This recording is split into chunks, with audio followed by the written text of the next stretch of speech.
Good time zone, everyone. We're back. The Inquisition is officially reborn. And it's about time that we explore it a little bit more.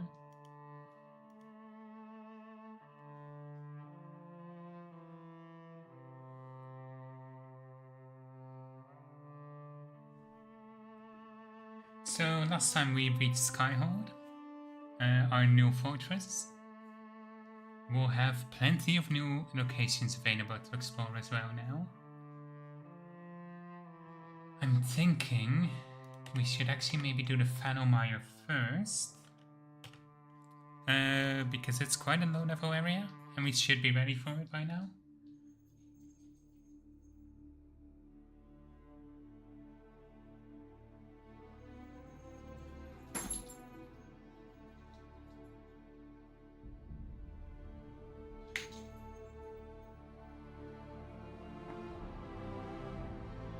We just need to wait for the loading to be complete.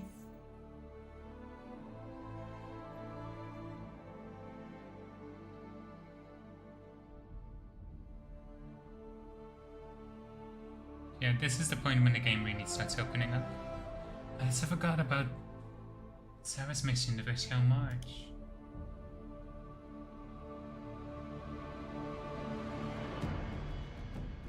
I should probably go and do that as well.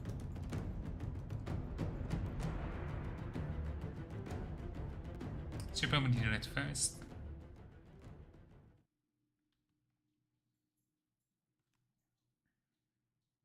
Would be a good way to get some approval from her as well.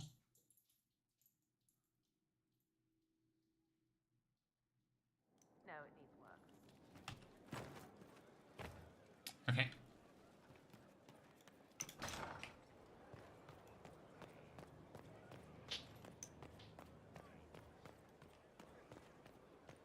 Oh yeah, we also have our specialists. I'm still not sure which one I want to bring. I don't know which one I want to pick up. Turnips into the fire. Oh, making the smell is everywhere. I was going to use them for dinner and then... I can't recall who took them.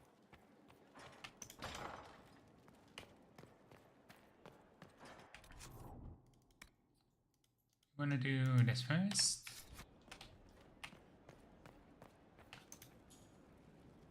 Yeah, we have a nice little tavern inside the fortress.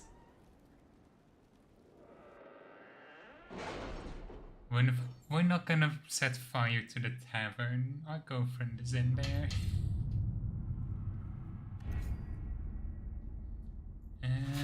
So trying to remember why this one is lighting up.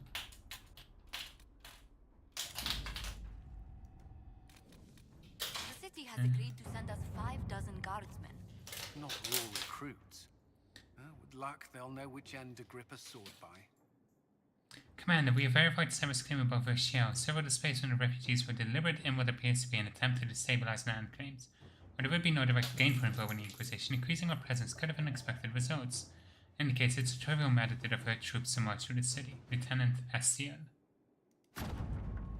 We marched without incident, though I have it on good authority that there were many closed-door meetings among Rochelle nobility. Several useful names to send diplomatic envoys, and potential future gains may be impressive. Do not tell Sarah I said so. Conan. Sweet.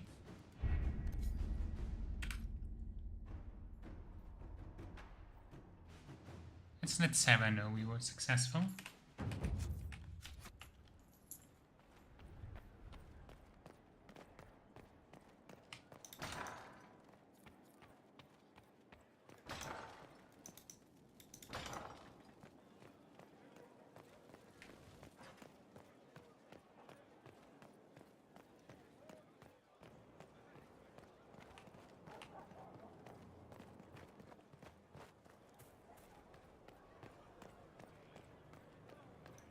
Of course. The spiderwebs help stop the bleeding, and they prevent wounds from getting infected. Gather as many as you can. The strangest thing, though, I can't recall where I heard that. I think I remember a young man. I hear Vishal was good pay for you, Inquisitor. Time to go see if my friends came through too. Got a location for a stash. Hopefully something nice for my trouble. Well, your trouble. Just let me know when you're ready to head out. Be sure to bring your empty pockets. I'm ready if you are. Always, yeah? My favorite part, this. Let's go see what friends can get us.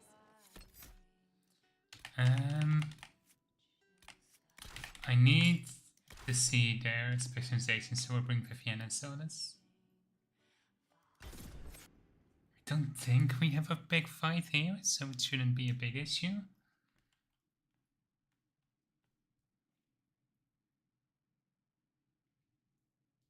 We'll see in a second.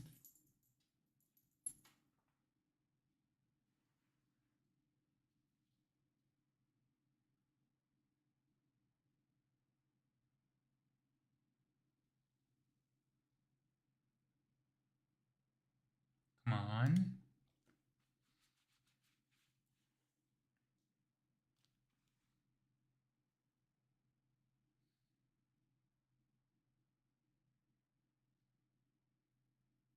Getting ready for Veilguide? Absolutely. I'm extremely excited.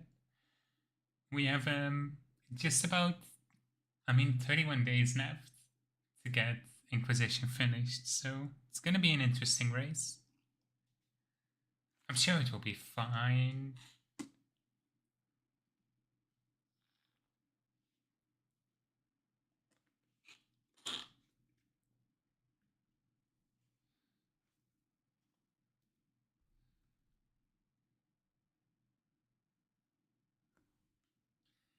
Ooh, you want to be a Grey Warden again? That is going to be an interesting one. I'm very curious about the Veil Jumpers myself, because they're a new faction.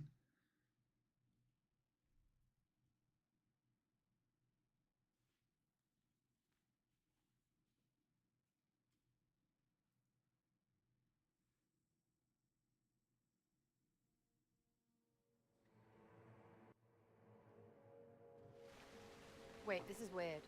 What? I was expecting a village or something. The people that leave me stuff don't trek out to places like this. Give me a city and I'll give you a tour, but surprise, surprise, I don't know stupid woods or ruins. What's that? Don't hurt me. Harmond made me do it. Quiet yourself. We're here to help. Help? Had enough help. I complain about a fight and suddenly I'm an agent or something. You were the one with the rumor out of Vachel. My friend. You're her. You're the one he's waiting for. It's her. She's here. Red Jenny. Hey, welcome in, Merlin. My day's good. Hope you're having a good day yourself as well. It's always a good day when I get to play more Dragon Age.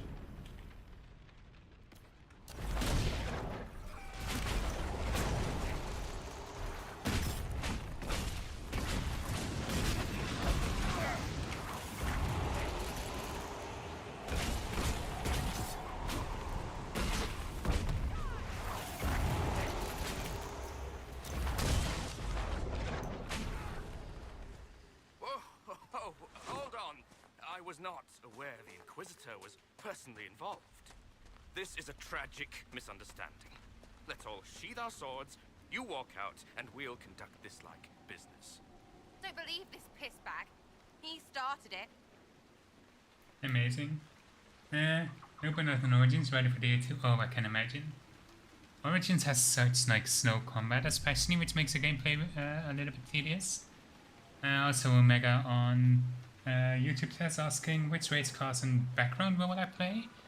The very first playthrough is probably gonna be a dual dagger rogue elven veil jumper, because that's kind of what like scratches my curiosity the most.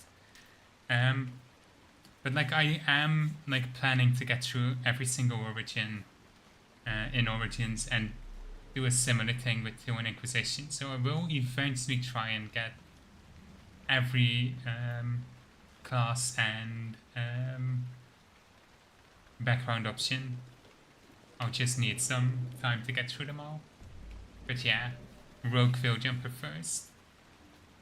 And Romancing Balara, of course. There. That wasn't so hard, was it? We identified the confusion, and we worked past it. I'm Lord Pelharmond. I do hope, Inquisitor, that you continue to respond to reason. After all, your choice of company is hardly virtuous. Freaking user, you are. Another noble prick who punches down. We're the same, you and I.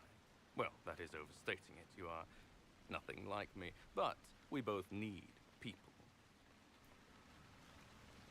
Make night safe so one for each car spec you can get.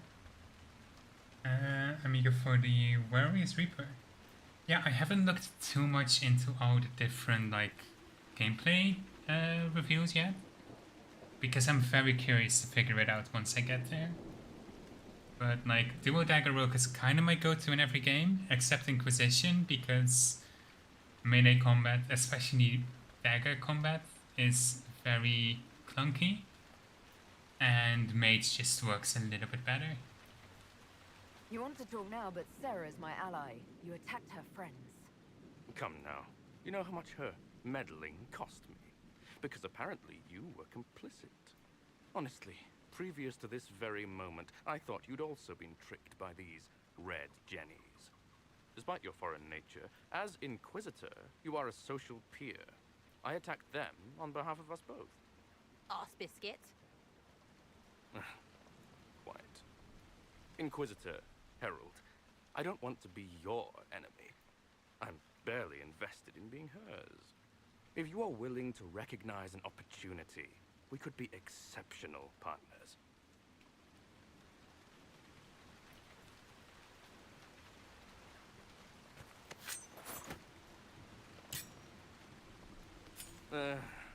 Now what was the point of that? Mother puss bucket, friggin' bastard, shitebag, piss face. Eat it, you lop-eared son of an arsenal, rotten Sarah! piece of. Sarah! What? I think you're done. At this point, you're making wine. Ugh, that makes it worse. Friends, Inquisitor. Better than his lot any day. I love her so much. Mage's new dagger and orb would have been perfect for blood magic. Ooh, yeah. I wish. Like, blood magic is handled really interestingly in Origins and Dragon Age 2, because there is like some nuance to it, especially with like characters like Joan and Meryl. Little bit disappointing that it's never commented on when the player is a blood mage, but that's besides the point. So it is really disappointing that it isn't an option in Inquisition and it looks like Vilgard. Because it's juicy. Blood magic has potential. Sarah's so funny. She is, but also like, what's the word for it? Like, it's a cause that I feel the most connection to, because she actually cares about other people instead of just trying to politically get out on top of all of this.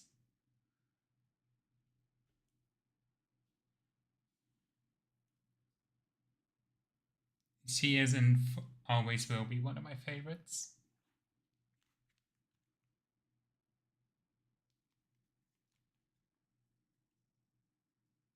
Who will be my waifu? Bellara.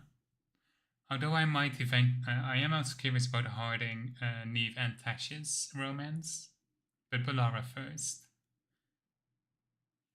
Because I cannot resist someone looking that upon at me, or that adorably.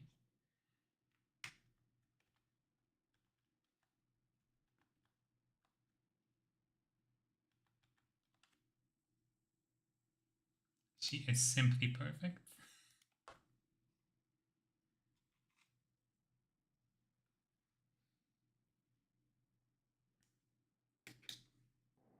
Hey you, know what?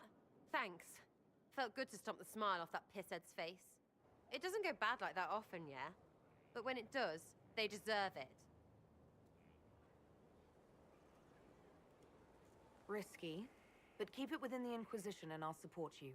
Even though this puckered around us? Even so. Well, good then. Right, what do you mean? Because I am really not used to that acceptance thing you're doing right there. I don't want this to get in the way of you staying. I like having you here. Maybe? You're on my good side. We'll see if it lasts.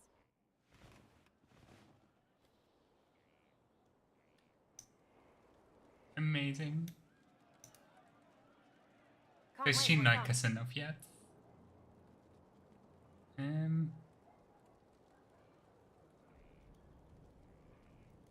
I was thinking you and I should get to know each other. Look, you're nice. Let's travel around more. I get to know you. We'll see. Fair. You have a problem. That over there is a full tavern, but everyone's drinking alone. They're all up their own arses about the Inquisition. I can't have fun with everybody whinging, and they'll fall on their swords before Coryphanus can push them. I'm thinking pranks. Set a few up, knock a few down. You in or not? You have an odd idea of preparation. I need to keep them at their best. What's best then, Mopey? Constantly ready for death to fall from the gaping hole up there. I know people. Pissed off and fired up is better than dreary bleary. Come on. Just you and me? You know, I would like that. Sure that could work. Maybe. Let's go.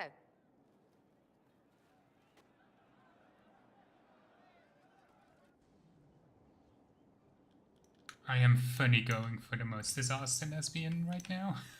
I should look around. Right, general appetite is gone. Have a search about. Find something to mess with and give your soldiers a laugh. What, the desk? Oh yes, center of the Empire and all that. What to do, what to do. All right, Sarah. What do you want to do? Thing looks heavy. Don't want to move or break it. I got it. Easy one. Just a slip of something under here. There, won't notice much, but it's just that little bit wonky. He's so in control that'll piss him royally. I tell one of the soldiers and boom, the general seems like people. And since he works for you, you seem like people. Come on, next one.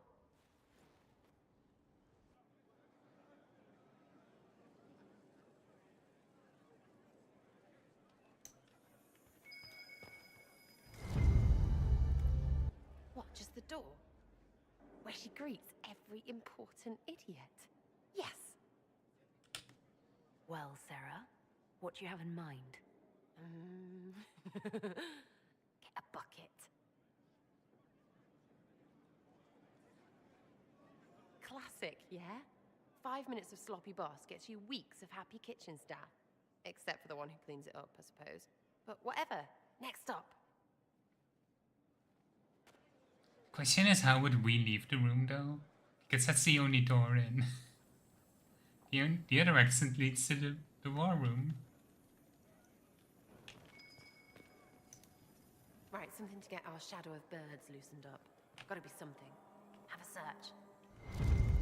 What's that? A locked... No, leave that. Not interested in her hidden things. Not for just a bit of fun. Maybe feed her messengers something gassy? No, birds don't pop. But they flap and... Who is up there? Go!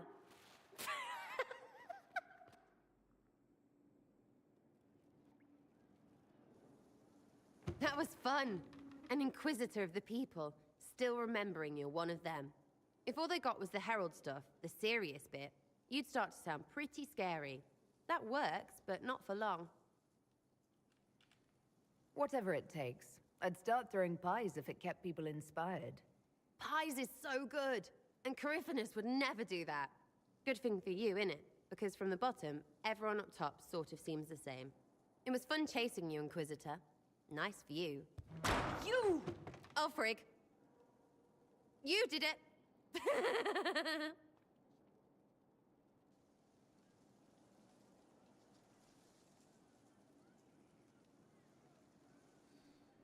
Absolutely perfect. Let's just do the rounds real quick. Come on, Bill. What's going on?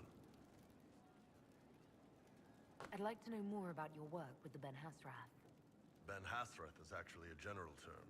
You've got the secret police who investigate problems inside our territory. You've got the re-educators who take people with problems and fix their minds. Or make them disappear. And then you've got the spies. How do the re-educators work? I only know the basics. Wasn't my area.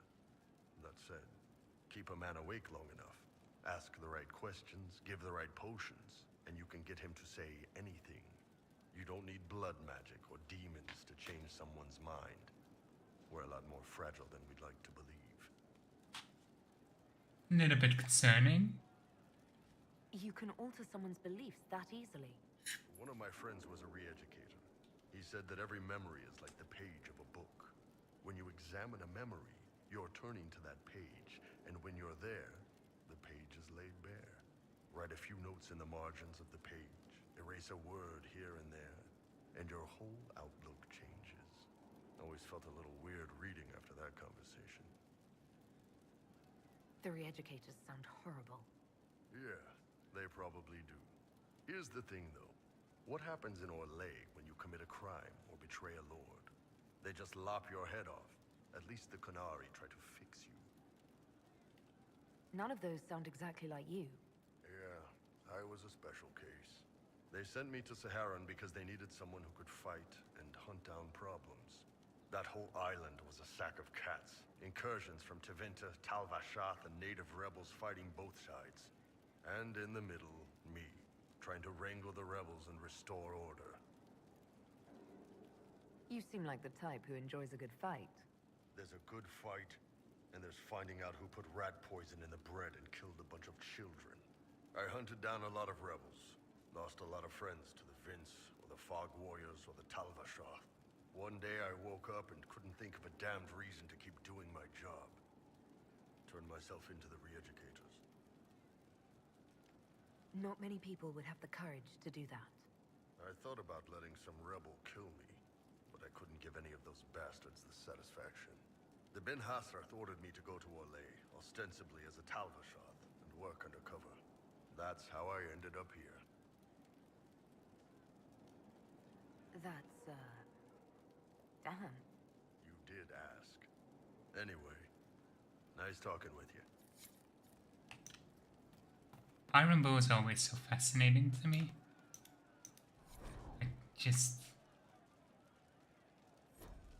I'm really curious. Inquisitor, a title hard to rhyme. A challenge for another day, I think. Forgive me my distractions, Eminence. I'm overwhelmed by you and what you've done. My name is Meriden, a humble bard.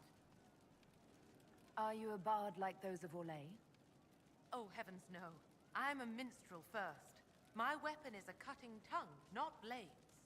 I hope my skills will help in some small way, if only I can give your deeds their due. What do you bring to the Inquisition? A simple thing that you know well. The power of a muse to rally hearts and minds. Inquisitor, I want to spread the word of what you've done. A small but vital role. Perhaps I'll also make a coin or two. Carry on, then. Oh, I will do my best, Inquisitor. Interesting enough, I guess. Let's see what Cassandra has to say. Stefan finally died. It was a blessing, really. Something is troubling me, Inquisitor. Leliana is receiving reports of mages becoming possessed, Templars going rogue. No one is dealing with these matters. I was hoping we might, before they get worse. We can certainly look into it. I will mark these incidents on the map as I learn of them, Inquisitor. And I would be pleased to accompany you if and when you investigate. I have some more questions. Why am I not surprised? Tell me about your brother. I would prefer not She to still speak doesn't want about to tell us. Fine.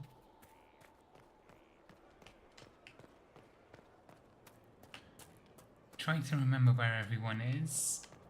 That's the one downside of doing the rounds in Skyhold. It's so large. Oh yeah, also, you can look at what Vivian and Sonus is. specialization did. Because I'm still not sure which one I want to go for. And enchant the Spirit Blade. I don't really know if I want to get melee. I mean, like, Resurgence can be useful, I guess. And Disruption Field isn't bad, but... I can give them to Vivienne at least. So what does Rift Mage have?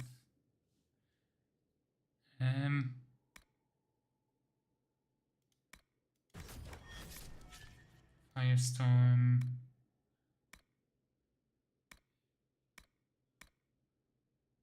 Yeah, I think we're gonna go for Mortalitasi.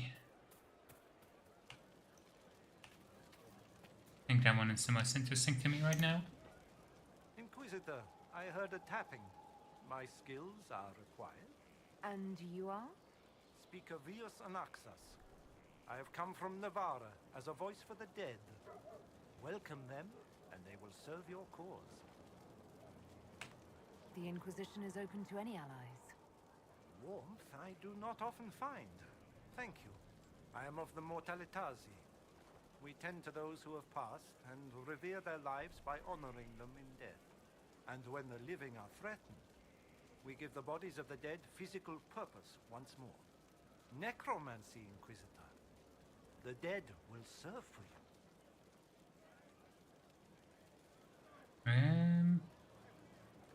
Tell me why this would best suit me. It is not for everyone, yet we all reach beyond life. You have already killed many out of necessity. To stop at death is wasteful. Death can make allies of enemies. Death can rend the battlefield. Death can terrify. People will fear me. Don't you want to terrify? Fear means there are fewer to fight next time. Fear means lives are saved, if that is your concern. I'm ready to learn what you know. Then your journey begins as others end. The steps are small, but vital. There is instruction and veneration. Then you'll return. We shall see what this life holds for you. Okay, we need Navarran Code and Bloodstone. It's gonna be interesting. Let's speak to the others. Hello? Yes, hello. I am your trainer. Yes? I am your trainer. You said that. Good, because it has been a long journey. The cause is just, and if we don't start soon, you won't have time to learn. I am your trainer. Let's not waste any time. No, we shouldn't. There's no time. Very little. Thank you. I was charged with studying the breach and the subsequent rifts to discover how they affected traditional disciplines. I was enthralled. So were the 19 others, I presume. They're dead. They learnt the power, but couldn't wield it. Rift Mage Inquisitor. The forces are incredible. And with training, you will be incredible. I know how not to die, and I can teach it. It's incredible. Who charged you with studying magic from the rifts? The Mages Collective. I did not just say that. Yes, I did say it, and we're proud to help. We are nimble, we could move quickly and commit people to this rift magic. Many people. Their lives made it stable and safe. We're very proud. The rifts were triggered by the breach. There's already a school of magic. A school? No. Yes. Sort of. The holes in the veil flooded us with magic, and that can be used. It changed some rules, modified them, enough that the careless inverted themselves, old forces in new forms. Others will try, their results will vary, but you will have the best instruction. Because your trainer has already taken the risk. The price has been paid. Very well. Show me how this should go. It goes places you have been, and some you have not. That is necessary. So the price is not paid twice. Follow the instruction, and you will know the way. You'll understand the power. Then, I'll show you more. After all, I am your trainer. Okay. Hold and declare, Inquisitor. What do you mean? I ask your intent. I was summoned to oversee training, and I would know my charge. I am your commander in this matter. Commander Helene. This isn't a formal position. Why treat it so seriously? Because that is what it requires and deserves, recruit. I teach the skills of the Knight Enchanter. It is a rank. It is a life. Understanding its hierarchy is the first step. You already know this. You were not made Inquisitor and then taught to lead. I will teach you how to rise to your place. How to join your warriors, spectral blade in hand. How to command the ranks while standing beside them. Are you ready? I honestly don't care that much about this one, we're just gonna skip it. I'm ready to learn what you know. Then we will begin the simple steps, recruit. And we shall see what heights you reach. You have a task, a simple construction. Go, learn, and return. Soon you will lead from the front. Soon you will command. I get the idea behind it, but Necromancy just fits the playstyle more. Okay. Anything interesting in here?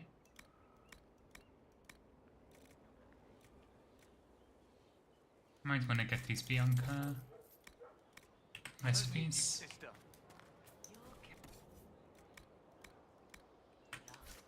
I'll carry it back to Crestwood and kill those bandits. That's what Father would have wanted. He'd want you to live a good life. He's dead. You didn't know him. Well, we'll get whoever he was, I guess. This is just... it's something to keep their hands busy. I'm grateful you tracked me down when you did. As exciting as wandering the woodlands was, this is better. It's good to be part of something so important. Something that could change things. The Grey Wardens are huge and important. You're part of that. True, but without a blight on the horizon, everything the Wardens do feels like waiting. This, the Inquisition, is what matters now, and I'm grateful to be a part of it. You are who you choose to follow. Someone told me that once. Took me years to understand what he meant. There's wisdom in that. It was a chevalier who said those words to me. A powerful man, but never without honor. A true knight. We met as competitors in the Grand Tourney. He left me with that advice before we parted. Put aside his own ambitions to help me win the melee. I don't think I ever thanked him. What is this Grand Tourney? You've never heard of it? The Grand Tourney of the Free Marches. It's a spectacle. Song, dance, wine, every amusement you can imagine. But the greatest part is the contest of arms. Prove yourself in the Grand Tourney, and you can make your fortune. How did he help you? There were 100 men on the field, each one fighting for himself. The knight and I had forged an alliance. It was just the two of us, and we took all comers. The goal, down as many opponents as possible. He always let me deliver the final blow. He must have wanted something from you to help like that. A pupil, a squire. Someone to teach and to mold. He saw my potential. When it was over, he offered to mentor me. To teach me to become a chevalier like him. And I, young and stupid, turned him down flat. I just won the melee at the Grand Tourney. I didn't need him. I should have gone with him. Perhaps things could have been different.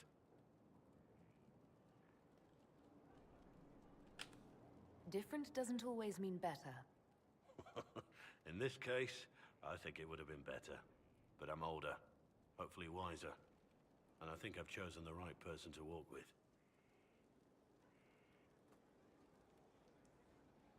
Interesting.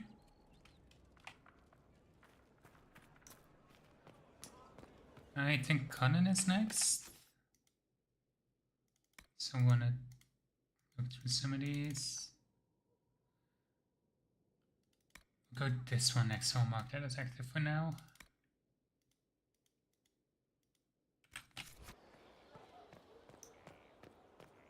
Don't know why this is still locked up.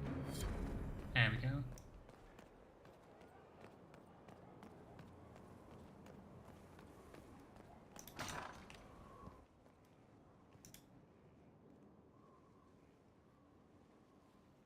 Inquisitor, I've found where the Red Templars come from. They're in full redoubt. The Knights were fed red lyrium until they turned into monsters. Samson took over after their corruption was complete. How do you know Samson? He was a Templar in Kirkwall, until he was expelled from the Order. I knew he was an addict, but this... Red lyrium is nothing like the lyrium given by the Chantry. Its power comes with a terrible madness. Samson's armor was glowing with the stuff. He'll go mad soon enough. He seemed clear-eyed at Haven. Even so, the deluded commander is no less worrisome. The Red Templars still require lyrium. If we find their source, we can weaken them and their leader. I like finding the Red Templars' vulnerabilities before fighting them head-on. We'll need every advantage against what courses through their veins. Caravans of red lyrium are being smuggled along trade roads. Investigating them could lead to where it's being mined. If you confront them, be wary. Anything connected to Samson will be well guarded. Okay.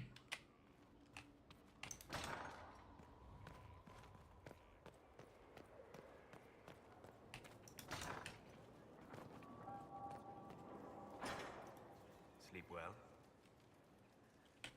I had some odd dreams. Very odd dreams. With very odd people in them, for that matter. I will take that as a compliment, given that you include yourself. Remember, you came looking for me. I had no idea that the anchor would allow you to dream with such focus. It is truly remarkable, but I am reasonably certain we are awake now. And if you wish to discuss anything, I would enjoy talking.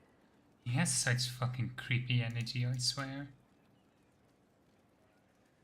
I need to know more about Corypheus. We spoke of this on our travels to Skyhawk. What more can I tell you? Cassandra and Varric seem more familiar with their adversary. Oh, I'll take advice from just about anyone right now. I'm flattered. I claim no secret wisdom, but I will guess as best I can. You claim no secret wisdom, but you have it, fucking liar. I would like to know more about the orb he carries. As I said, that must be the means by which he created the breach.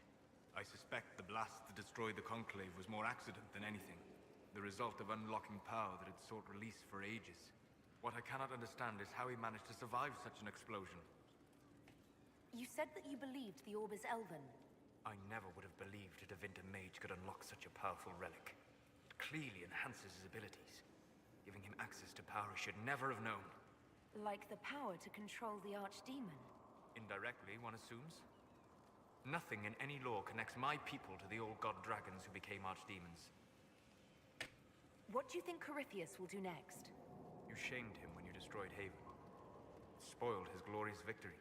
It would be worse to acknowledge that you had done so. He must continue on his course or show weakness. He will return to his plans to throw Olay into chaos, and then conquer it for Devinter. You're sure that's what he'll do? As certain as is possible. Assuming I can plausibly predict a man who seeks to rise to godhood. And can you? The key is understanding this. No real god need prove himself. Anyone who tries is mad or lying. His deception will undo him, as it has done countless fools before. What can you tell me about the source of Corypheus's power? According to the law, the ancient Magistars of Devinter received guidance from the old gods. Corypheus commands a false archdemon, a corrupted old god.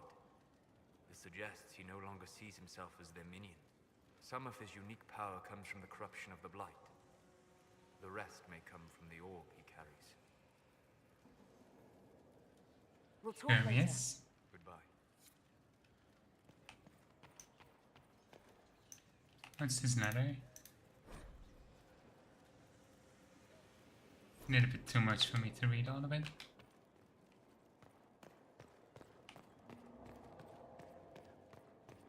Why does it take so long to do the rounds? Brilliant, isn't it? One moment you're trying to restore order in a world gone mad. That should be enough for anyone to handle, yes? Then, out of nowhere, an archdemon appears and kicks you in the head. What? You thought this would be easy? No, I was just hoping you wouldn't crush our village like an anthill. Sorry about that. Archdemons like to crush, you know. Can't be helped. Am I speaking too quickly for you? You don't need to worry about me. I can keep up. Yes, I noticed that. Did you know? Certainly. If you were a slack-jawed yokel, you'd already be dead. I always assumed the Elder One behind the Venatori was a Magister. But this is something else completely. In Tevinter, they say the Chantry's tales of Magisters starting the Blight are just that. Tales. But here we are. One of those very Magisters, a dark spawn. Who does the Imperium say started the Blight? You know how it is. Not us. They say Darkspawn were always there. Magisters and the Blight aren't even related. Is that a surprise? No one wants to admit they shit the bed. But if Corypheus is one of the Magisters who entered the Black City and he's Darkspawn, what other explanation is there? Why does that make you angry? Because the Imperium is my home. I knew what I was taught couldn't be the whole truth, but I assumed there had to be a kernel of it, somewhere. But no, it was us all along. We destroyed the world. Last I checked, the Blights hadn't actually destroyed the world. Not for lack of trying. If they were more clever, they'd have unleashed something that would really do the job. No one will thank me, whatever happens. No one will thank you either. You know that, yes? That's not why I'm doing this. I knew there was something clever about you. All I know is this. Corypheus needs to be stopped. Men like him ruined my homeland. I won't stand by and let him ruin the world.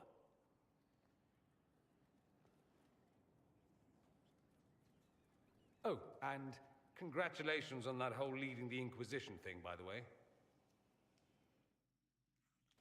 Go team, I guess. Come on.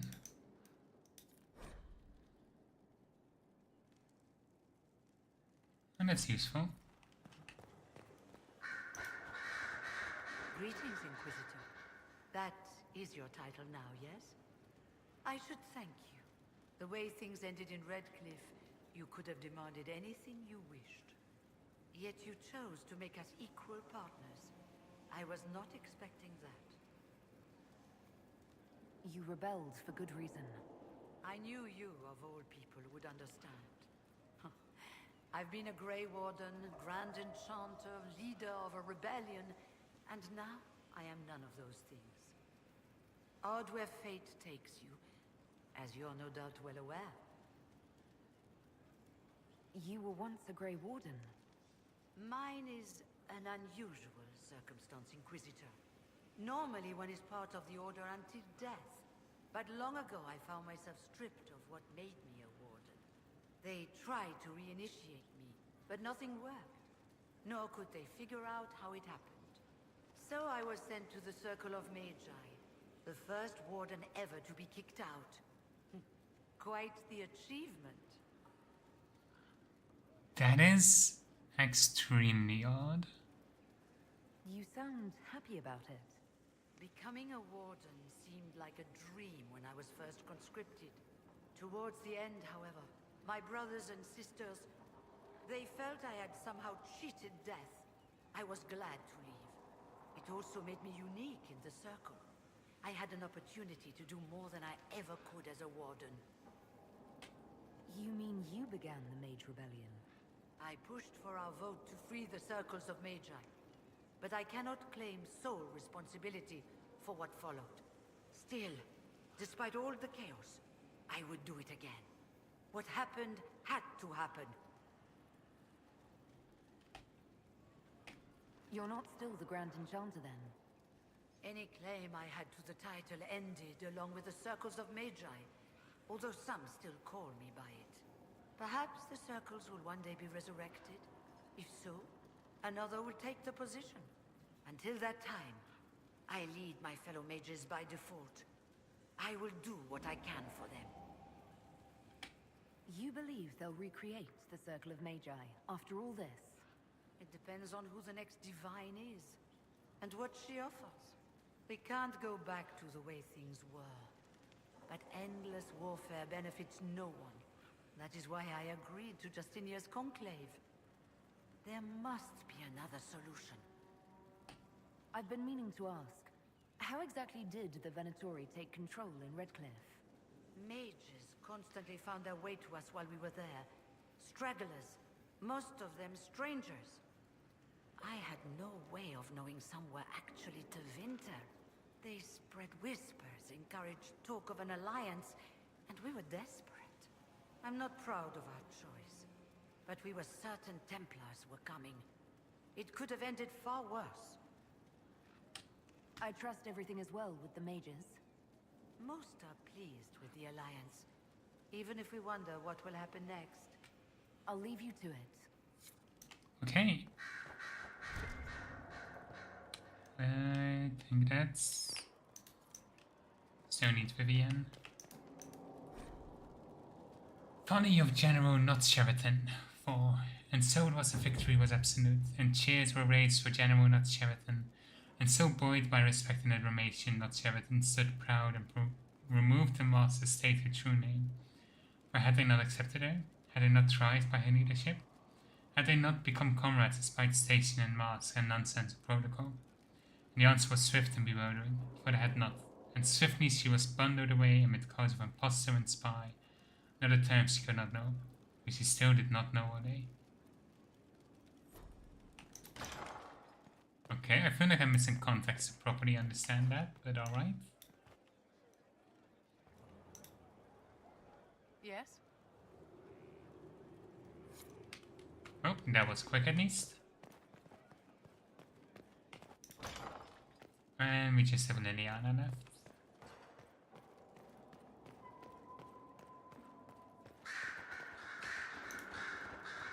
I'm sorry.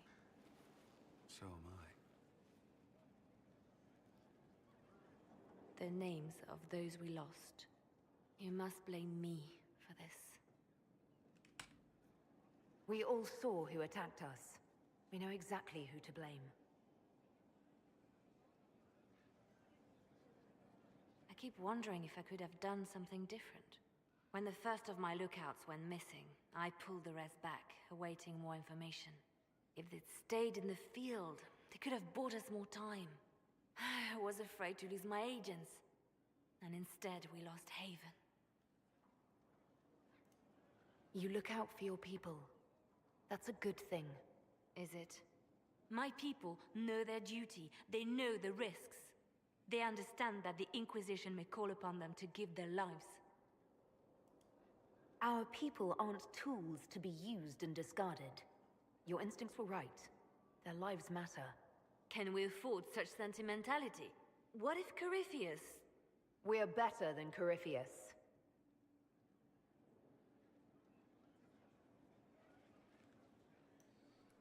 Alright. With that done, oh yeah, we need to actually...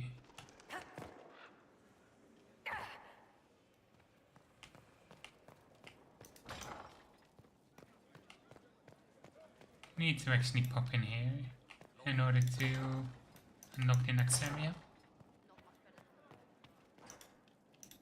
Inquisitor, I was just inspecting our new headquarters. Foundation cracks, nesting animals, and miles from any centers of civilization. The staff must make it presentable if we're to receive any visitors of distinction. It certainly wouldn't do for the Inquisition to appear... overly shabby. We've only just now convinced everyone we are precisely what Thedas requires. The mages are showing great trust in you. They need to feel safe here. After that battle with Corypheus, how could anyone not feel perfectly safe? I can't stop dwelling on the day he attacked our camp. Do you know who first leapt to arms? Our workers. They were so proud of our cause. Corypheus simply cut them down. So much screaming after that first blast of fire. So many people turned to ash. We lost far too many good people to that monster. I'm sure they'll find rest with the Maker. Well, before I return to my duties, allow me to congratulate you on your appointment as Inquisitor, my lady. I will now bring diplomatic issues to your attention, and I'm more than happy to help with any situations that arise. I'd be delighted if you could conjure up a marble bath within the next hour. I'll attempt to add that to the list. I don't think we're gonna get that bath, unfortunately.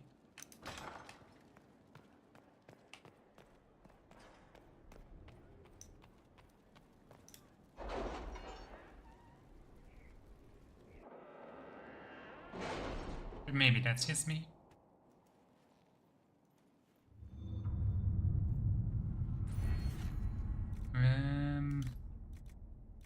I think we need... Is it secrets? Oh, we need more points in the category first? You're kidding me.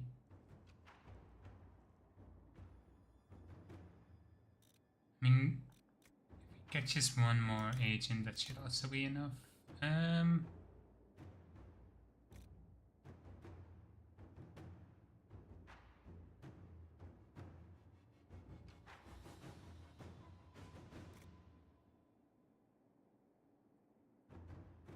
don't think I really need the schematics. Extra experience could be useful though.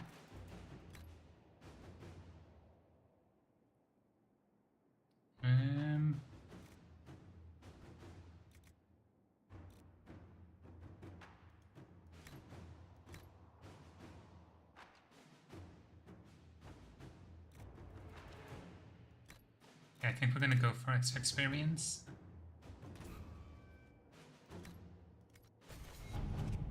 Okay. Surely the Inquisitor cannot be a part of such things. Seems a base prank to intentionally disrupt such an affair. Remember from Josephine read a letter from Saga? Guy is special pricks. What's his people around thinks his sovereigns paid for it. Embarrass him with his own party and please a dozen people. People with keys and Netherlands. Later time is scribbled below. Also no easy master other master for eyes.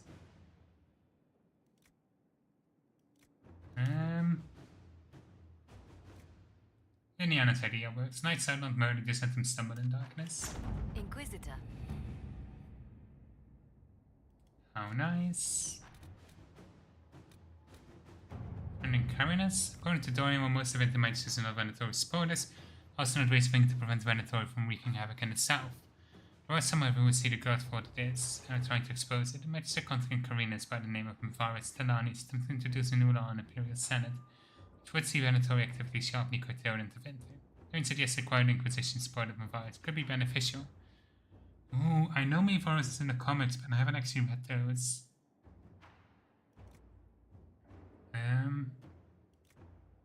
Okay, let's send Indiana. Let's see what we have. Consider what support has been. I'm Senate for promotion died on the Senate floor, although I am hardly surprised. My fellow magisterium don't enjoy the thought of having their freedom limited in any fashion. That was, however, hardly the point of my motion. A statement that needed to be made. Support allowed me to make it far louder and clearer than I ever would have on my own. So I thank you. With any luck, this will draw support from those who feel as I do. I also draw fire from Venatori coded some in the shadows, but I say let them come. I will not back down in the face of such fools. Sending along a few things with help would aid your efforts, and we'll see more that can drum up. Get mine off the door, and the poor boy sits a hothouse orchid. He must be wilting in the cold. Aww. Received some news from my vows. It seems the little resistance drawn support, just as she hoped it would. The thing is that support comes in the form of idealistic magistrates with no real power. But ones who might see a group as a threat are the true heavy hitters. Winning between the lines, the same virus is in more hot water than Sin Sun. She's crafty, but she could use more help right about now. Resist my die in the vine.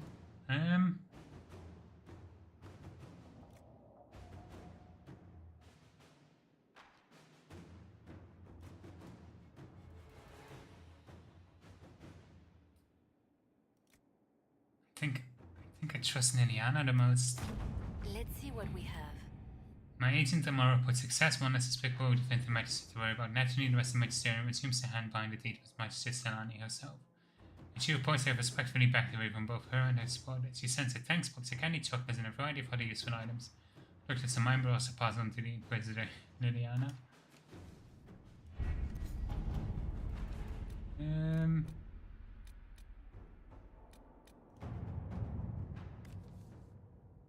I think this is just money, is it? Yeah, we'll do it once so it's off the map.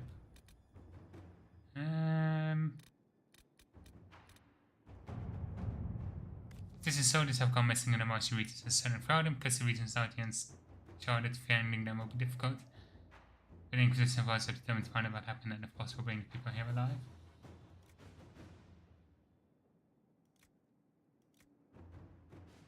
Let's not the band search.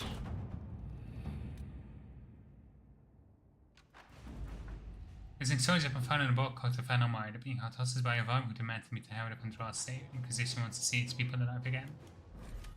Let's go. I'm gonna bring Dorian, Paul, and let's do Iron Ball.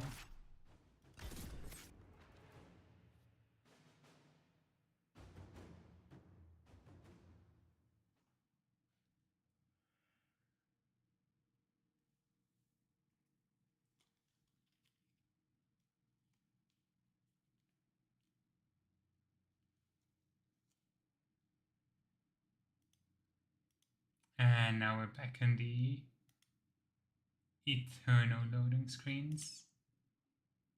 Please stand by. It is unfortunate that these take this long.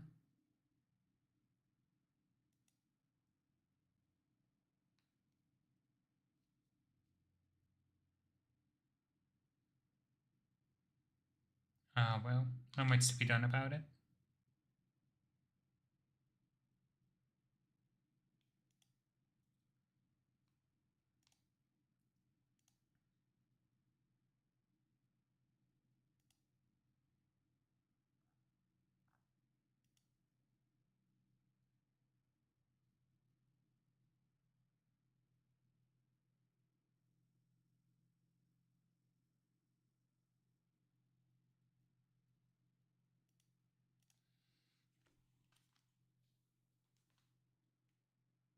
I wonder if the loading screens take longer because I'm streaming. Because it is like a little bit of a load on the CPU, but I don't know, I haven't noticed that many issues with other games before, so... Thank you for coming. Maybe you can solve this mess. Our missing patrols are being held hostage by Avar, barbarians from the mountains. What are they doing in a bog? That's the thing. Their leader, he wants them to fight you, because you're the Herald of Andraste. What do they have against Andraste? Well, the Avar think there are gods in nature, as in the sky has a god and the forest. The Avar say you're claiming to be sent by one, and they'll challenge the will of your god with their own. I think their leader's just a boastful little prick who wants to brag he killed you. Should I autograph something for him before he tries to behead me? They think readings for the weak. You know, scholars, lowlanders, or Legion peasants. Getting to our troops won't be easy. You'll have to fight your way through undead. Wait, you're not squeamish about undead, are you? There any corpses possessed by spirits? Right. Nothing to fear. The Avar are holed up in the castle on the other side of the Fallow Mire. Make her willing, the Inquisition's people are still alive. Let's go. I've news, sir. What is it? See for yourself, sir. What's the requisition?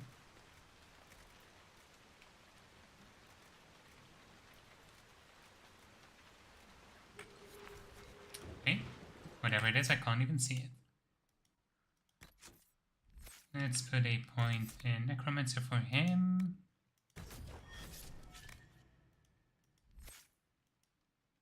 Cool.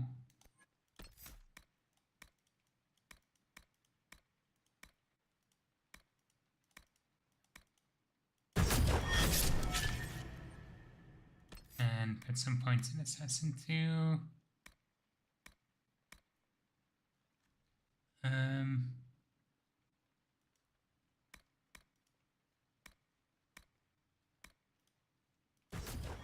I should maybe put some points into stealth as well for him.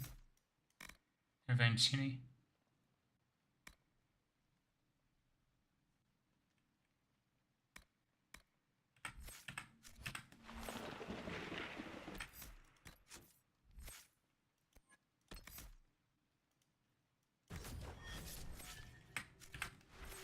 Okay.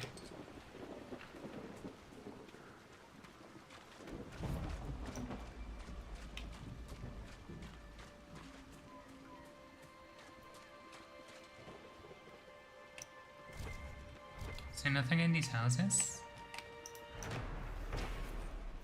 So reading by the description on the statue, commissioned in 655 storm by the illustrious Ben Hargrave, protector of the fellow Mire, remember the completion of her keep and to thank Blessed Ross for her good fortune.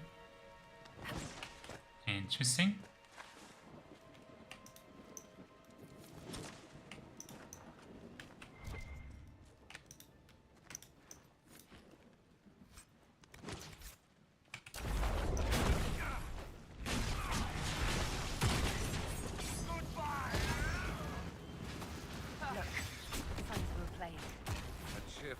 To any decent swamp. At least in the city you can find a decent healer. Out here you have what? Roots and berries?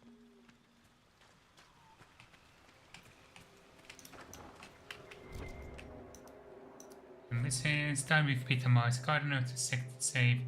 Everyone says going far away, but I barricaded him in the whole house so they wouldn't make anyone else sick. They had me forcing instead of helping. Said it was for our own good. There's no more light in the gardener's home. In all my travels, not in the heart of the Imperium nor the streets of Ozma, I have felt as much an outsider as in Reborn. Chant of light never truly reached the ears of these people.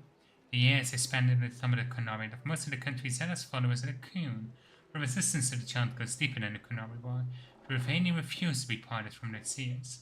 Wise women who are in fact hedge mages, communicating with spirits and actually allowing themselves to become possessed. Chant's prohibition against such magical practices violates millennia of local tradition. Interesting. We never really get to see much from Reborn. Like, it's a balance from there, but that's kind of about it. It'll be interesting if we get to see more of Reborn and Vilgard.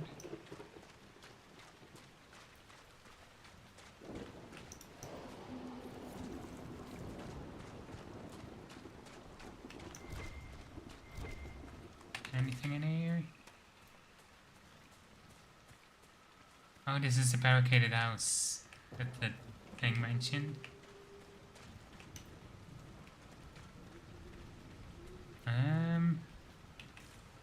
Okay.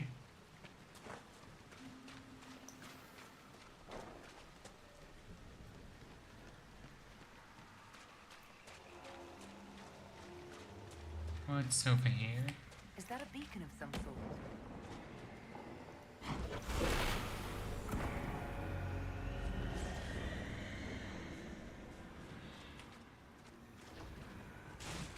Look out!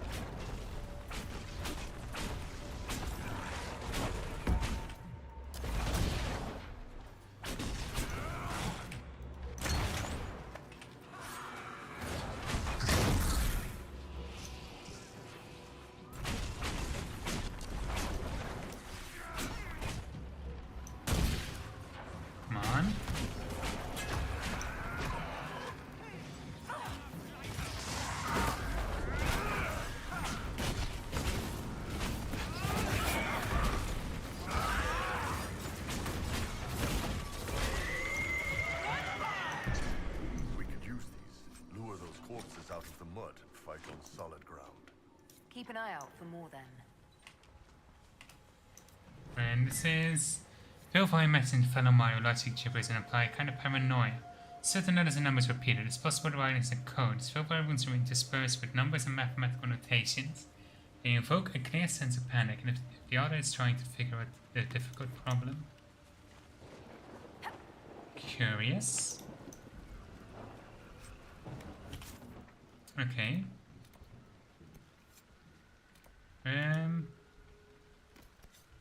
Let's target these for now.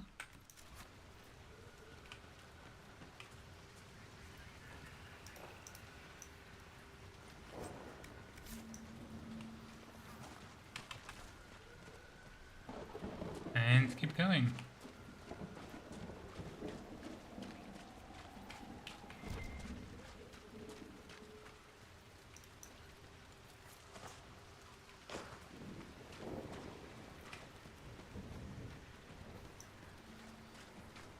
Let's try and not anger those bog fishers.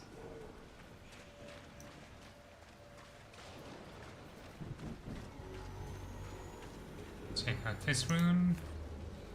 Starting to set up unreadable runes conjure up strong feelings of bitterness and arrogance in equal measure. They fade slowly. Okay.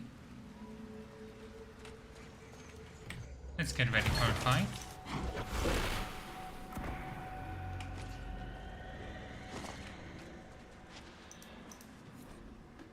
Hostage Rhodus' journal. Thick journal is half undecipherable. The parts can be read as splattered with ink, as if the author had written them in a hurry. There were years of notes in that book, years who could have taken it or deciphered it.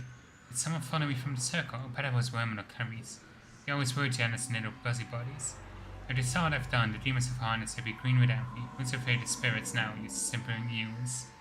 But I must have my book back. I will write down the cipher again, before I forget again. Demons are clever, can't have them demanding a price for the decryption of my own notes.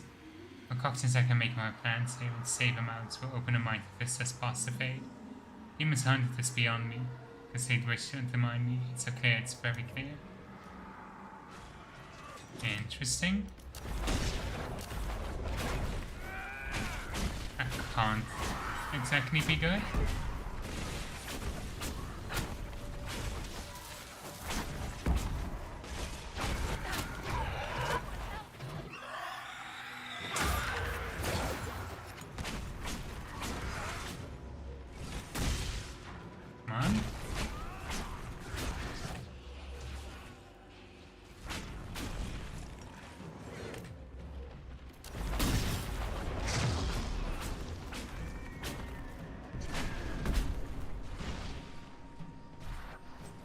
There we go.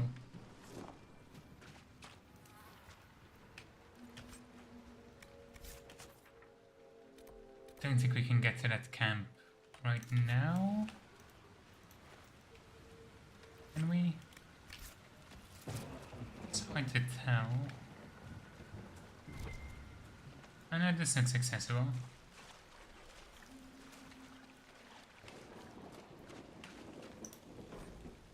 Small note, the words not death have been underlined 3 times. The small illustration plant looks like spin away with this one underneath it.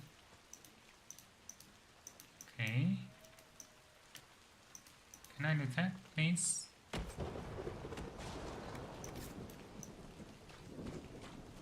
Not a bad spot to camp.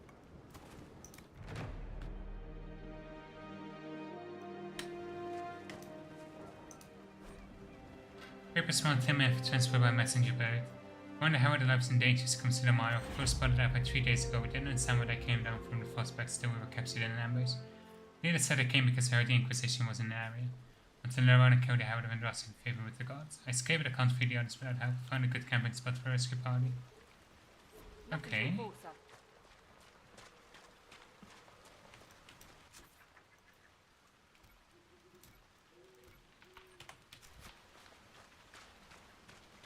No sign of the Avar who want to challenge me. Or the Inquisition soldiers. Everything around is afraid. And wet. I can't hear the soldiers.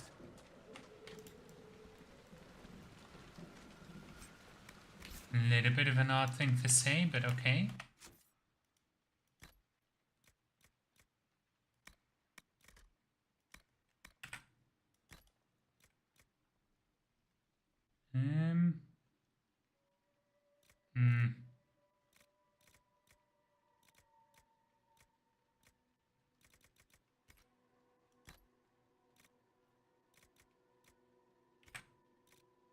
Okay.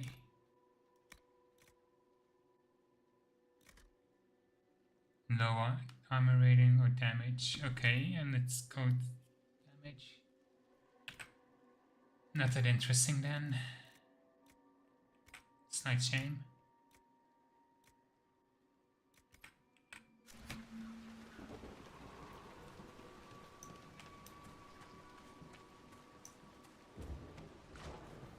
So I forgot to go talk to Dagna, didn't I? Ah well. Daughters of song, wine, music, poetry, and a wanton and frenzied indulgence of carnal fancies. These things characterize the hedonistic cult known as the Daughters of Song. Calling them an order of the faithful lends them a legitimacy they do not deserve. The daughters and sons, though they saw themselves also as daughters, celebrated Andraste's holy union with the Maker in almost every way imaginable.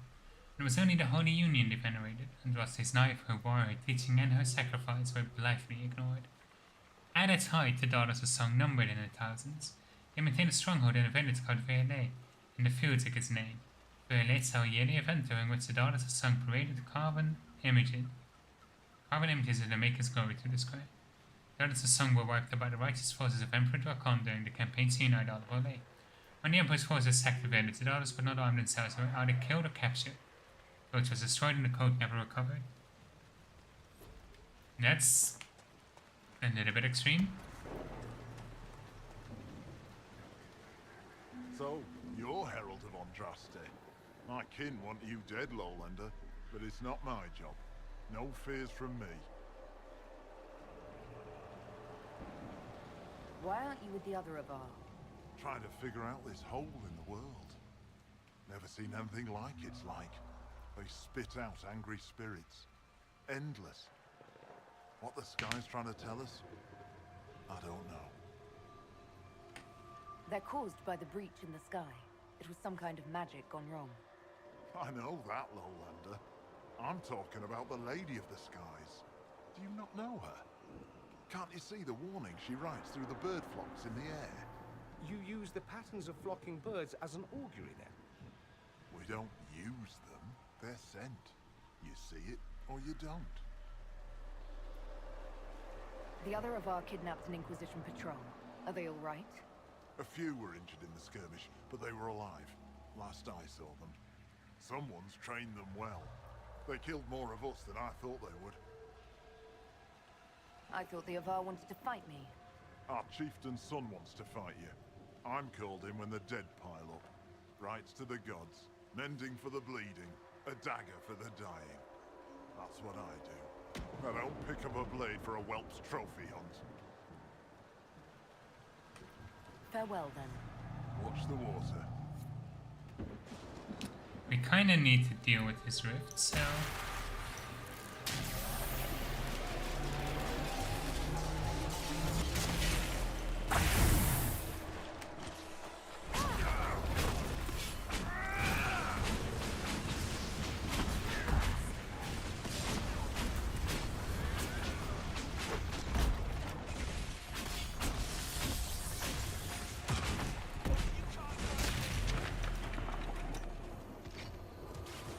Time for one more wave.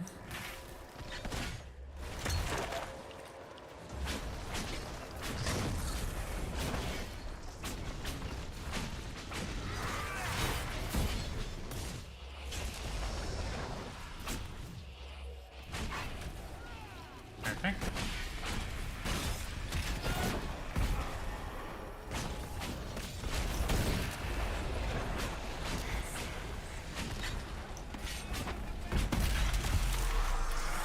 And there we go. Lady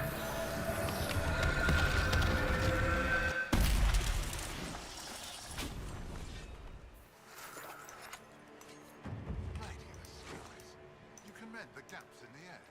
Pretty great, huh? Maybe you do have a god's favor. Okay. Let's keep going. Got a little bit more to find.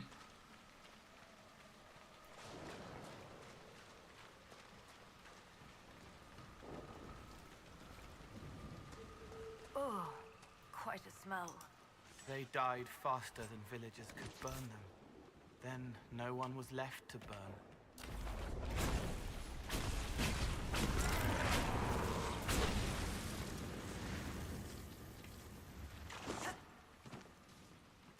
Let's keep going. And we've got beacon number 3 right here.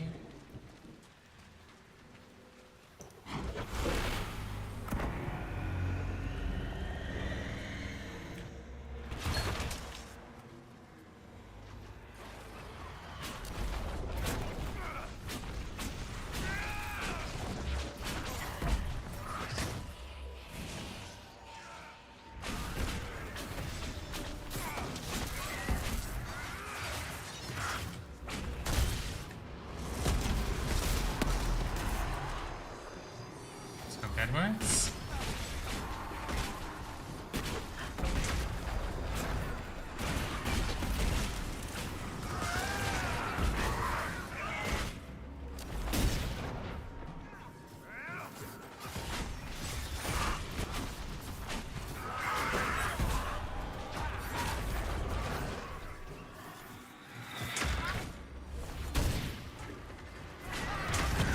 Almost.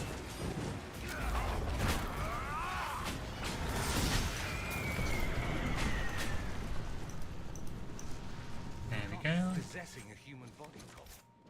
You actually look like that. Yes. But a spirit's true form is always monstrous, or at least unnatural. The world doesn't make sense to them. It's too real. That's why they look wrong. This is how you want to live. I want to help. Looking doesn't matter. These particular Vilval runes are completely impenetrable, but staring at them brings about the mental image of some kind of plant, and the impression is somehow important, then it fades. Okay.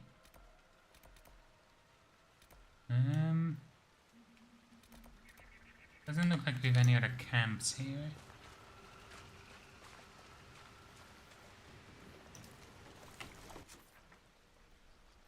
So probably follow this, get the next beacon. And then maybe quick travel so we can heal.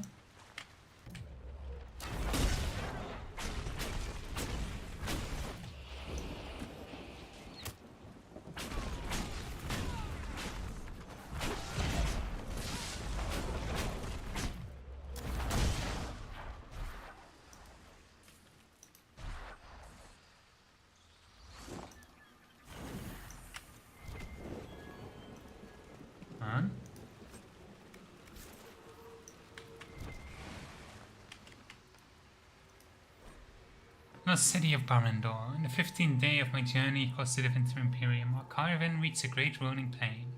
Swaying grass hid flocks of birds so fast that when they took flight, their numbers blocked the sun. This, our guide informed us, was the great city of Barandor, wonder of the ancient world, famed for its fountain which was said to grant eternal youth.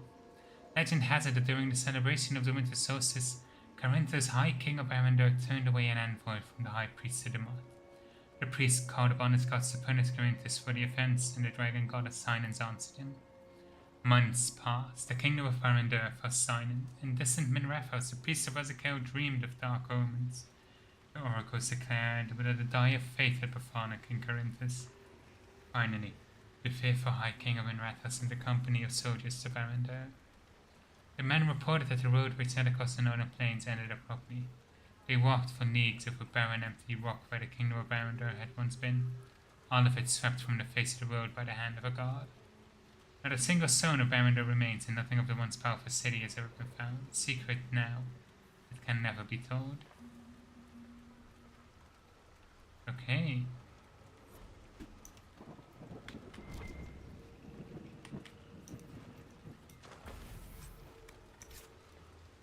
Fucking creepy, but okay.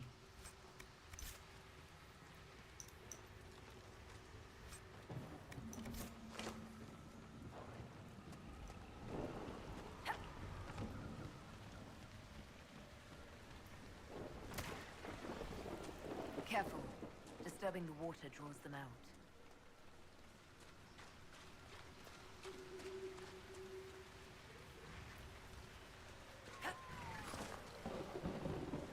Damn it.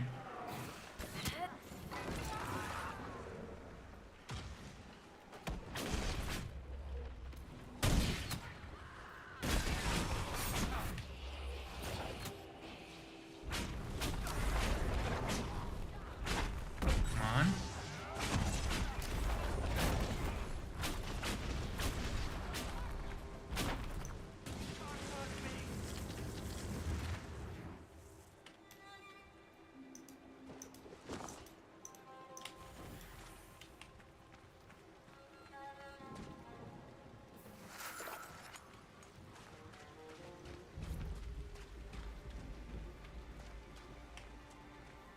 This is gonna be a concerning fight.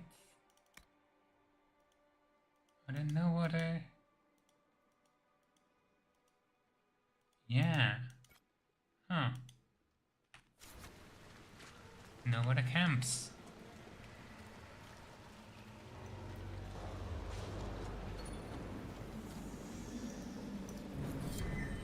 These unreadable runes evoke for a moment a sudden overpowering feeling of smug and vengeful triumph, as though a difficult problem has been solved.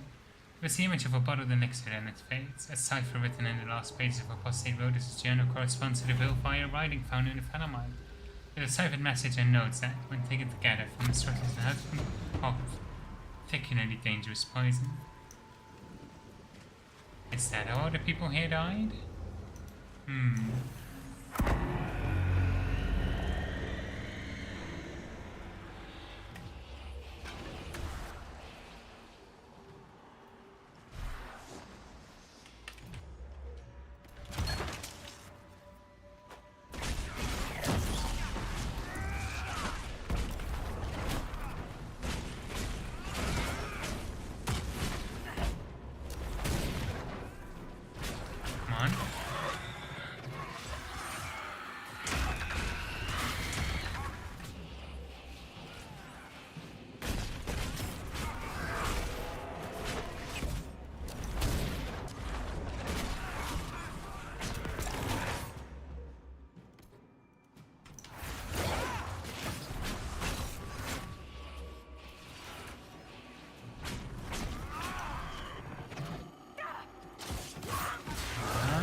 Free of corpses back to the shore.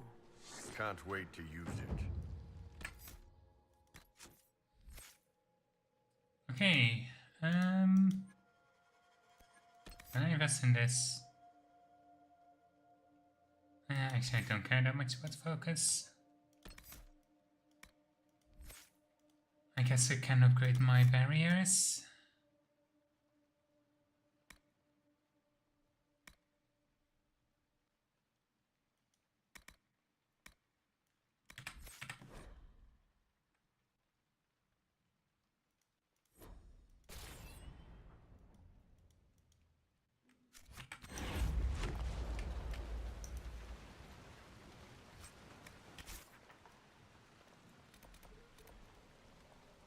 Let's travel back here.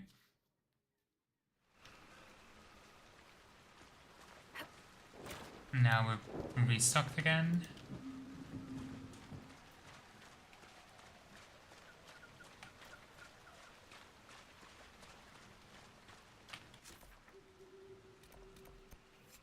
I kind of want to check this out, but I'm not sure if this is accessible from this path or if we need to get over here first. Oh, we can use these beacons to travel. Okay. That does make a little bit more sense.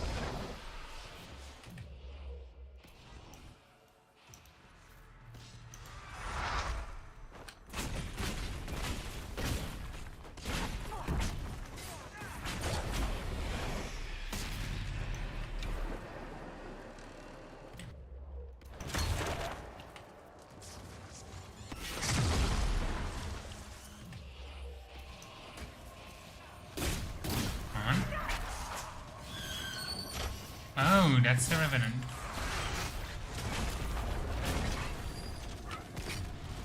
Everybody on the Revenant?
done. Saints of first so strong down was Rasputin's Order of the Mire. Almost.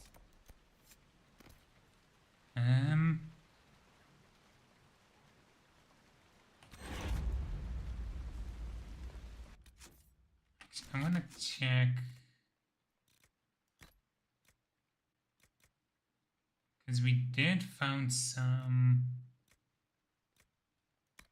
poison recipe. Does not seem to be part of this. Okay, we got a poison we can use as a consumable.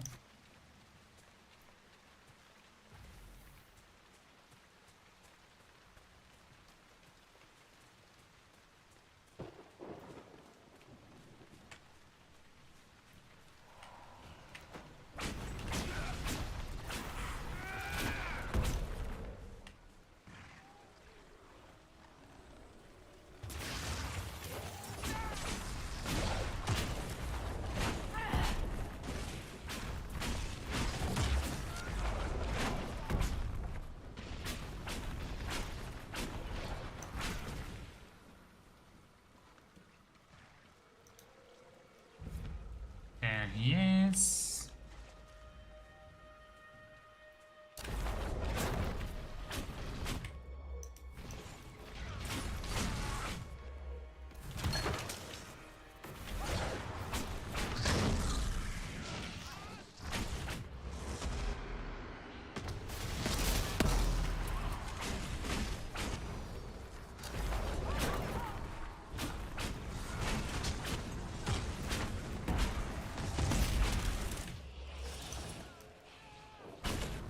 I don't know why barriers are so expensive.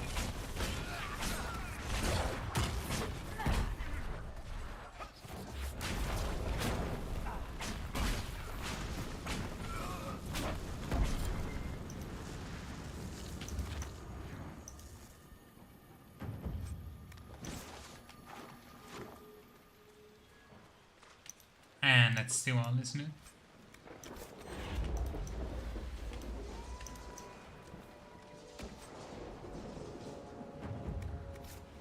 Nothing really particularly interesting, but at least we got it.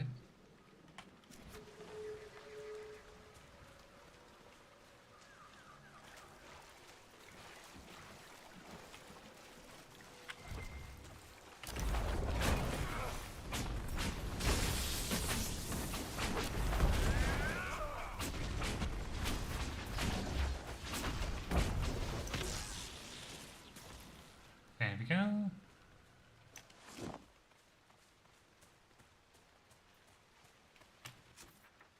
See, I maybe want to quick travel here.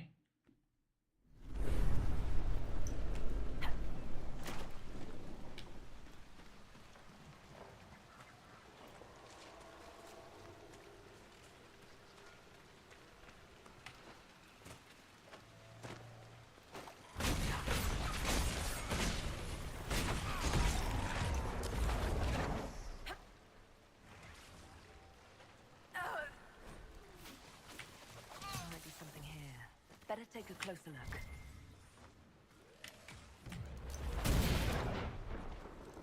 I don't know how fire is still so effective when we put it inside the water, but let's not think about it too much.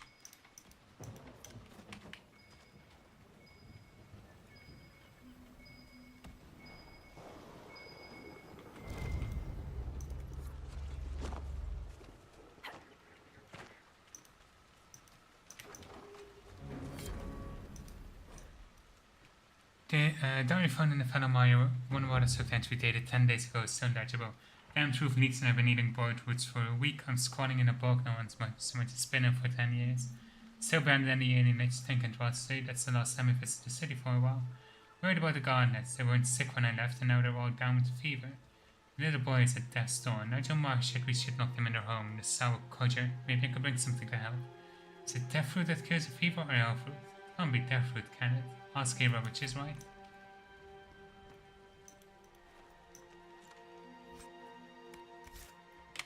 That makes me worry.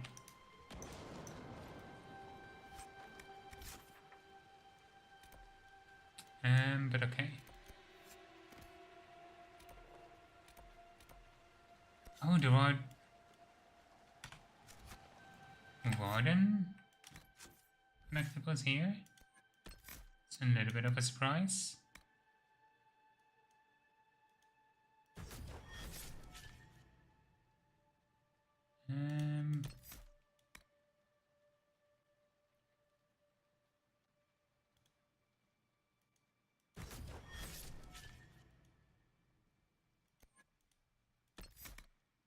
See.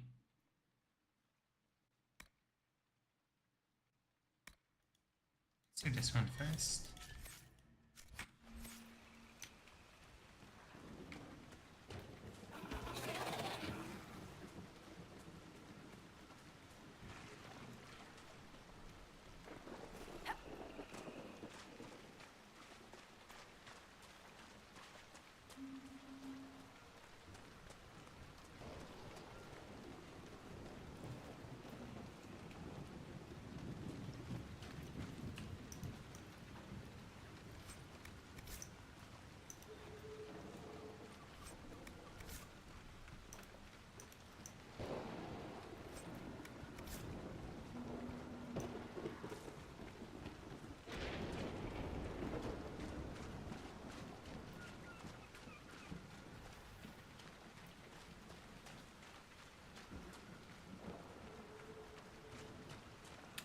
This view, with like the fortress in the back through the fog, is actually really damn effective.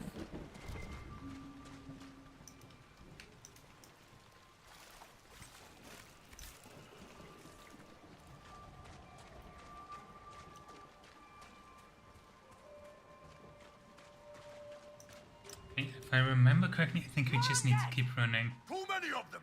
Let's get to the castle! I mean, it's not that many. It would be quite easy to fight through, but I'll take that as a hint. There's so many! Let's go to the castle!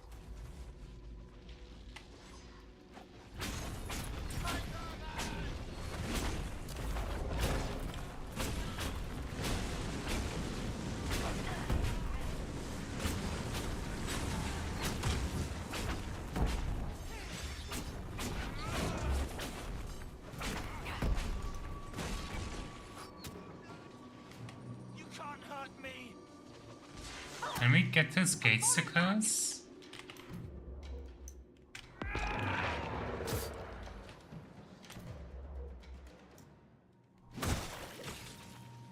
No, come on. Why the fuck are you running all the way over there?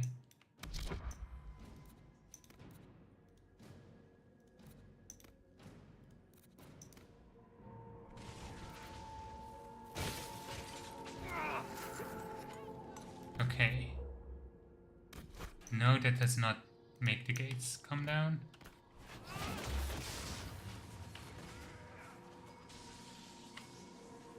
There's definitely something in this gatehouse though.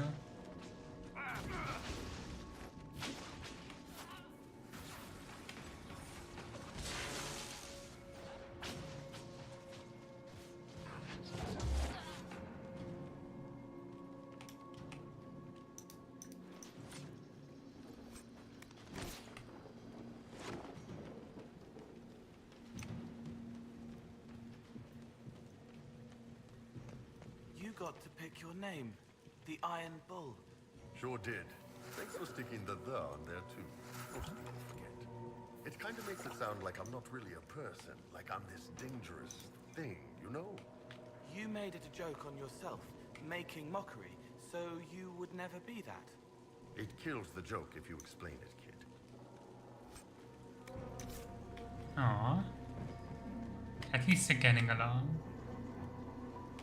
Please be able to get open. Damn it.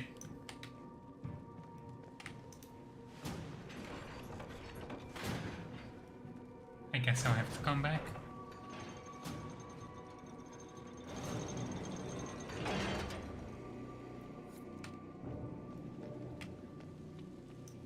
We need to recruit some more secret agents first though.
try and get behind for a flank.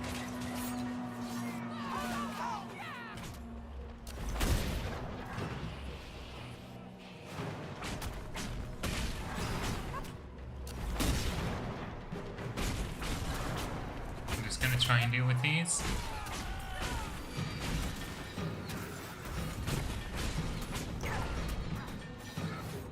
Oh, bullshit.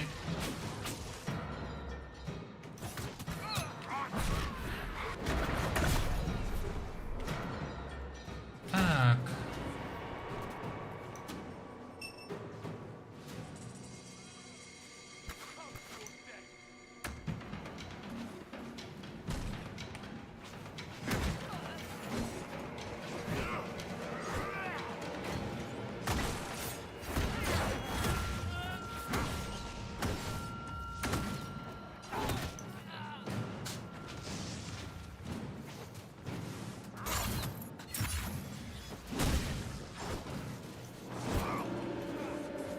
Come on.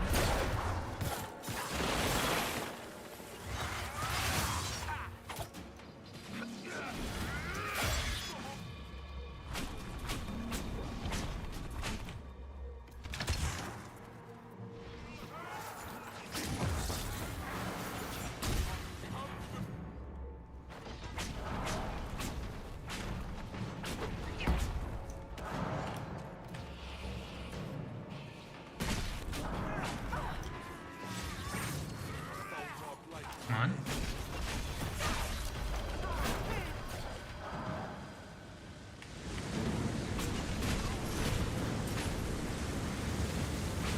Let him get away.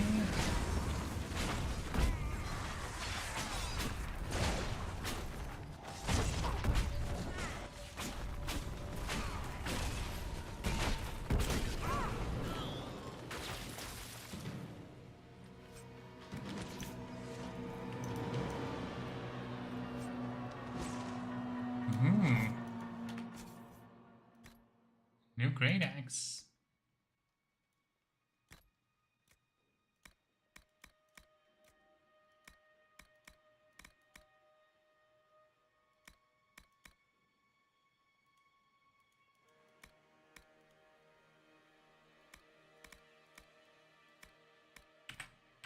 Let's check if Cole can use that.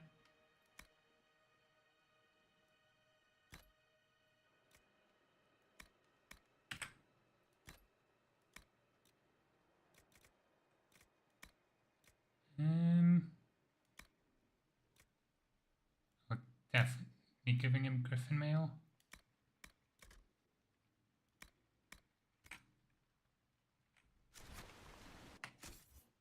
So need to check those Vitars.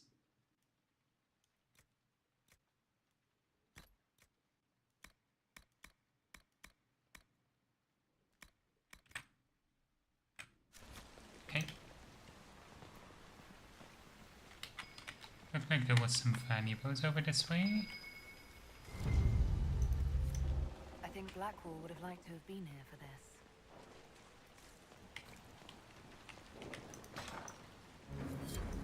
Herald of Andraste. I've dealt with the Avar. Is everyone all right? Yes, your worship. The injured need some rest, but we can return on our own.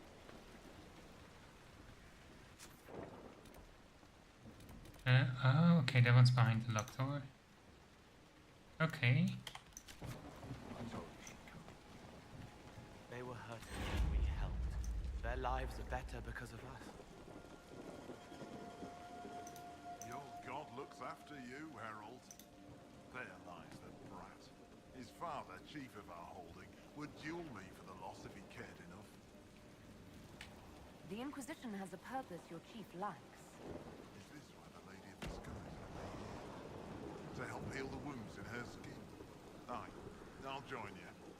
Let me make peace with my kid and I'll find where you set your flag. Hooray!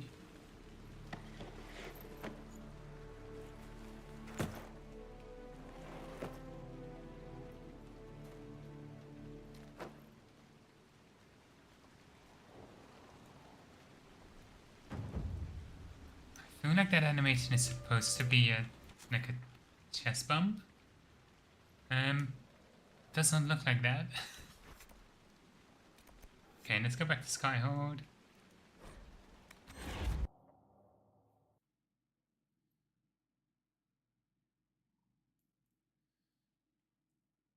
And we'll do our rounds again. Sit in Judgment and then we'll talk to Varric's mysterious contact. I wonder who that might be. Could be anyone.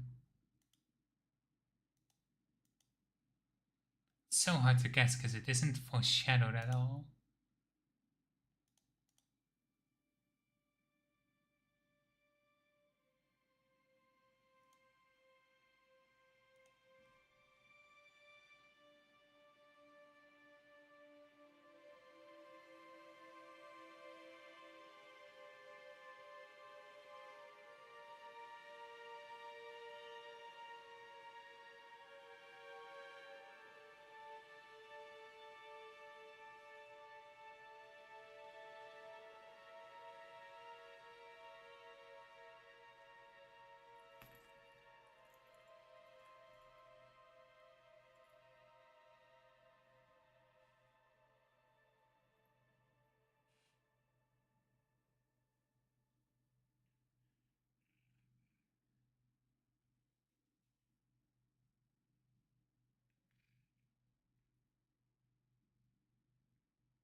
Sandra, anything new? I guess not. That's enough for now. Another time, then.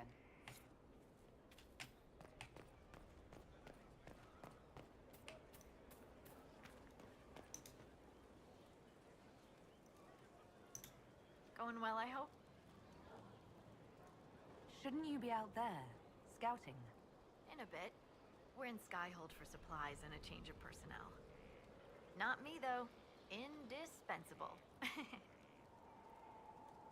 So, who's Scout Harding really? Me? Oh, I'm no one. Lived near Redcliffe all my life. Herded sheep for my neighbor. When the Inquisition came through my village, I helped by telling them everything I knew about the area. Then I signed on. Wanted to see the world before it was swallowed up by that thing out there.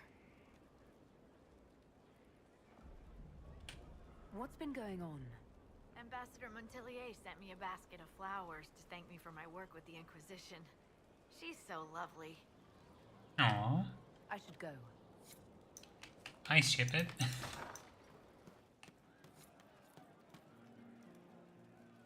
Inquisitor. That's got a good ring to it. We're happy to be here, Your Worship. You need anything, let me know. Can you think of any other tasks suitable for the Chargers? I suspect Haven's quiet by now. Might be worth sending the boys back. We could recover some supplies, get an idea about the enemy's strength. We could even pick up any stragglers who haven't found Skyhold yet. Can we talk about the Bull's Chargers? Certainly. What can I tell you? Have you had any other interesting jobs? Had one noble whose rival had been told by a fortune teller that her death would come on feathered wings. The noble sent us after the rival.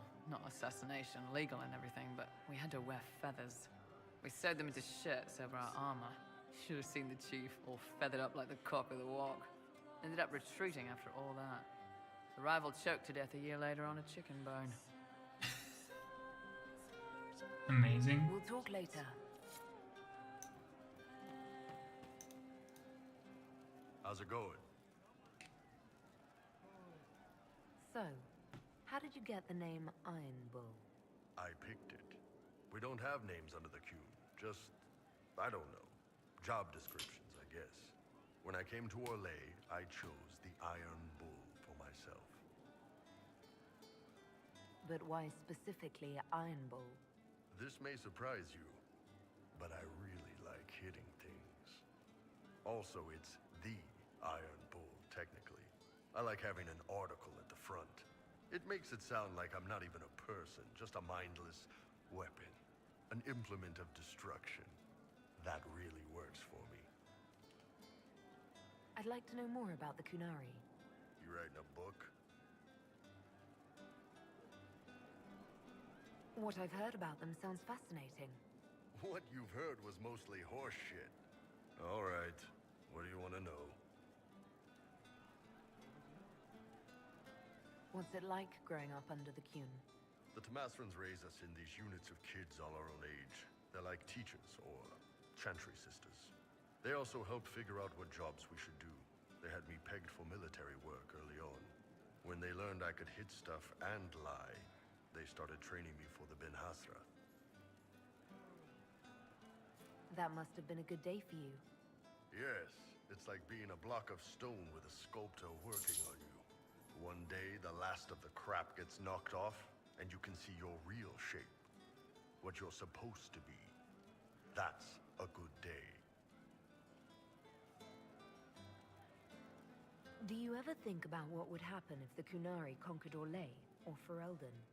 Some folks, like Cassandra or Cullen, would do fine if they didn't die fighting. Those two love rules. But the mages... Vivienne's too political. Dorian's too arrogant, and Solus is just... weird. They'd all end up dead. Or worse. They'd kill Cole, cause, you know, demon. And Sarah would end up with her mind broken, sweeping floors in some shop. So, to answer your question, no. I don't think about it much at all. How do the Kunari rule themselves? It's pretty simple. We've got the matriarchy, the priesthood, and the military. The priesthood figures out how Kunari should live in theory. The matriarchy makes it work in practice. And the military keeps the Kunari safe from outside threats. Does it actually work like that? Is there much infighting? Not like you're thinking of. People disagree, yeah, but the priests are there to solve disagreements. Here in Orlais, politicking comes from people putting their own gain ahead of the gains of society. If you do that among the Kunari, the Ben Hasrath set you straight. Or kill you. I've heard there's no marriage among the Kunari. Yeah, that's true. Kunari love our friends like anyone does, but we don't have sex with them. Kunari don't have sex? Oh, we definitely have sex. They're Tamasrans who pop your cork whenever you need it. Seriously? Yes. It's not a big deal like it is here. It's like... I don't know. Going to see a healer. Sometimes it's this long, involved thing. It takes all day. Leaves you walking funny. Other times you're in and out in 5 minutes. Thank you. See you next week.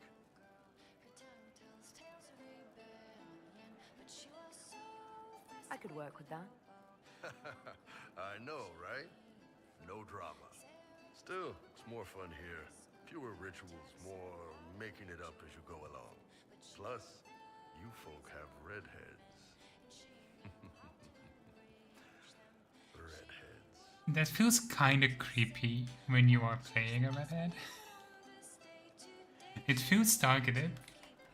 How is everyday life different for Kunari? Depends on your job, I guess. Some are just about the same. A baker in Valroyo gets up, gets dressed, and starts work. A baker in Parvolan does the same thing. They don't care about the Empire or the Q. Mostly they worry about breaking eggs and hope the dough rises right.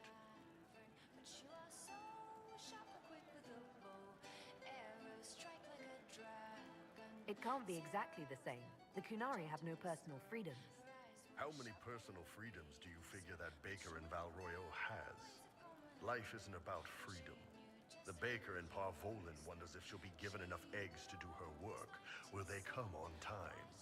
Will the kitchen workers get her bread while it's fresh, or will they come late and blame her because it's stale? Same crap in Valroyo.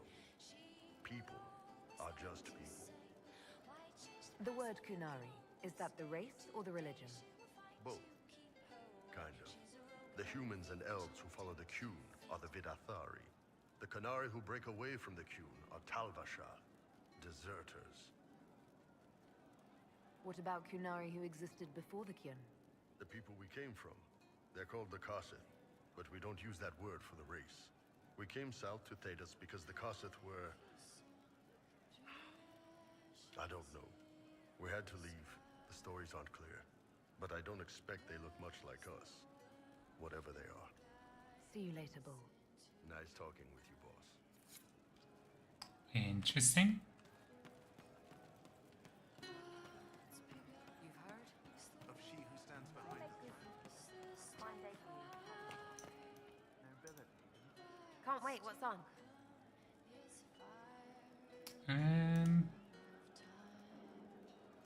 Is your network of contacts still active after what happened? After Lord Arsehole and Vishal? Of course. He may have killed people, but that just means there's more who hate him. It's crap that he killed people, though. They were just trying to stand up a little. We annoyed some nobles. Does that really help all that much? Gets you paid, for one. You seem happy enough about that. I don't get what's so hard to understand. Your stuff works the same. Your Inquisition, I mean. Punch a bully, people like you. Do it because they asked, or let them think they asked. They like it even more. It's inspiring, even if it sometimes goes tits up and they take a hit back. You know, like Haven. It must have gone wrong before. How many times have you almost died? What fight were you in? We didn't almost die. Besides, I only have to start these punch-ups. What do you mean? You killed Harmond. Sure, sometimes I plonk one. But you know what it takes to be a noble? Everyone says, he's a noble. That's all a title is. So I slap someone, make them look stupid for just a second. All of a sudden, he doesn't look so nobly or scary. Maybe the servants rebel, whatever. But know what really gets them? Other nobles. They blame the slappee for being slapped. Their shit's like that. So it's backwards inspiration, sort of. Still works like yours does. So, you think that what you do is just as inspiring as what I do? I said it works the same. Because if you're boot on your neck poor, nobles and couriers don't look much different. They sure as piss look closer to each other than they do to real people. So yes, I inspire. Little pockets of inspiration. I get it, kind of. We just don't think of what you do as that kind of inspiration. Well, we should take a good hard look at where our people come from. All the same people. It's you that's weird. I kind of like it. Surprise to me too, yeah? We'll talk another time. It's all good, innit? Alright.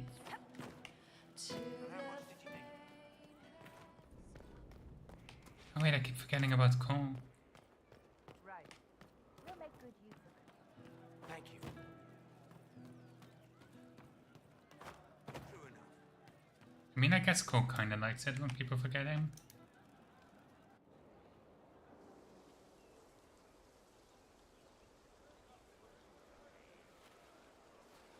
What are you doing?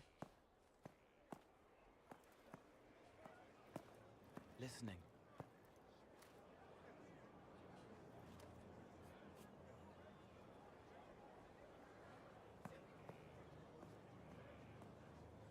Eyes rough, jangling armor hurts my ears, back aching, fingers too clumsy for knots. Wind cool like Aunt Eloise's pond, lips scalded as I sip, warmth blossoms, first kiss in the barn. What was his name?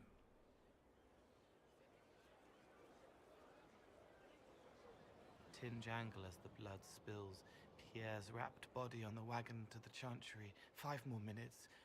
My fault. We just tuned back in and I was really confused about the conversation. It's fine. I mean, Sarah was using it there to mean, like, because she is part of the organization. It's fine. Sarah's a little bit weird, but she's has a good heart. Can you listen to anyone's mind like you did hers? No, they have to need me. Pain, fear, sadness, guilt, anger, hurt. Things I can fix. Can you do something for her? Yes.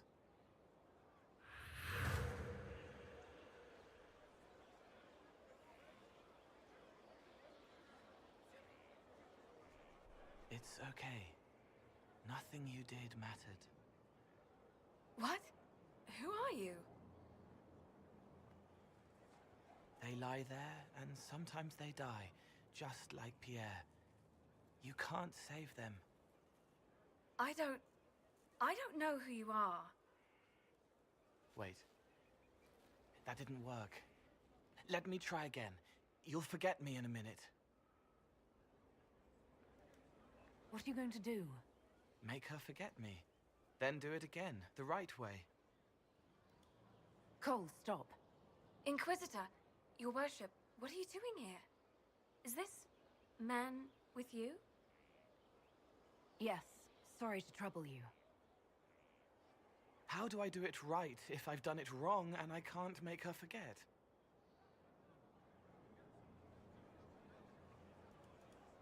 Don't root around inside her head.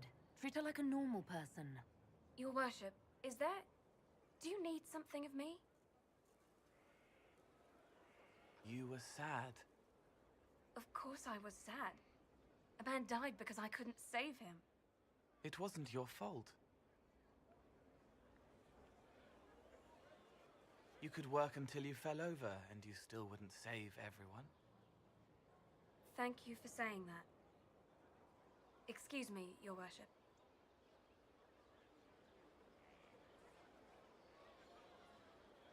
She's not better. She needs time to work through it.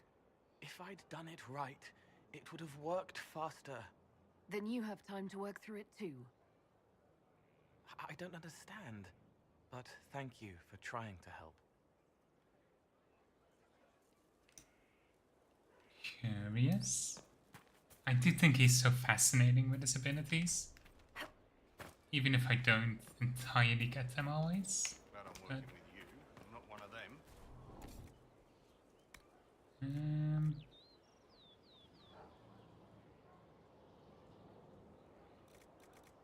Oh, that's interesting.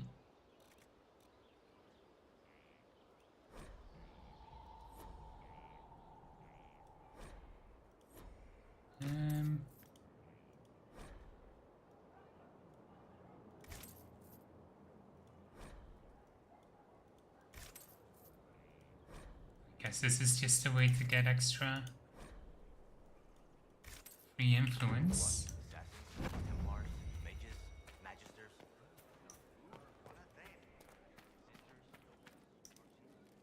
Heard you found something that had to do with wardens. Would have liked to have seen it. He sounds so angry about it.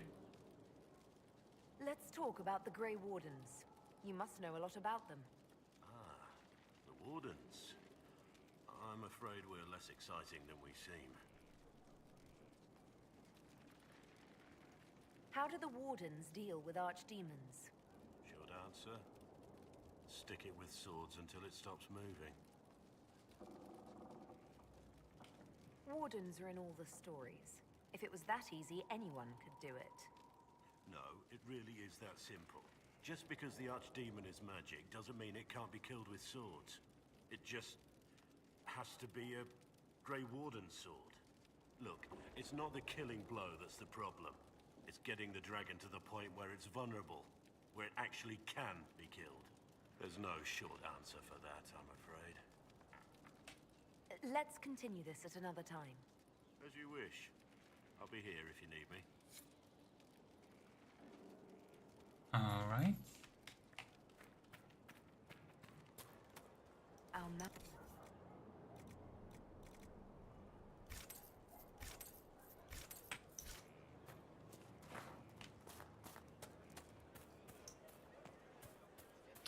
Actually, I should sort through all my stuff. See if there's anything else that needs sorting. I do really want to hold on to that hat. I think I'm gonna sell out these grey ones.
As leader of the Inquisition,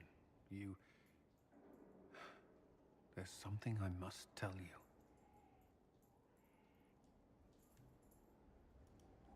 You're being especially serious today. I know. Lyrium grants Templars our abilities, but it controls us as well. Those cut off suffer. Some go mad, others die. We have secured a reliable source of lyrium for the Templars here. But I no longer take it. You stopped? When I joined the Inquisition. It's been months now.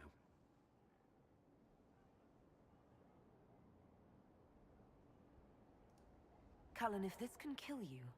It hasn't yet. After what happened in Kirkwall, I couldn't. I will not be bound to the Order, or that life, any longer. Whatever the suffering, I accept it. But I would not put the Inquisition at risk.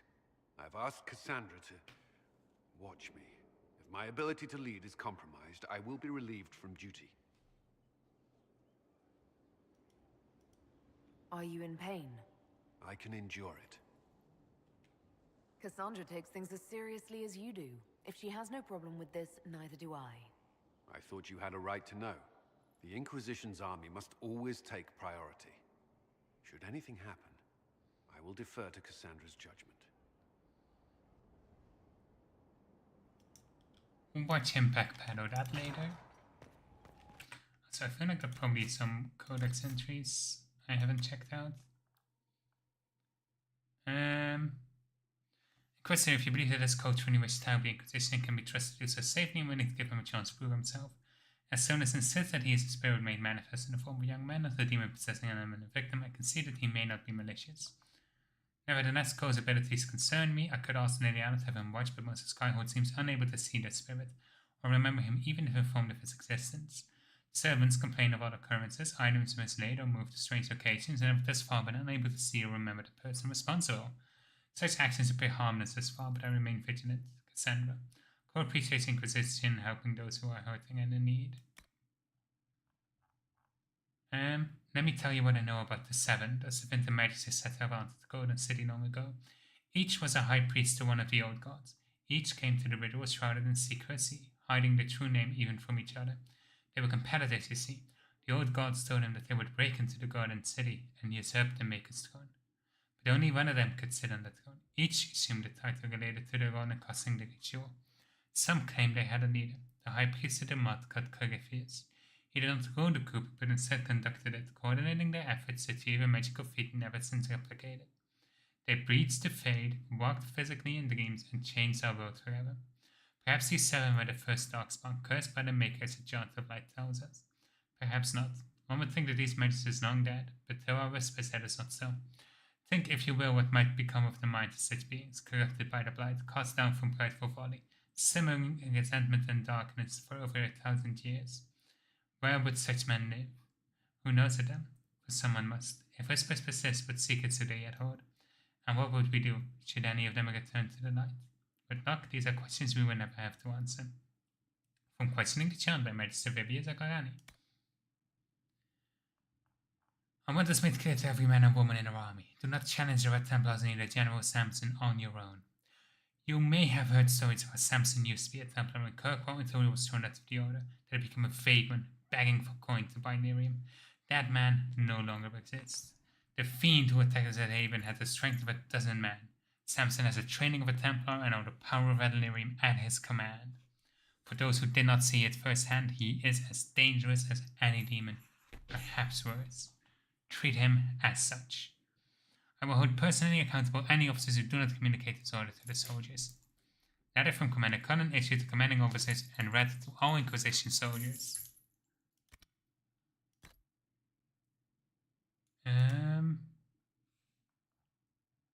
Okay, that's just that we have them researched. Revenants. An entire unit of men, all slain by one creature. I didn't believe it at first, your perfection, but it appears that this is so. We have a survivor, and what at first I thought was rendering pure exaggeration, it appears to be no simple skeleton. The descriptions of the creature's abilities were eerily similar to those of brothers and Marinus Powell encountered almost an age ago. Men poached through the air to skewer themselves in the creature's blade, and attack so quick was able to assault multiple opponents at once. know your perfection, what we have here is indeed a revenant, and nothing less. From a letter to Divine Amara III in the year 571 Dreg, Exalted. A revenant is a corpse possessed by a demon of pride or of desire, making it among the most powerful possessed opponents one can face. Many possess spells, but most are armed and armored and prefer to use their martial abilities. They are weak against physical attacks but regenerate quickly, and commonly use telekinesis to pull opponents into melee range, should they try to flee. Revenants also have the ability to strike multiple opponents surrounding them, stay at range if possible, and strike quickly. This is the only way to take such a creature down. Groups. Kunari Thamarisons. Nelly Goodwin lay on the hard stones of the Kirkwood docks until the sailor left with her purse. As she struggled to her feet, a large grey hand reached out to help her. It was another Kunari, the great horned giant who had come to live in the city. I thank you, said Annie Goodwin hesitantly, looking for a satchel.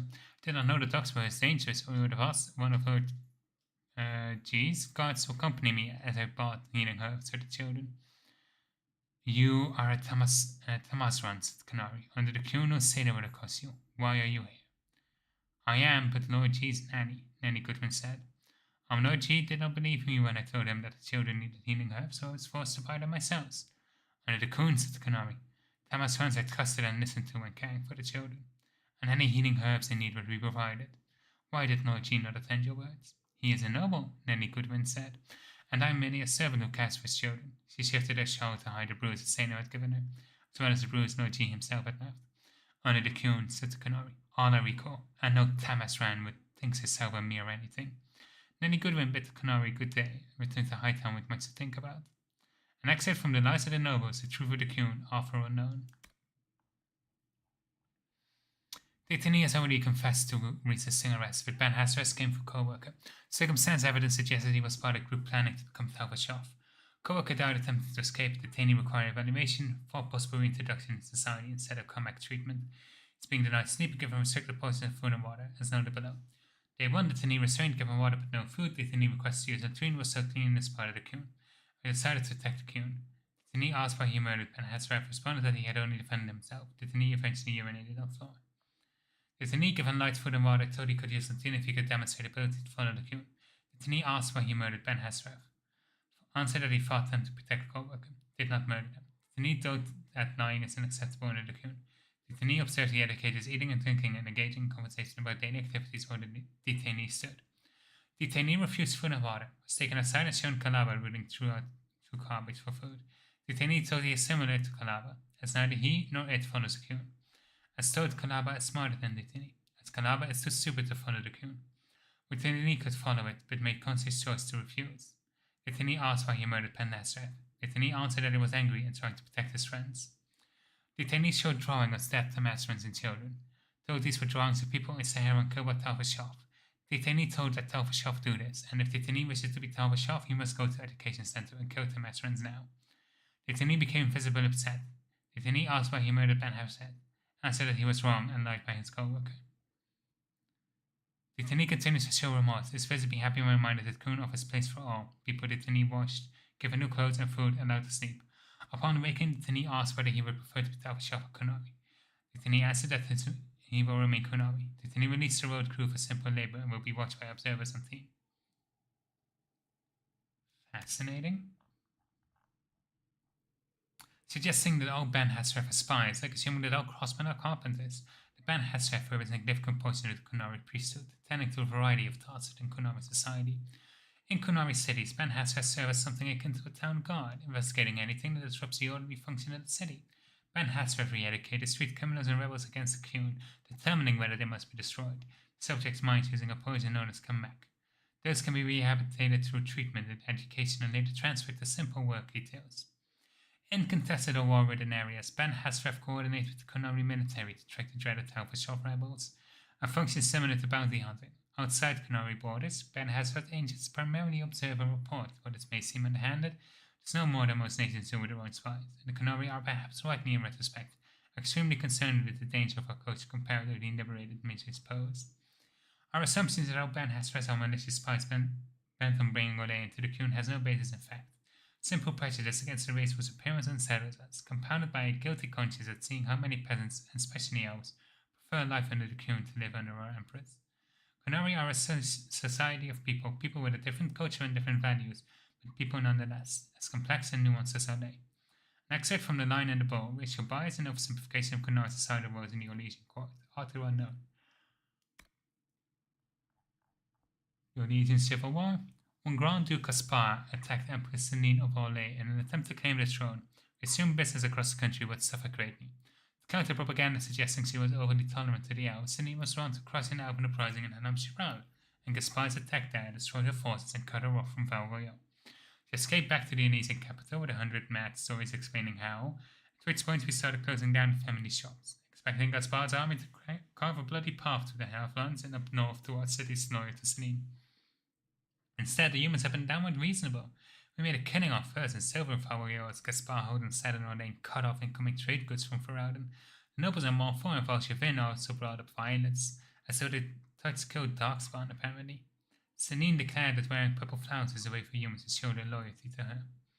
In Ferrauden, half the cities would be on fire, but in Orlais the nobles make jokes, and the merchants just keep peddling their wares while Gaspar and Celine's armies clash in the deals. The only people really suffering are the peasants, but then that's true enough anywhere.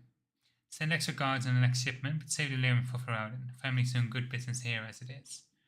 From a letter from the No Herrick, the Dwarven merchant to his family in Ostwick. Okay. The Avars. Driven across the Frostback in ancient times, the army tribesmen split into 3 groups, one settled the Ferrauden Valley, one pushed into the Kokari Wilds, and the last returned to the mountain. Modern Ferrauden bear little resemblance to the Alamari ancestor, and the chastened remember few of their traditions, but the Avar have changed little throughout the ages. Like the chastened, the Avar are not a united people. Each tribe fend for themselves, as is beholden only to its tame. They still follow their own gods. Korf, the Mountain Father, Hakon, Winter's Breath, the Lady of the Sky, as well as dozens of animal gods never named to outsiders. Nothing lost in the mountains. Wind and rain eventually eat away the strongest hordes. Valleys are arable one generation and locked in year-round ice the next. Game is constantly on the move, even amongst themselves the Avar make no absolute promises. They wed by a tradition which the groom struggles to untie a tightly knitted rope while the bride sings a hymn to one of the gods. However many knots he has undone, by the time her song ends is the number of years she will spend with him. Though Nanas often forget that there is no such thing as a permanent alliance in the Frostbacks. From Ferrauden Folklore and History by Sister Patrine Chantry Scholar.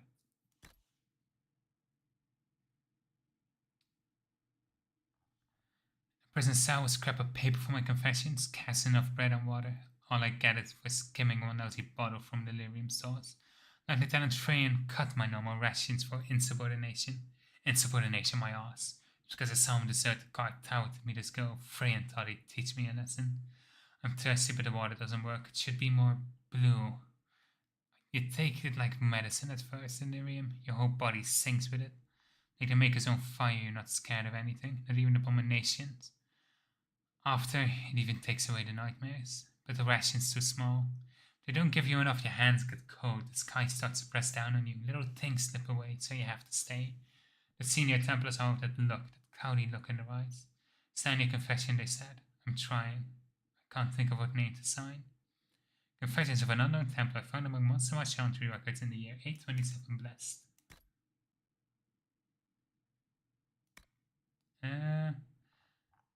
I spent the last week in the Fellamire. The bog stretches forever and it's snow riding. At night, when the mist gets thick, you can still travel along the old roads, and there's enough good hunting to make the trip worthwhile. Fish, birds, even a few hearts. There's one thing to look out for though. When something dies in the water, the mire preserves it. I was stalking a magnificent buck when a corpse clawed out of the water at me. I'm not afraid to say I ran. No wreck of antlers is worth fighting a demon. My cousin the fish's end thought it was funny. Says he has to look out for him dead every time he goes outside the village. I don't know how he stands it. A diary of a hunter from Denerim. Research is founder of blood notice down with the summit stone and blue vitriol. Sahara. The goal is fear. Kunari and Sahara market must fear that everybody who serves their food is a rebel looking for chances to poison into Kunari's plate. The rebels must fear that every farmer they pass in the field is Ben Hasford's spy ready to bring soldiers running. And the commoners, the peasants. They must fear everyone. They see rebels like fires that kill Kunari and commoner alike. They see Ben Hasraf as commoners who all know are innocent. When these events do not occur naturally, it's our duty to catalyze the process. Only when the commoners of Saharan fear the rebels and hate the Kunari will the Imperium be seen as a preferable option. The action we take here may seem cruel, but to succeed we must agitate until all of Saharan hates both the rebels and the Kunari for their actions. Only when the people are broken can we save them. Only when they fear all odds will they accept the aid of the Imperium. Any good soldier would kill 10 men to save 20. We must bring terror to Saharan so they might one day bring peace. An excerpt from a training manual given to winter operatives joining the Sicarii, whose existence has been officially denied. What's the last one? Okay. Oh wait, I think... okay, good enough.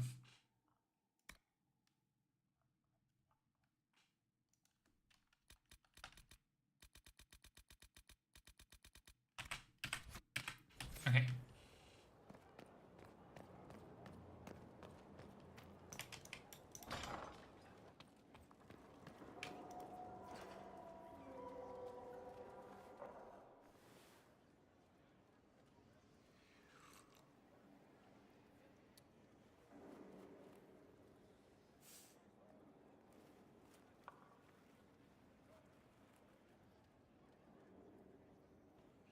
Something wrong with your tea?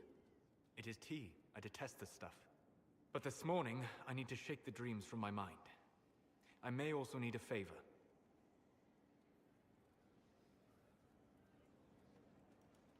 You just have to ask. One of my oldest friends has been captured by mages, forced into slavery. I heard the cry for help as I slept. When your friend was captured, how did he... she... It. It? My friend is a spirit of wisdom. Unlike the spirits clamoring to enter our world through the rifts, it was dwelling quite happily in the Fade. It was summoned against its will, and wants my help to gain its freedom and return to the Fade. I thought spirits wanted to find their way into this world. Some do, certainly. Just as many Orlesian peasants wish they could journey to exotic Rivain. But not everyone wants to go to Rivain. My friend is an explorer, seeking lost wisdom and reflecting it. It would happily discuss philosophy with you, but it had no wish to come here physically. Do you have any idea what the mages want with your friend? No. It knows a great deal of lore and history, but a mage could learn that simply by speaking to it in the Fade. It is possible that they seek information it does not wish to give, and intend to torture it. We actually see something similar in Absolution. All right, let's go get your friend. Thank you. I got a sense of my friend's location before I awoke. I'll mark it on our map. Where is that?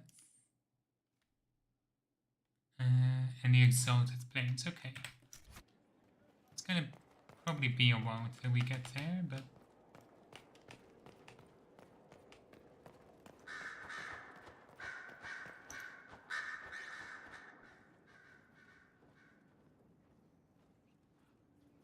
Anything interesting? A letter regarding Felix, Alexius's son. He went to the Magisterium, stood on the Senate floor and told them of you. A glowing testimonial, I'm informed. No news on the reaction, but everyone back home is talking. Felix always was as good as his word. Was? He's dead. The Blight caught up with him. Are you all right? He was ill, and thus on borrowed time anyhow. That doesn't mean you can't regret his death. I know. Felix used to sneak me treats from the kitchens when I was working late in his father's study. Don't get into trouble on my behalf, I tell him. I like trouble, he'd say. Tevinter could use more mages like him. Those who put the good of others above themselves.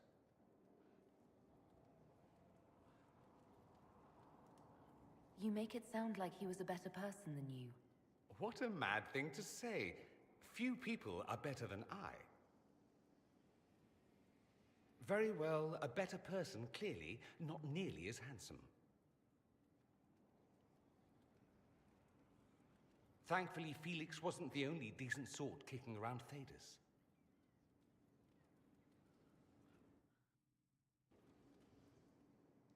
Interesting. Oh, I know what mission that is.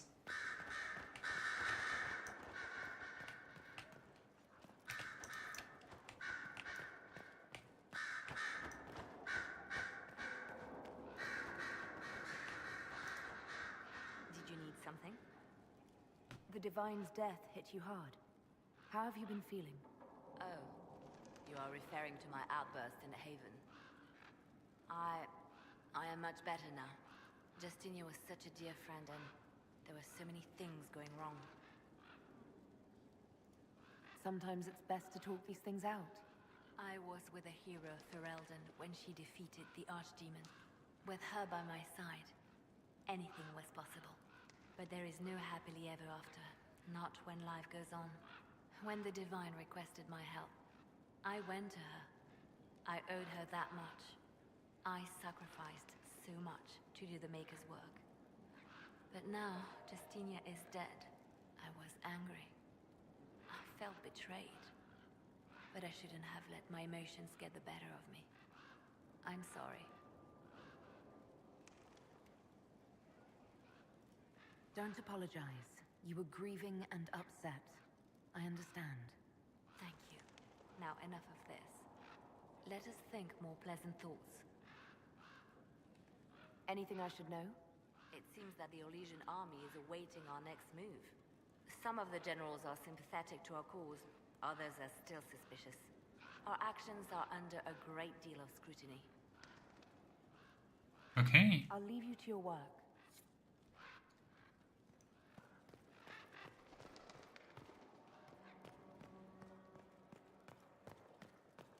Let's see cards for Vivienne next. I'm guessing she won't have anything new to say, but...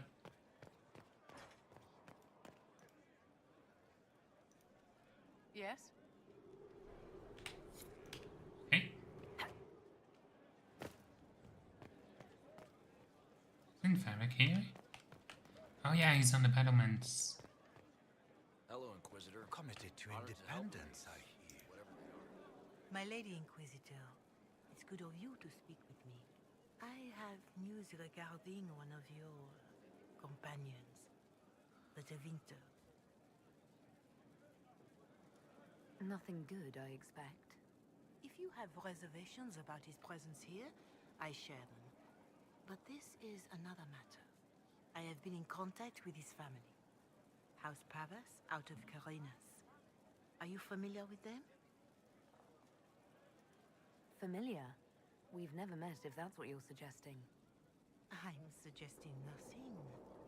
I'm only curious whether you know of his situation. The family sent a letter describing the estrangement from their son and pleading for my aid. They've asked to arrange a meeting quietly without telling him. They fear it's the only way he'll come. Since you seem to be on good terms with the young man, I'd hoped... Are you sure this isn't some kind of trap? I mean, the secrecy... That did occur to me. What if it is a plot of those mages, the Venatori? Another reason to put this in your hands, Inquisitor. I pray that isn't the case. But if it is, you are far better equipped than I to respond to such treachery. Just what kind of meeting do they have in mind? I believe they just want to talk, to understand why Dorian felt he had to come here. Somewhere private, away from Skyhold, but not in Tevinter. You make them nervous, I think. They don't understand why he's here with the Inquisition. They want him to come home. What happens if Dorian doesn't agree? Hopefully that will be the end of it. If not, well, that's why you should be there. Why would his family contact you? Because they don't know you, Inquisitor. I am not of the Imperial Chantry, but they know what I represent. These are parents concerned about the welfare of their son. How could I not do whatever possible? I would speak to the young man myself, but he does not care for me. Thus I come to you. If any good can come of this, we must try. They don't want Dorian to know. That seems odd. They believe the young man would refuse, and the letter implies he'd have cause. Yet, they are remorseful for whatever came before. This is a chance for dialogue. There is deceit in bringing the young man to this meeting without his foreknowledge, I know. But does it not lead to a greater kindness if there is potential for reconciliation? if you think I'm going to trick Dorian into meeting his family... I feared you might say that. The family will send our dinner to meet the young man at the Red Cliff Tavern, to take him onward. If he truly does not wish this reunion, he can always end the matter there. I pray you change your mind, Inquisitor. Perhaps their letter will persuade you. If there is any chance of success in this, it behooves us to act. Okay. Your Reverence, I understand that you feel inadequate to the task of bringing Dorian to a secret meeting even in the asking. I find it difficult to believe myself, considering my son has refused our contact. That is the only way. I know him. He would be too proud to come if he knew, even just to talk. That is all we wish to do. The thought of Dorian in the south, placing himself in the path of such danger, alarms us more than I can express. If this somehow succeeds, we have a family retainer at the Vanderbilt Hills watching for Dorian's arrival. He'll bring the boy to us. Somewhere private. If Dorian utterly refuses to go with him, it ends there, and there's nothing we can do. We're at our wits' end. Okay. Let's go meet Varric's contact.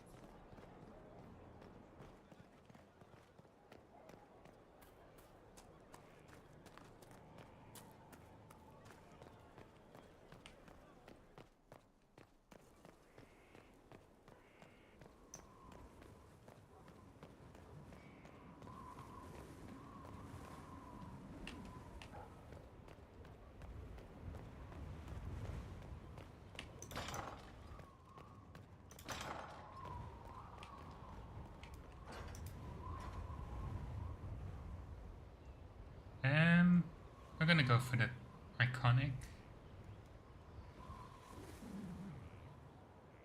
I have some issues with how the hair looks on this, but it's fine. Inquisitor, meet Hawk, the champion of Kirkwall. Though I don't use that title much anymore. Hawk, the Inquisitor. I figured you might have some friendly advice about Corypheus. You and I did fight him after all.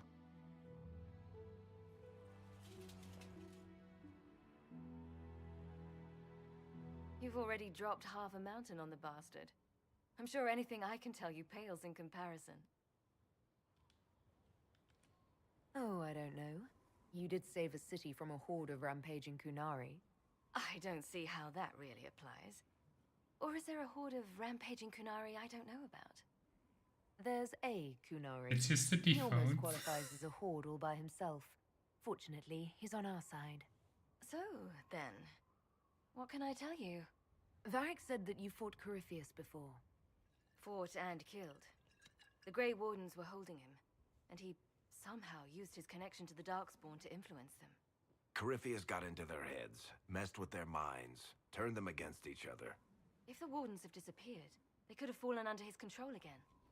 It's I just ran with like the default Hawk, just because I'm extremely fucking gay for her.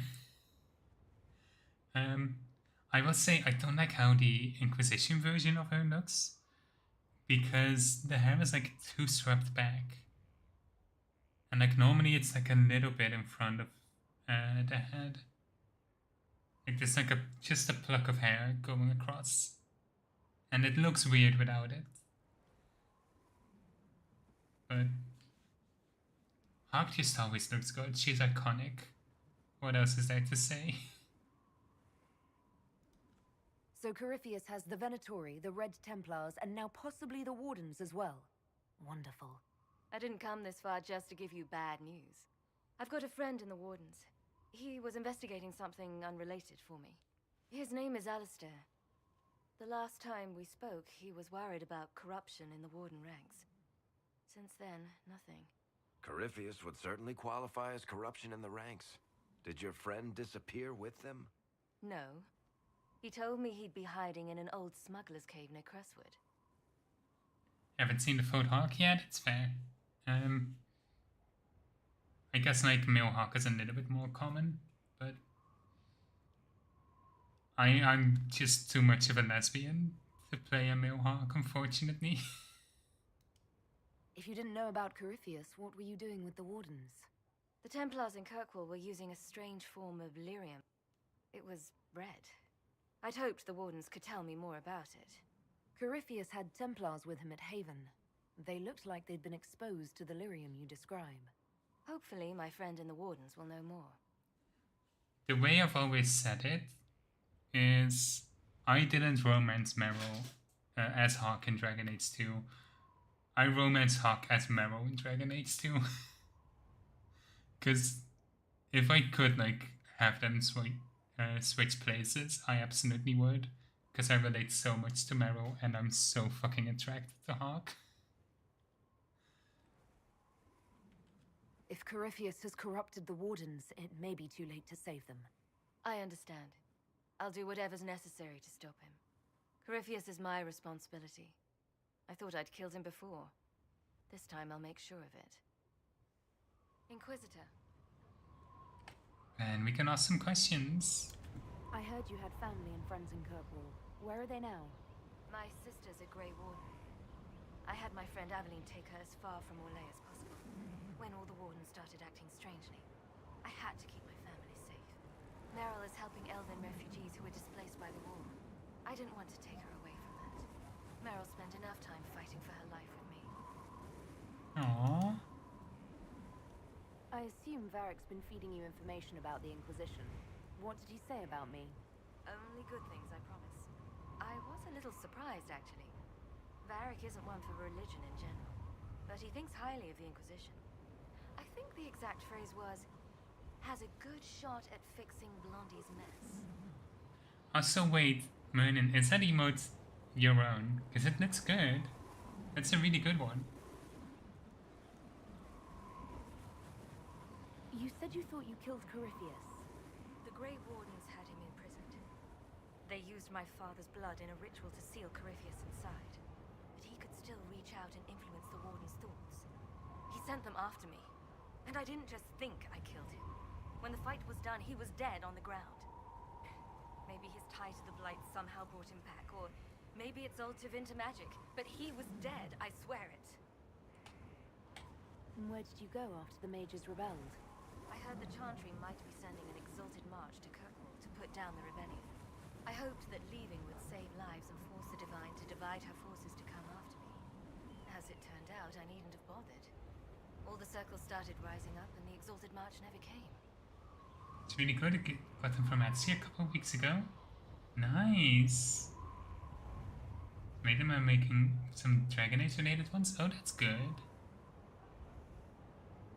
I've been meaning to check out your streams, because I saw you stream as well, but I haven't had a good chance to yet. Hopefully soon. I'd like to know more about Anders. What was he like? I don't know if there ever was just an Anders. He was crazy. By the end, there was nothing left in him, except this insane need to start a war no one could win. We'll talk later. I'll meet you at Crestwood. Let's go.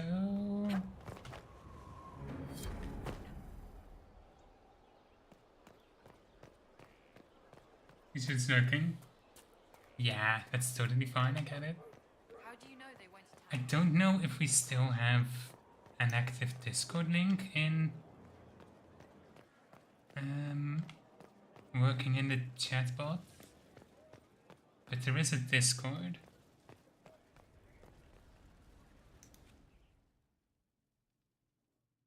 But I don't know if I actually ever updated the bot to make the invites valid.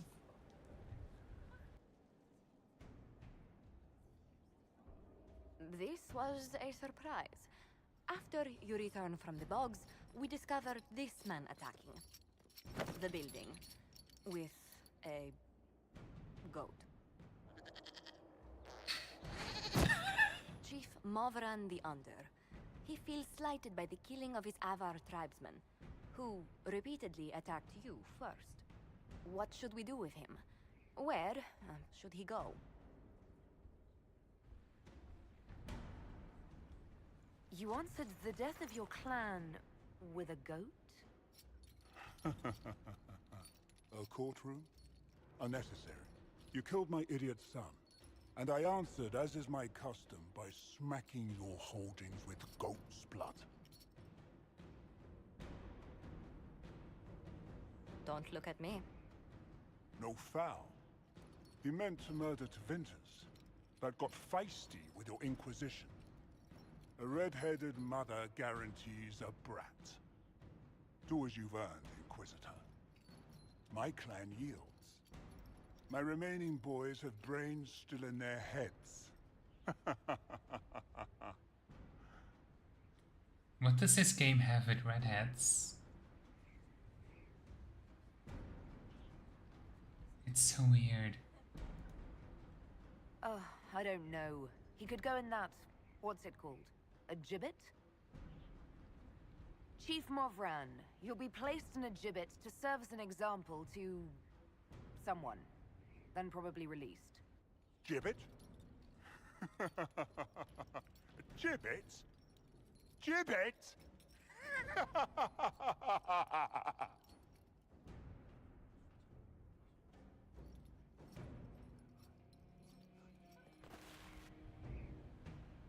At least he's having fun about it.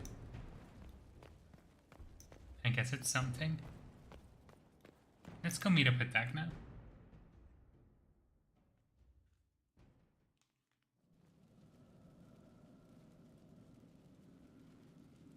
Inquisitor?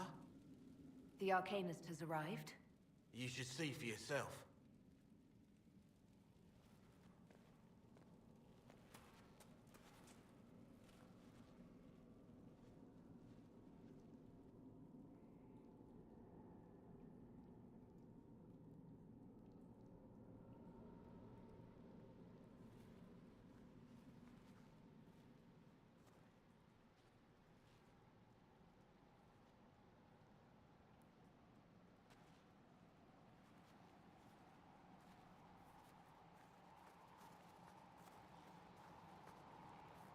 Hello there.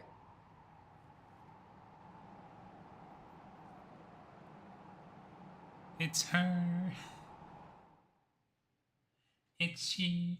Well, don't just stand there slack-jawed. Let's figure out what you need. You're the magical advisor? Oh, you're her. The Inquisitor. I'm Dagna. Arcanist Dagna. It's an honor, your worship. Is that it? The hand anchor mark? It's pretty. The breach was pretty, too. In a destroy everything sort of way. I welcome you to the Inquisition and look forward to your contribution. Me too. I've heard some impossible things. I love impossible things. Those are the best to make, well, possible. I've looked at Harris devices. Precision is fantastic, but typical. Mundane. Old thinking. No disrespect meant to the classical trades, but you need a new perspective. I've made adjustments. As long as I keep making them, you can craft just about anything. Almost safely. Almost? What is it you do, exactly? I was born to the forge. That's literal in this mythcast. So the hammer and tong, that's like a heartbeat. But you've a man for that already, and a good one. I'm here because of my passion for magic. Magical study, magical theory, magical enchantment, and through it, the manipulation of masterworks. I studied it all with an objective eye. No secrets, no fears. That lets me apply principles like no other. Maybe one other, but I don't have that wonky of a mind, so I still kind of win. So you're referring to Sando. You have the ability to make exceptional weapons and armor. Masterworks?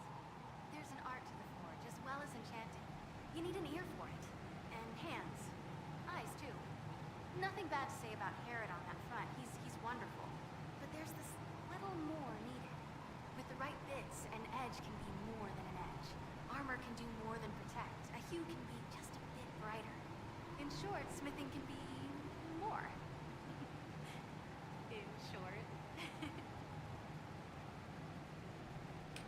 What's the story with enchanting? Lyrium is the heart. In certain rational patterns, it beats like something alive. That's how I see it. So, a mage can make your weapons do things, but with the right runes, the right rarities, your toys become wonders. It's the one thing mages can't do. Drives them mad. Literally. Dwarves are resistant, so it doesn't affect us. Mostly. Another time, Dagna. Of course. Bring me what you want made, and I'll make sure it goes just right. Sweet. Let's look for shipments.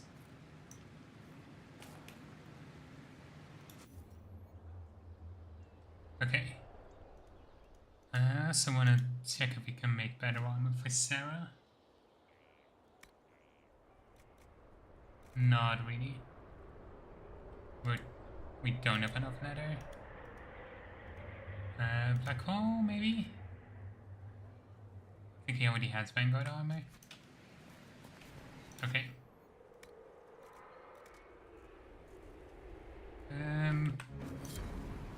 Yeah, that makes do this then.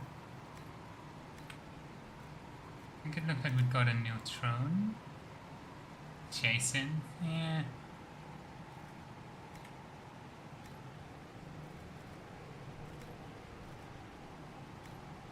I need a core? No, not yet. Okay.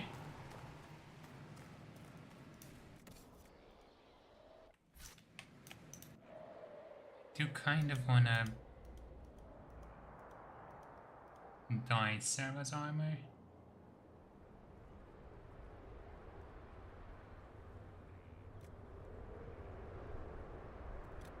Because it is a little bit. And let's do leather first.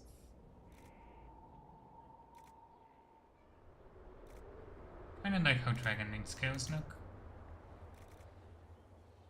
Let's do Plate Weave because that is kind of a like standard color. Don't think this is adjusting anything.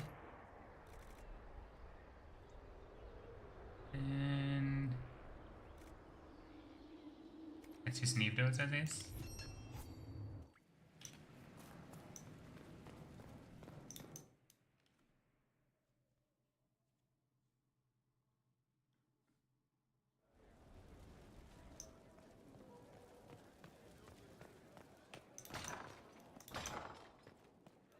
Josephine, anything new? And what else did Lady Forsythia say? That she'd rather drown herself than help the Inquisition. Anything else? She said she'd have us flogged alive if we allied with her brother. That does sound like her. Cheer up, Josie. We at least have her attention. You always do find the brighter side of things. We are in the midst of cementing an alliance with Lady Forsythia of Nevada, your worship. It's become a somewhat delicate task. Should I post more guards outside your room? That should be unnecessary, Inquisitor. I dissuaded her from sending soldiers when she learned we'd struck an accord with a brother she's feuding with. Lady Forsythia simply employs a colorful manner of speech. Dealing with so many demanding, strong-willed people can't be easy. It's no less intense than my days at court, Inquisitor, I assure you. But I confess I do miss my staff from the embassy in Antiva.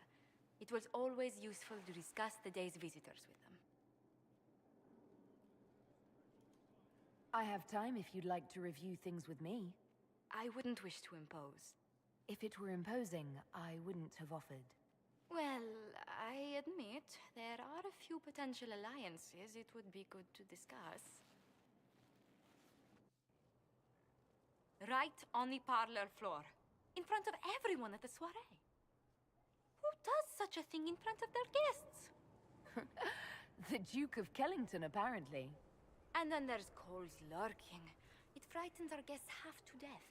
Lord Gennard still won't respond to our letters. And Sarah, can she not find a single overshirt with that mustard taint on it? Then there's Dorian. The man refuses to take anything seriously unless it suits its whim. Not to mention... Oh goodness. Have we been here an hour already? 2.5 hours, I think. But no one's counting. Oh, dear. I didn't intend to go on for so long. You must think me quite the gossip. You've been working continually since I met you, Josephine. And that can't stop. I must be going. But I leave feeling less troubled than I have in weeks.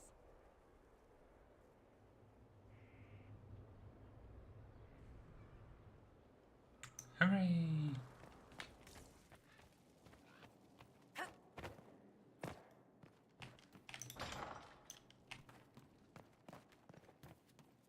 The one downside is that it's such an annoying place to leave, despite the Inquisitor's room.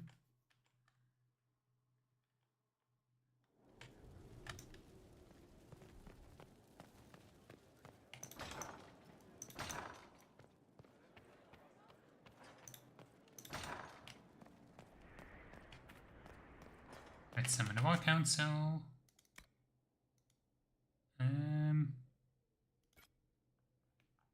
Guess we'll go for this first.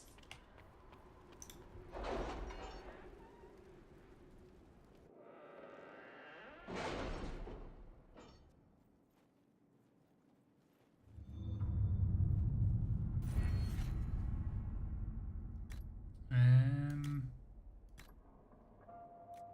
still don't have it.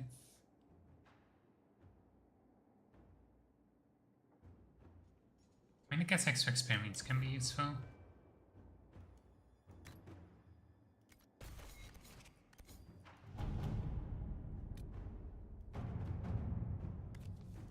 Inquisitor. Let's go to ruins. Inquisitor, power conversation with Mason, send some of the charges to Haven. Goes to find any gear lost or Griffiths attack, check for enemy stragglers and bring refugees who have not yet found Skyhold.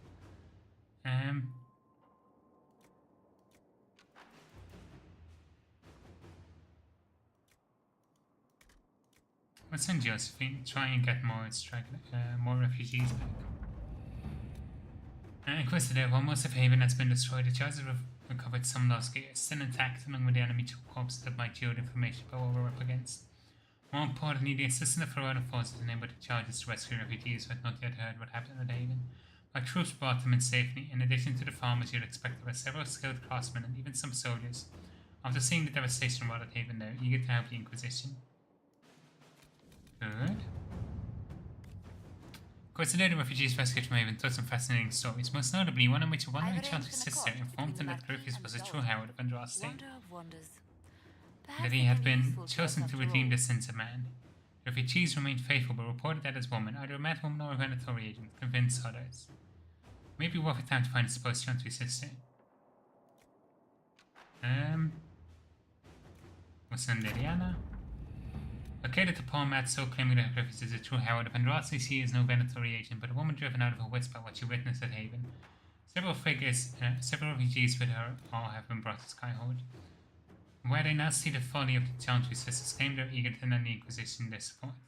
Mother Giselle is grateful that we were able to bring the sister back safely. She remembers the young Chantry sister and describes her as gifted but fragile. So they were care and placing the woman returned to herself. Good. Wood needs the rest of the force back.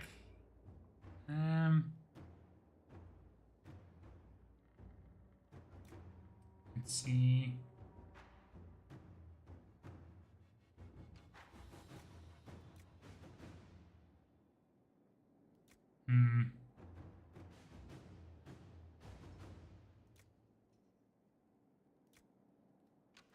I guess repairing the road could be useful. Inquisitor. Again, sending soldiers along the road from Fellow I would like to pass on a considerable gratitude for being spared tracks across the Frostback. Rohina seem happier as well. Okay. Time to go to Crestwood. Hawk has revealed that Griffiths can influence the minds of Grey Wardens to the Darkspawn and bring them under his sway. Commanding Legion of highly skilled warriors. Inquisition was hunt down Hawk's Grey Warden ally, hiding in Crestwood to learn about the Warden's plans. No one has traveled to or from Crestwood in the breach, and Liliana will send her fastest aid to discover her disaster. Okay.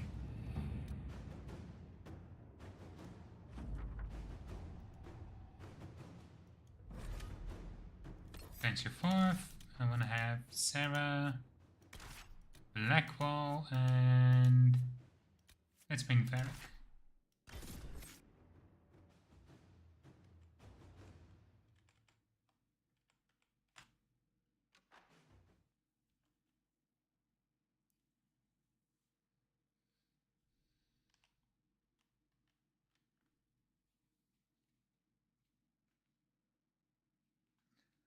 We really need to start clearing out the journal a bit eventually. There's just way too much stuff in there.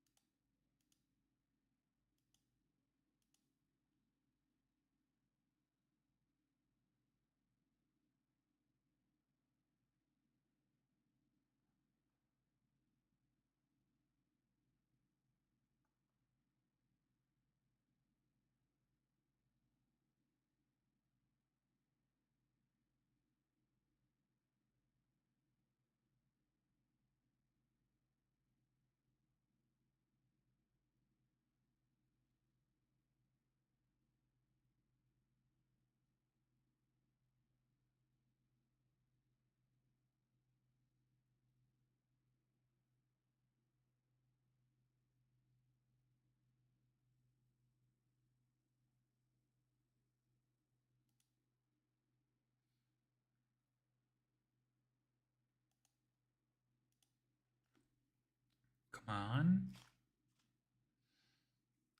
Why does loading take so long all the time?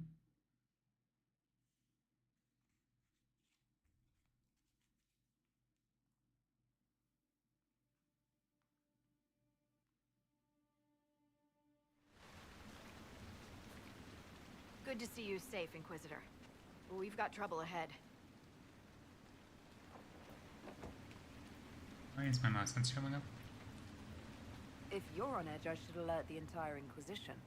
Or increase my hazard pay. That's an option. Are things that bad?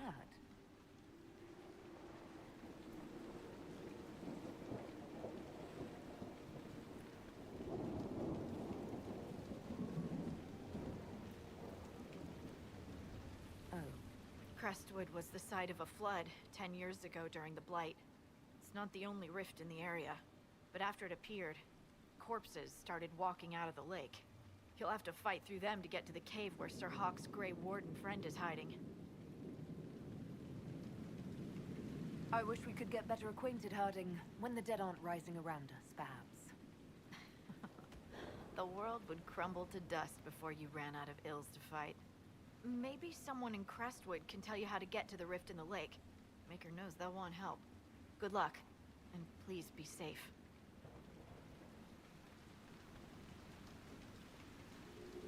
Let's go.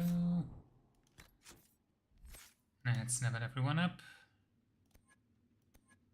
And let's get rid of flasks. I feel like I probably don't want to get both actually.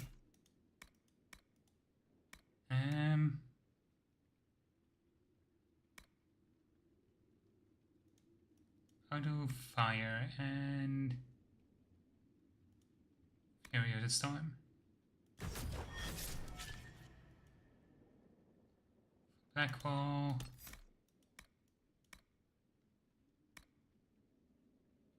Some guard bonus, or let's do Sun Chance. And Varric, Artificer.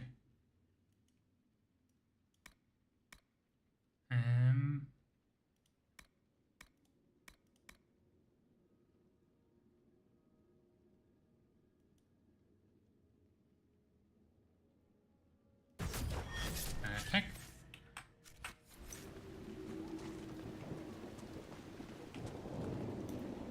Dispatch for you.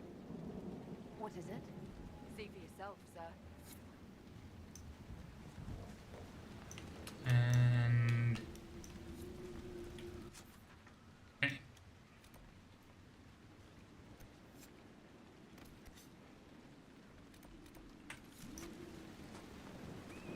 We'll try and help the people here first.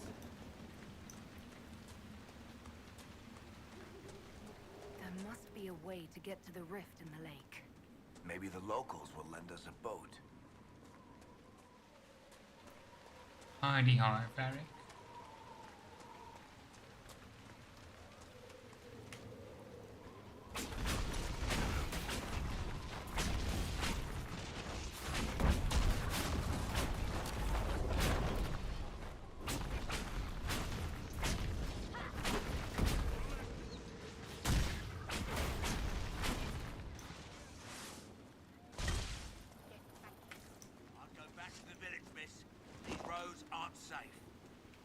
Grey Wardens thank you for your aid, Inquisitor. Will you stay to fight the undead here? My orders forbid it. Crestwood was only a detour. Is that all the aid we can offer these people? If the Inquisition can help, I beg you to do what you can. The villagers have already lost too many. What are you doing in Crestwood? I took one of our own. We have orders to capture Sir Alistair of Ferelden on sight. The man's slippery as an eel. We've been chasing him for weeks. What have you been told about this rogue warden? Warden Commander Clarel ordered his capture. I can say no more than that. I hope Alistair comes quietly. I'll not fight the man who helped kill that many Darkspawn. Farewell. Farewell. Interesting.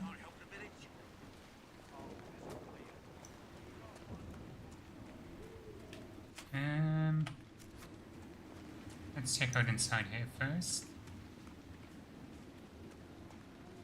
None of those wardens mentioned a new leader. Did you see how the Grey Wardens saved me from those corpses? They're amazing. I'm going to see if they're looking for recruits. Joining the Grey Wardens is not a good idea. Oh, Maker. You're the Inquisitor. But yes, the Wardens are heroes. They saved me from those demons, your worship. With all that's happening, I'd like to help people the same way. You actually want that? I mean, they're heroes, but fighting that stuff all the time. Grey Warden or no, the world needs more people with your courage. Find another way to help people. The Wardens have problems of their own right now. Yes, your worship. I'm sure there's something else I can do to help. Oh, and she's joining us. Nice. It's probably best for her if she doesn't get involved in whatever the fuck is going on with the Wardens. Just a hunch.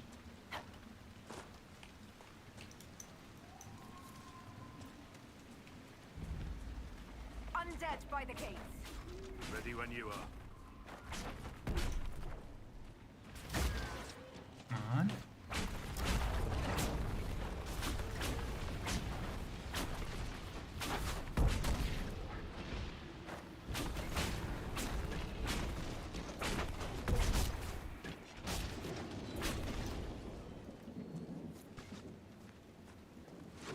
Thanks for your help, but I fear we haven't seen the end of these creatures.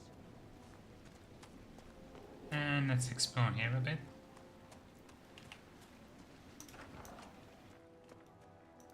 Why doesn't Judith live in the village while this is going on? Maker, if something happens... Are you looking for someone named Judith? Oh, was I speaking out loud? Judith lives outside the village. I asked her to hide here when the undead came, but she wouldn't hear it. Why wouldn't she hide where it's safer? Likes her space, she says. I told Judith my house was big enough. Me and the boy could sleep in the barn if she wanted room. She turned me down. Good day to you. And to you. Interesting. Oh yeah, that's near the dragon, isn't it? Maker, it's the end of the world.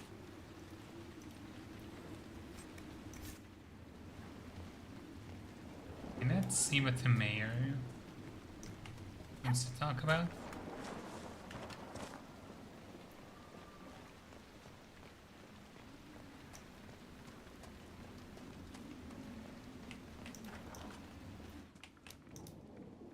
The Inquisitor. Oh, Mayor Dedrick of Crestwood Village.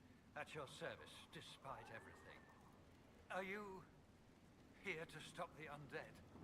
We will, right? I mean, these people are terrified. The undead are appearing because of a rift in the Fade. How can I get to it? The light in the lake? It's coming from the caves below Old Crestwood. Darkspawn flooded it 10 years ago during the Blight. Wiped out the village, killing the refugees we took in. I saw a dam. If we use it to drain the lake, I can get to that Fade rift. Drain the... There must be some other way. Your people are frightened, and they're tired. Let us help. You'd have to evict the bandits in the old fort to use the dam. I can't ask you to risk your life. You're risking the village's safety if you spurn my help. Or is someone else coming? But... no, they aren't. This key unlocks the gate to the dam controls past the fort. The rift must be in the caves under Old Crestwood. But, Inquisitor, I would not linger there. Tell me about your village. It's seen happier days. We farm what we can, trade with the merchants who travel the King's Road. We only want peace, your worship. It's all we've ever wanted. What can you tell me about the bandits camped in the fort? The highwaymen, thugs and thieves. They make a living raiding caravans on the King's Road. When the dead rose from the lake, the bandits killed the old gamekeeper and the fort and took it for themselves. We could have saved people if we'd been able to hide there instead of in our homes. I'm surprised a town as small as Crestwood outlasted the Blight. It was a close thing. The Darkspawn followed a band of refugees running from the Blight. Some of the refugees were... they were very ill. But we took them in. They perished when the Darkspawn flooded Old Crestwood. How did Darkspawn manage that? They found the dam's controls, wrecked them. All I remember is the refugees and villagers screaming as they drowned. And now, they return to us. Until later. Of course. That's not a very suspicious series of events at all, is it? I want to go deal with this rift first.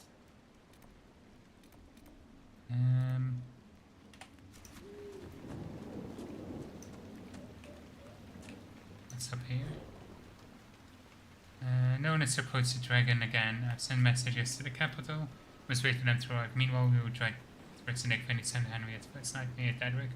One of my lamps was missing, strap on right front hoof, disappeared yes evening in Upper Marrow.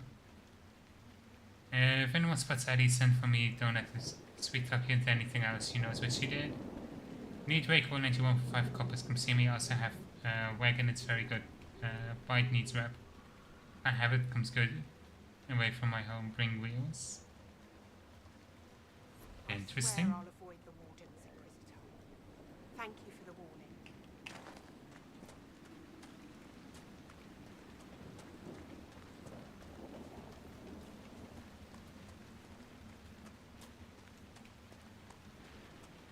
Let's check this place out first. On the 8th day of Blooming Tide 930 Dragon, we fought the 5th Blight. Remember the night the dam broke open, drowning the Darkspawn in flood water. Remember the cries of those swept away, our families and good neighbors. We remember refugees who took shelter with us, also lost in the dark. We give their souls to the Maker, beloved and Raste, guide them to his side. Come to the base memorial, section Crestwood, above a list name. With it, you honor us, Inquisitor. I am Sister Vaughn. Does the mayor finally plan to drain the lake? I must find someone to retrieve the remains of those lost there. Have I interrupted a funeral service? We lost many friends in the first attack. There will be endless time to mourn. The fear is how many more will be added to the pyre. It is so atmospheric here. Especially with the rain and everything, and then when you drain the lake it changes. You want to exhume the corpses at the bottom of the lake? They were the Maker's children. Their earthly bodies deserve better than abandonment in a mire. A funeral service will help put living minds at ease. What did you mean by finally drain the lake? The undead returned, only after the light in the lake appeared. If we want to stop them, we must investigate. But the mayor sent no one at all. I fear he thinks that emptying the waters would unleash even more monsters on us. Until later. Farewell. Yes, I'm sure that's all of his reasoning. There's totally nothing suspicious going on with him.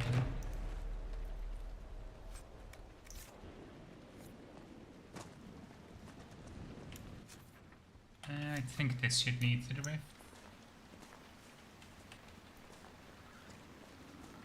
Right?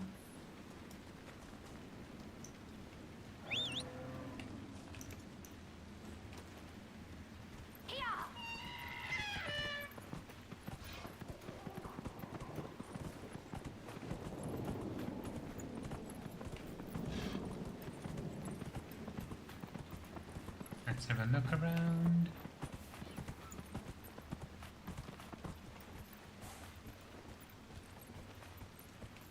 There it is. Ooh.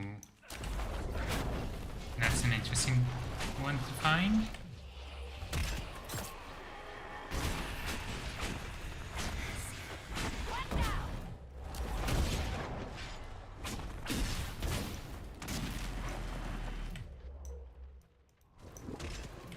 That horror went down quickly. A little bit surprised, but... Okay, that hit absolutely nothing.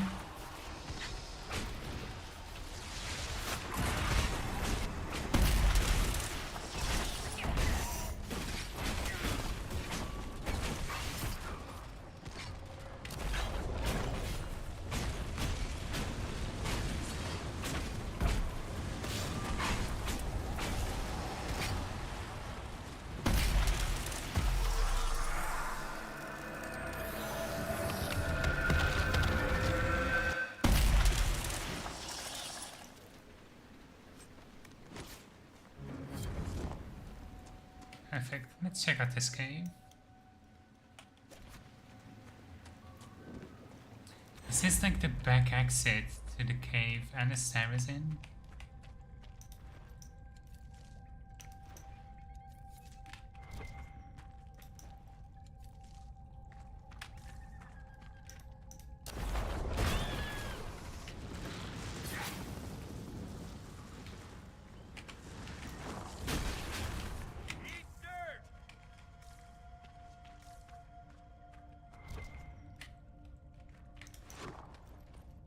I think it is.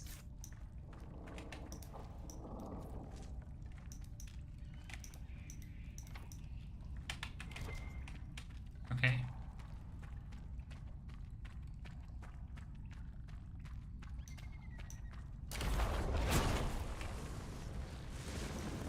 You're not dropping any loot?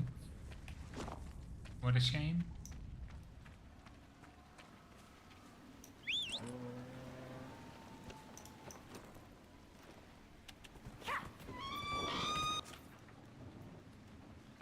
Where should we go next? I guess this makes the most sense. Hello, Hayden. How are you today?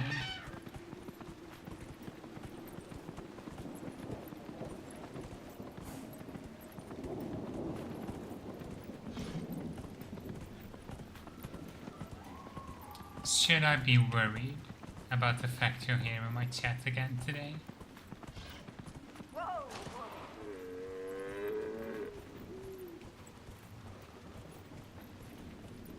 It's alright, then I got some sad news, kinda knocked the wind out. Oh, I'm sorry.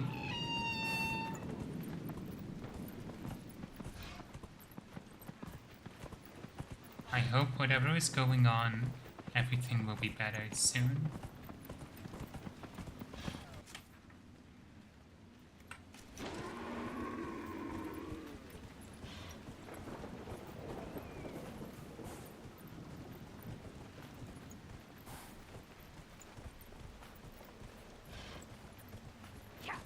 Yeah, sounds good.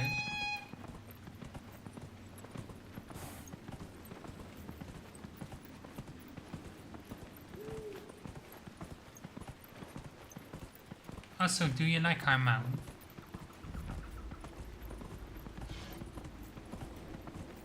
There is something really iconic to going around on a hearth.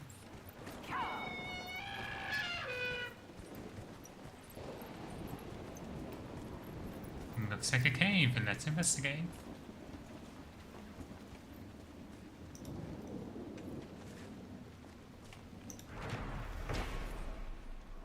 Wooden facade has been erected at the mouth of the escape, presumably to shield any occupants from the weather.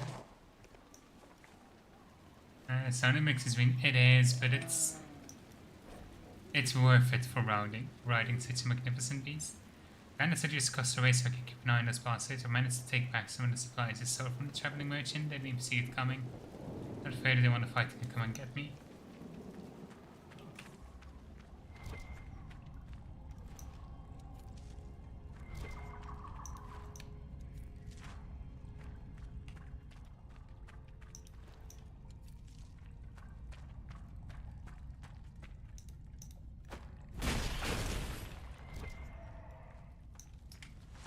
Piece. How nice.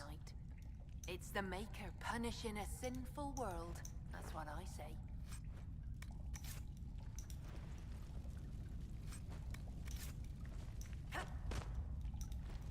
Oh, obsidian. Also, actually, I should have new codex entries, shouldn't I? Champion of Kirkwall. What's the image for it? Ooh. Oh, because it's like a hawk as in the bird, but then like we see Kirkwall behind it. It's a little bit odd that the actual like in-game UI elements for everything is in that art. That feels a little bit odd. But it is iconic. I've heard the name Hawk on several lips this week. Many of us blamed the champion for the events in Kirkwall, which sparked a war that herded all traders into chaos. Can we truly fault Hawk for all what she did? Here was a poor refugee from Reborn who came to the free marches fleeing the Blight. Coming from a family of apostate, Hawk must have spent her life hiding from Templars, hearing about the abuses which mages under the care of the Circle were subjected. Make no mistake, there were abuses. We will never find a peaceful solution to this conflict until we admit that they were partially responsible. Imagine how it must have been for Harkin when she rose to prominence for her role in ending the Kunari threat of 934. From refugee to champion of Kirkwall, Hark's position gave her power and influence. Nothing could touch her.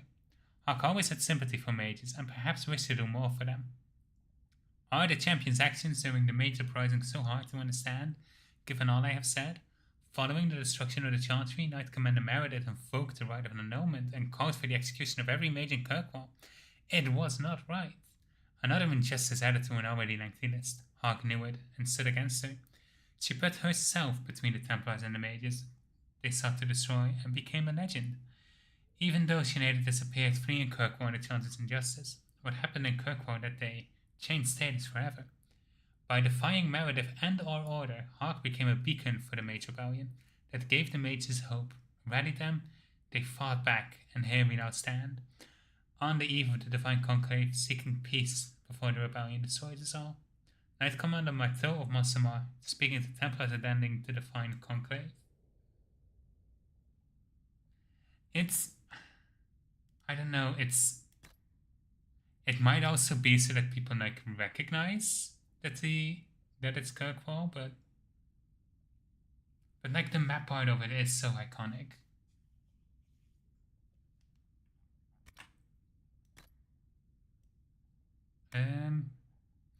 Upon ascending to the second floor of the tower, a gruesome sight greeted us. A ragged collection of bones rang the robes of one of the senior enchanters. I had known her for years, watched her praise countless apprentices, and now she was a mere puppet for some demon. Described from a tale told by a Templar in Antiva City, the 713 storm. That's all they're giving us about arcane horrors? That's all? Okay. Spirit of Wisdom. When the summoning ritual was complete, the spirit appeared. Both spirit and demons have no gender as we understand it, but this one, much like the rare and dangerous Desire demon, presented as female. Although its form was not threatening, the spirit carried itself with a confidence and awareness, I suppose, that I have seen only in the most powerful of demons. The spirit of Wisdom was polite and courteous. It answered our questions about the fate, even acknowledging the difficulty when we could not understand what it meant. There was none of the bargaining one normally associates with a summoned creature, save that the spirit sometimes asked us questions as well. Hagar shared a mathematical formula he had recently proven. Our Etienne explained her study of magical themes in the Chant of Light, and young Reese talked a little about his mother. When we were finished, the spirit thanked us for the conversation and then vanished, although none of us had dismissed it. We soon discovered that the sigil ritual we had devised was critically flawed. The spirit had been under no compulsion to come or remain. All the time it had talked with us, it had stayed of its own volition. Angus was greatly concerned that such a powerful spirit remained free, and has updated the ritual to correct for the weakness in the binding enchantment. I understand its caution, but I also confess that I quite enjoyed the conversation. I'm not certain the spirit would have talked so freely had it been shackled at the time. An excerpt from Spirit of the Spy by Senior Enchanter Francois. Crestwood. Crestwood is a small village of no real consequence to the lords and ladies who ride through on the way to Valgoyo or Denerim. The people work glad for visitors, however residents send livestock and grow what crops they can, but their chief income comes from trade. I was dining alone at the local mill, which is quaintly perched on the top of a dam, when I overheard the barman mention tunnels beneath the village. I was surprised to learn that a vast cave system riddles the land surrounding Crestwood. The locals told me tales of strange noises and eerie nights, of entire expeditions swallowed by underground fissures, and screams in the dark that come from nowhere and return just as swiftly to nothing. I scoffed and went for a stroll around the area. The night was clear and I was wading down a pleasant glade in the hills when I heard a rasping hiss. Dropping my walking staff, I spied an overgrown opening to a small cavern. Were those footsteps padding away into the dark, I heard them, or a startled animal? That night, I let the candle in my room burn longer than usual. From the diary of a traveller from Valshavin, dated 3 months before the start of the 5th Blight. Resources found here were elfwood, spinnerweed, bloodload, steep mushroom, embryum, iron, obsidian, and everite. Okay.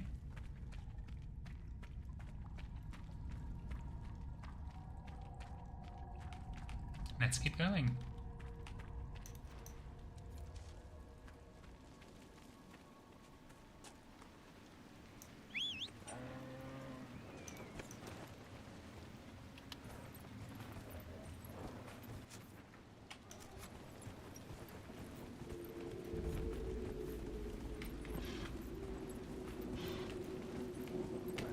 I kind of hope this would connect back. Oh, this needs. Okay.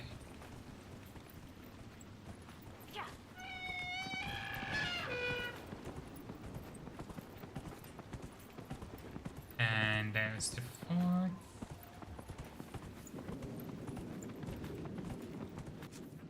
Do want to look for Anastav first, though.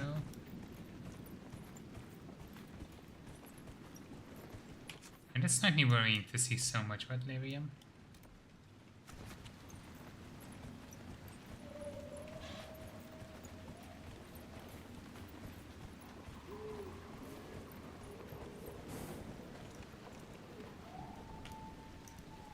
No. I want the flower. There we go.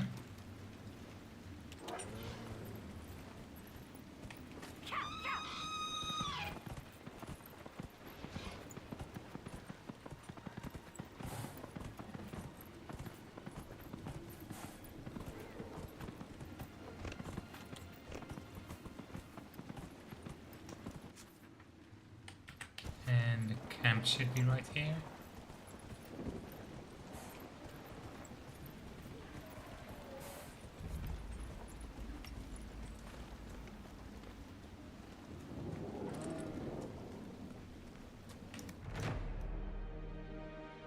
There we go.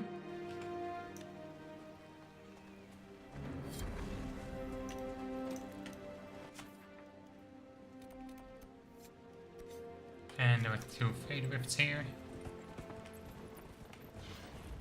I guess we'll go and close the first one.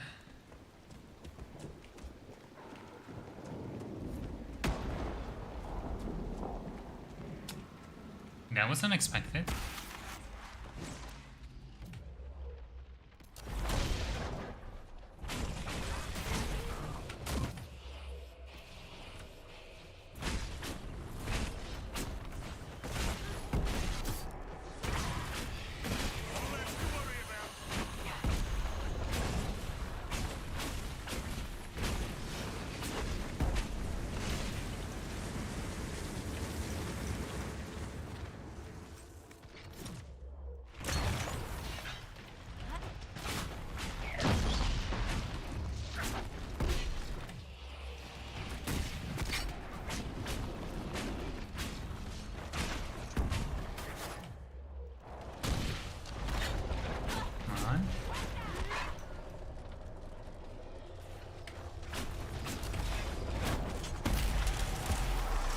And there we go.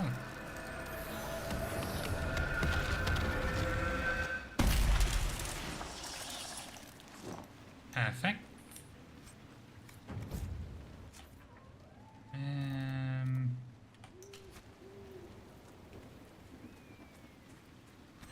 Let's see how we can get to...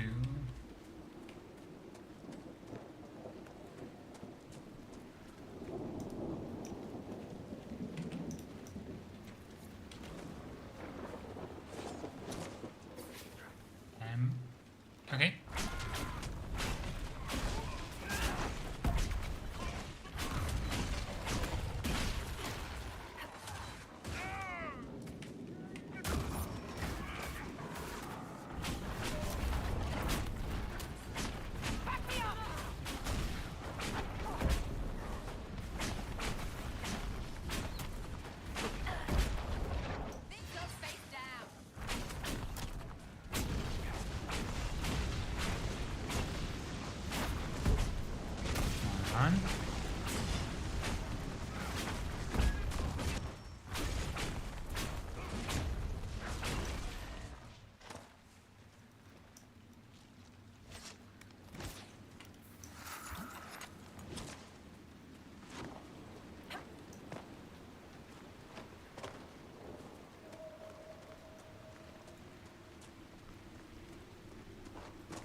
How exactly do I get there again?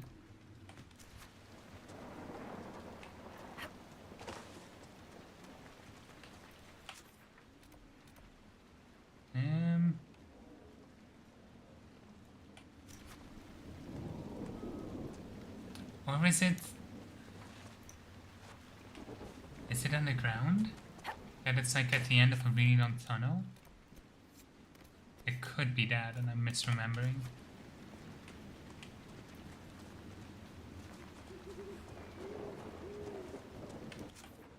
This doesn't exactly look like it's leading anywhere.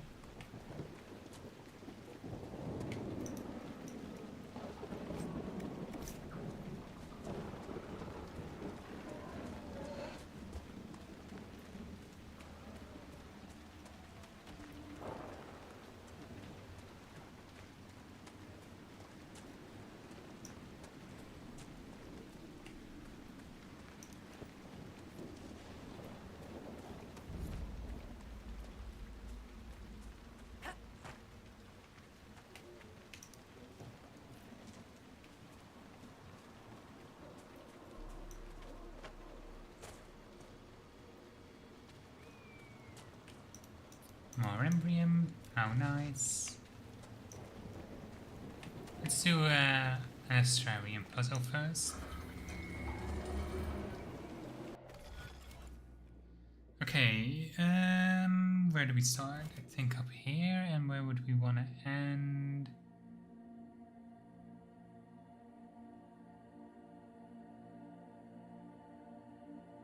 I don't see any other spots that have... Oh, this does. Okay, hang on.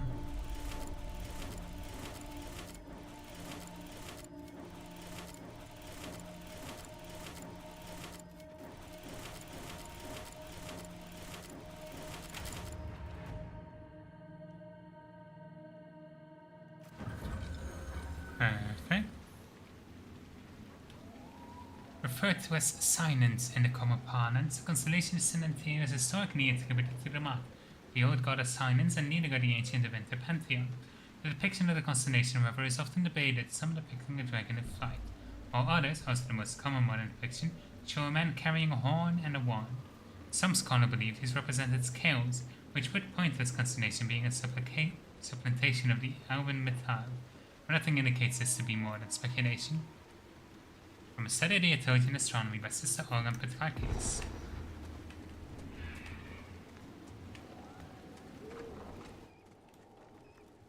You chose a bad time to come knocking. Between the corpses and the Wyvern, nothing here is safe. What I wouldn't give to get my hands on that animal. There's a Wyvern causing trouble. It used to hunt in the mountains. Didn't bother anyone but the bandits. Lately, the beast got it in his head to come down here. It almost crippled Gauld's little boy. Best someone kill it. I hope I get my hands on the liver. It makes a poison that kills rats like nothing. Do you farm out here? The name's Judith. I farm and I mend things for the village and people passing through. I did a fair trade with traveling merchants before the undead started attacking. And those bandits. Not to mention that dragon. Seriously, why does anyone live out here? Oh, you know, the fishing's grand. What do you know about the dragon? She moved in a month ago. The guards tried to run her off, but she snapped one's head off and she flew away. Poor Hamold. At least it was quick. Since then, she's eaten 3 horses, 5 goats, and 2 cats. If you're Judith, there's a man in the village concerned about you. That must be Gould. Fretful as ever. I'm glad he stayed in Crestwood. He's fast as you please with a loom, but terrible with a sword. Until later. Be safe. Well, at least we know she's safe.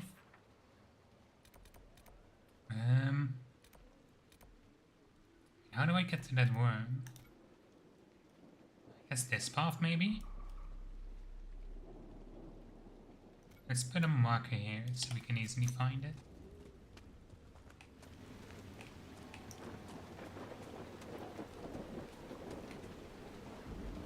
Summon a heart. The Hanged Man, actually. Probably been 20 years now. It was a dive, if I remember correctly. It's the dive, filled with the best and worst people in the world. Yes, I heard it was a haunt of yours. Haunt? It was home. Alright. Oh.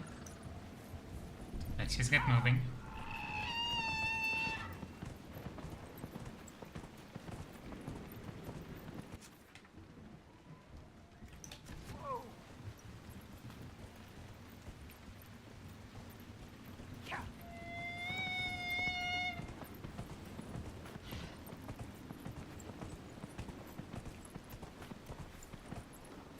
Stay up here. And keep our eyes open for a road going up and to the right.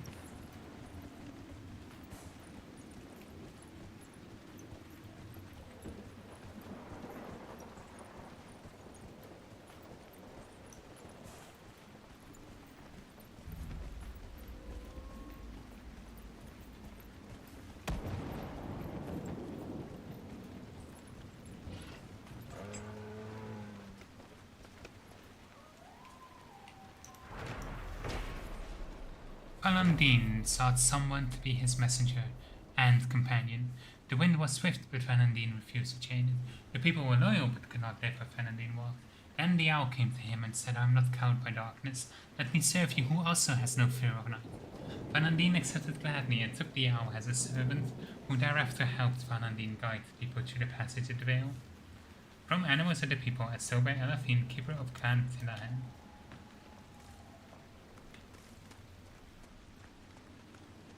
Interesting.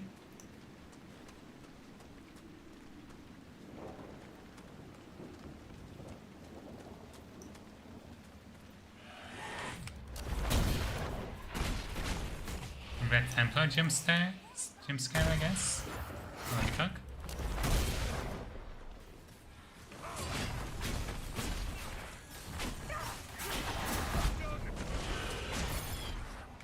Oh damn.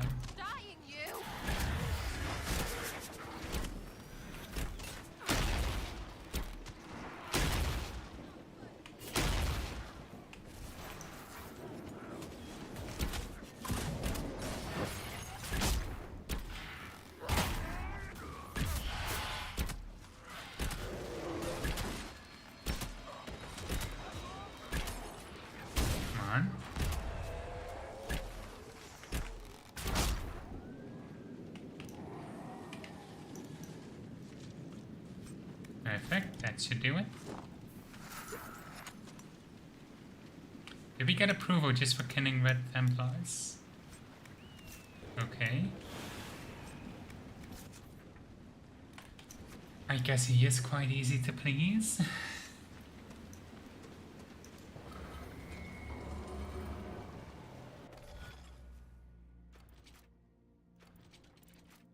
And this is 3. Okay.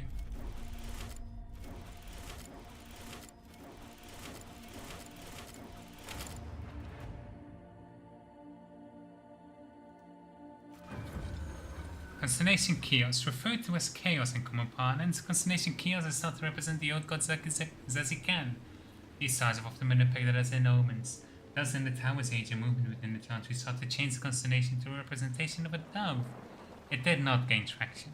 According to folklore, the piece behind the effort fell from a bridge and died shortly after Divine Joyous II made a decision against her.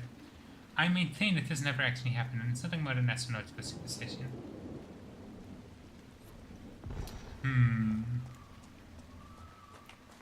They all conveniently fell from a bridge at the same time.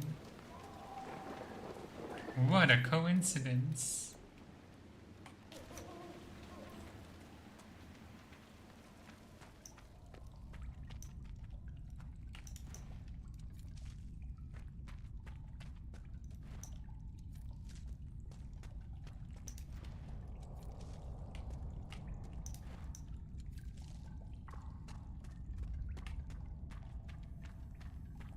Let's look around.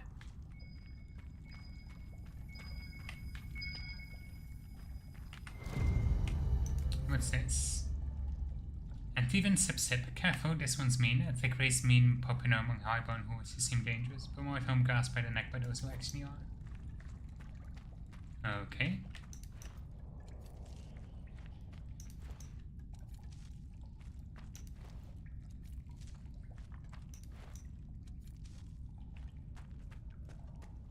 Ah, it's not raining in here.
What's the animate on that staff?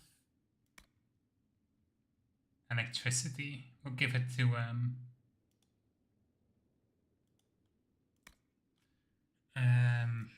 what's his name? Dorian. And this sword might be good for Blackwall.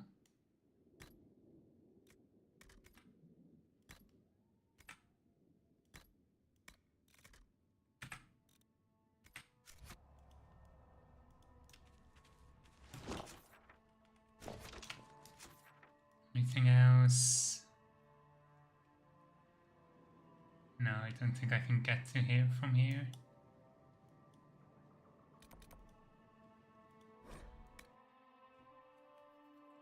Let's go hand in that of Wyvern Liver. Also need to stock up on these. Sarah, more bees. Blackwall. I mean, I guess rock armor makes the most sense, right?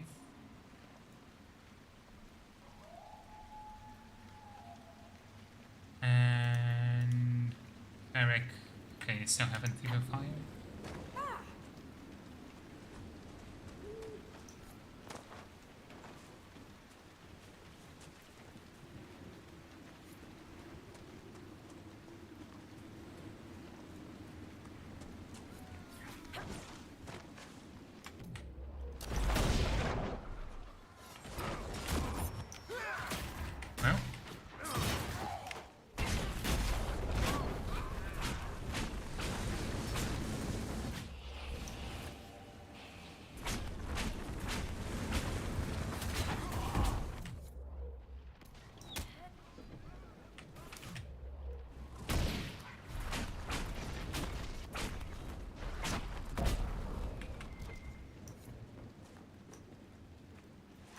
What's up here? Oh, it's just a book.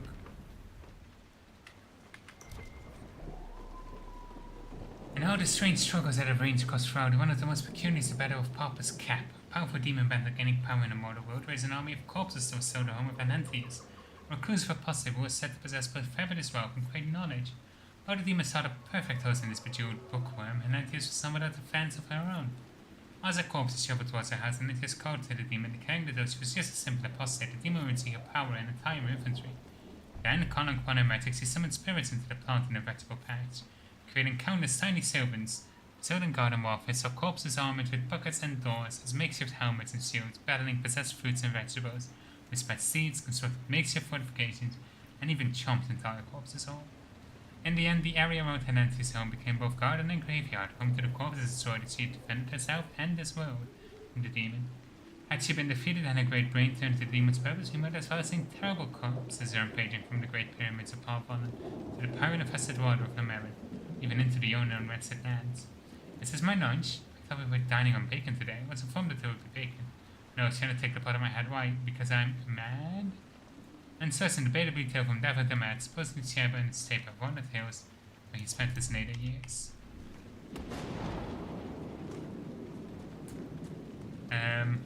The joke here is it's Plants vs. Zombies.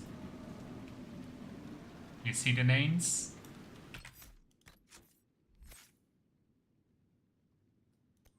And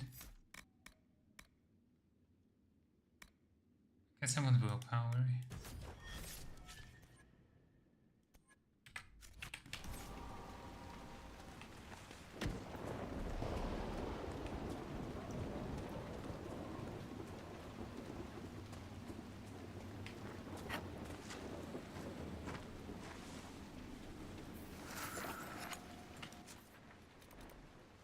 Be able to reach that rift without fighting the dragon? I don't think I can.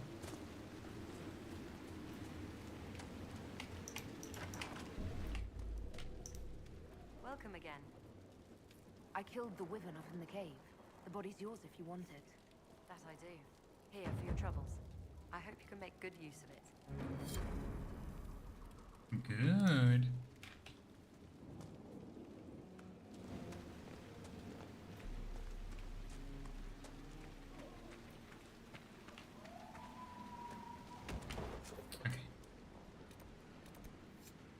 Let's have a look.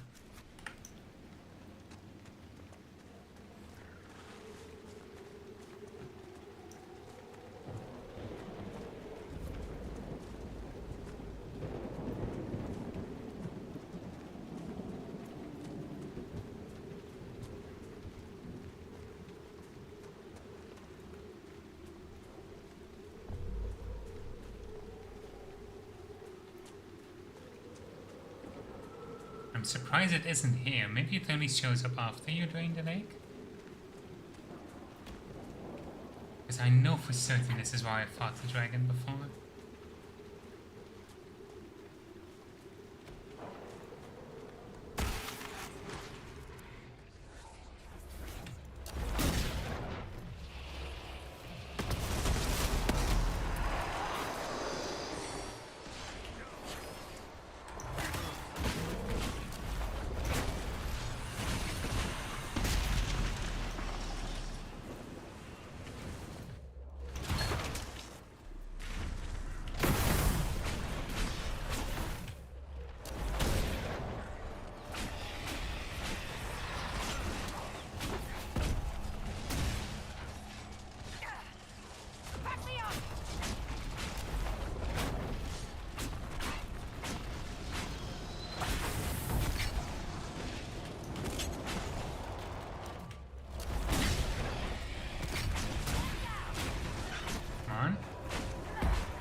There we go.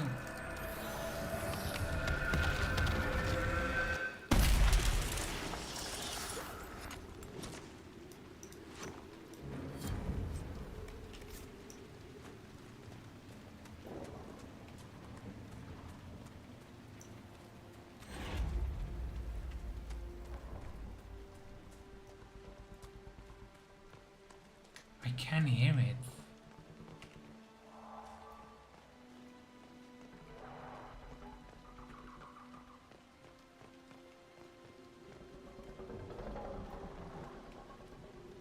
Oh, there it is. Oh, wait, oh, I think I get it. Because, like, there's a dam. You can kind of see it in the back. So once it opens, all of this floods. And it wakes up the dragon. Oh, okay. Dancing, don't such things. You give it a loss to your rams if you have to. I'll be gone hunting for a week, so remember bring the dragon £100 each morning. It seems to keep the monster phone up so she doesn't wonder what there is to eat inside our homes. Why are there people there? Riven statues found to us found were inspired by a legend that in the last day tamed one of the venomous beasts with her song. Note I say legend and not a chant. With this as part superstition, we must certainly remind the faithful that any story about the bride of the maker outside the chant of light is blinkered heresy, folklore, and nothing else. The chantry is always so weird about heresy.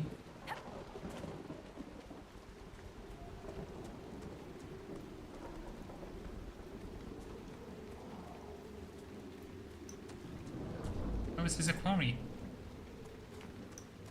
Oh yes.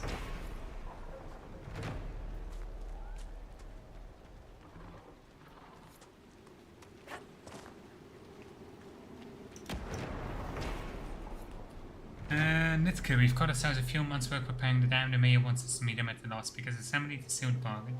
He says that's why they shake on agreements, just criminals, hold weddings, etc. Must have been impressive once if that's where they do official business. Okay.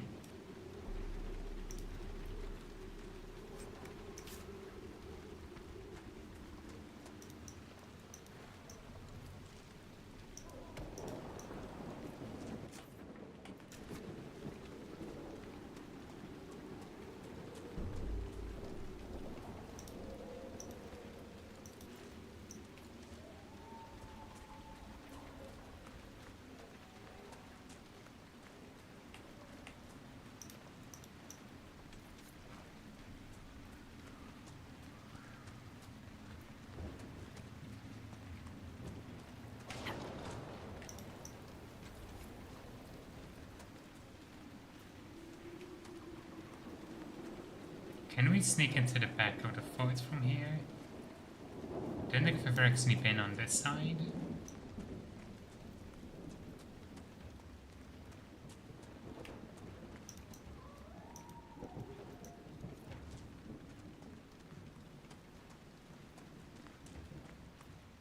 Oh, this is a one-way path.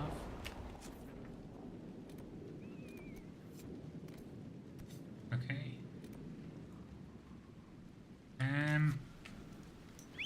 Let's get a mount. Actually, no, we should be able to fast travel somewhere.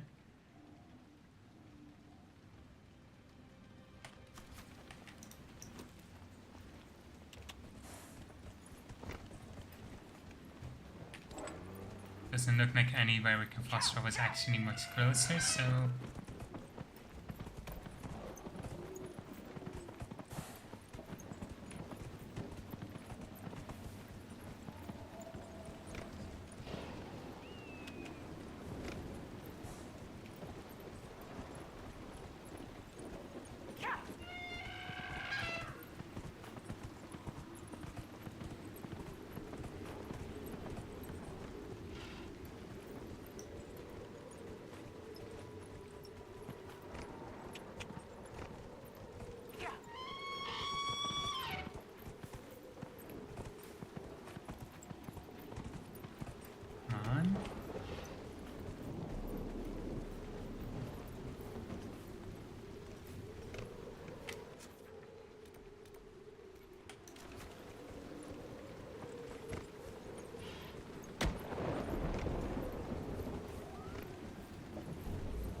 Mark at the butterfly indicates sheltered spot near Fontsman proper place to enjoy the view. Someone's got Milton and Nonny on the side of the bench.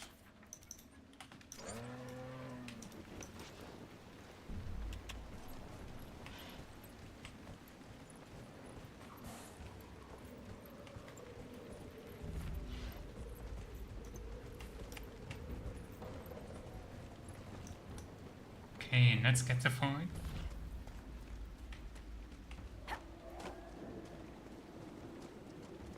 Do all Grey Wardens have beards? No, just me. I stole all the beards, and all the power held within. There can be only one. Not really. Candles of Cair Bronach, candles by the forest and left over from when our neighbor White Ferelden. Let us be grateful that I've not seen using years, apart from children using the ropes as swings before the gamekeeper chases them off. Alright.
Perfect.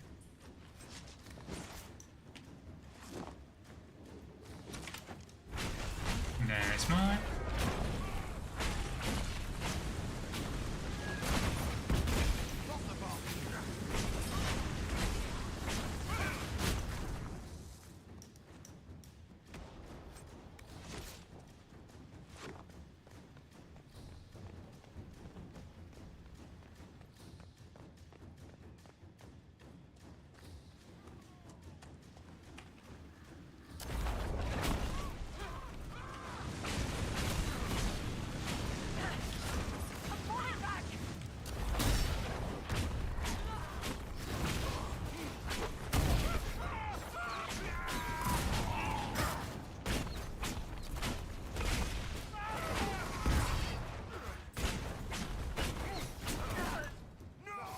Oh, damn it.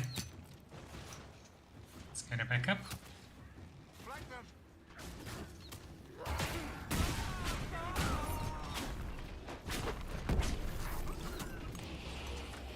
Reinforcements.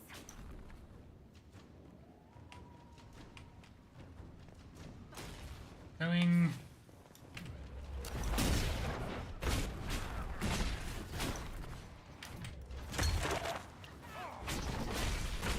That's actually kind of cool how the fire effect gives away why the assassin is not stealthing.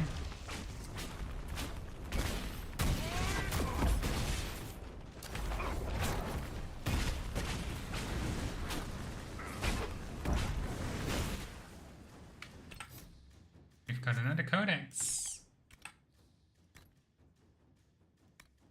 Truffalo, they said the mages were coming to Redcliffe, we had to leave or be caught in the middle of the war. Guy said it would be saving Danwin, we left as soon as we could, but his little one could barely walk a mile. I was about to turn back when Guy said I heard about Truffalo passing through the hill. He said how different can it be from horses or brontos. Over those horns, I was afraid and told Guy not to go, but he said we had no choice. Guy said he would catch up to us, that we should continue on. We kissed goodbye and he left. Chody and I kept walking. One day passed, two, then three, and I knew all my heart was dead. I almost gave up one morning. I was fetching water from the river when I thought how easy it would be. They would just slip away and I would just follow them. No more pain, no more fear. As I searched for my courage, I heard a crashing through the undergrowth. Bandits, I thought, or a bear. but instead it was a giant beast with a pelt of blue-grey and gleaming black horns, and riding its muscle back was my guy. The dwarf fur was enormous, but gentle was it though. The children called it Bluebell. I never told him that I almost came to that day. A diary found from a refugee tent in the hinterlands.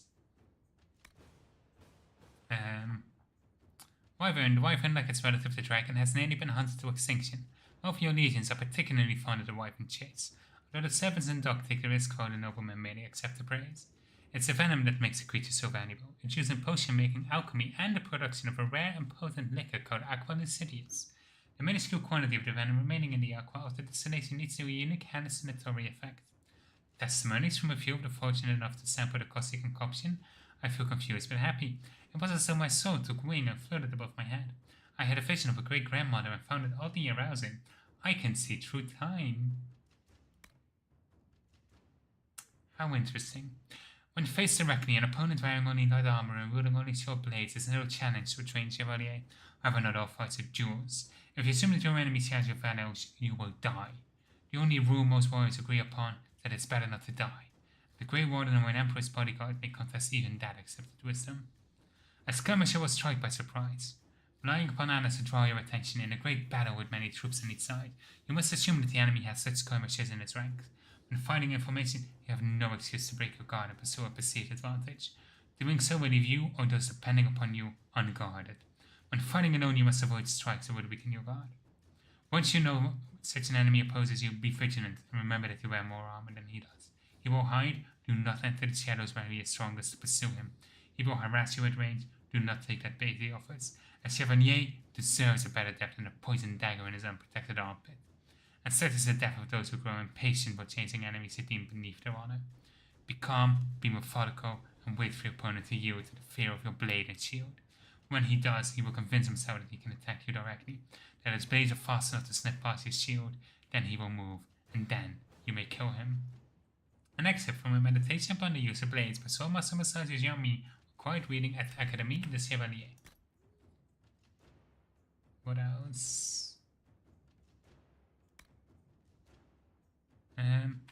The specimen was fresh, killed only a few hours ago by a trooper chevalier patrolling outside the city. Captain told me in a strained and sickly voice that a group of Red Templars had descended upon his men and massacred them. I gave him my condolences, but he seemed not to hear me. The one on my slab was fast, the captain muttered, much nimbler than its bulk suggested. Imagine my nausea when I opened up the creature and saw that red lyrium had fused to the bones, overgrown its lungs, and spread like a fungus into the brain. As I watched, the red crystal pulsed and spread the smallest fraction of an inch deeper into the flesh of the corpse. Blood drained out of the surrounding tissue, as if the lyrium itself were feeding on it. I've ordered my assistants to wear masks and gloves for burning the body. Posterity, forgive me. I want no truck with the forces in that thing. From the diary of Professor Offred, a naturalist studying at the University of Valvoya.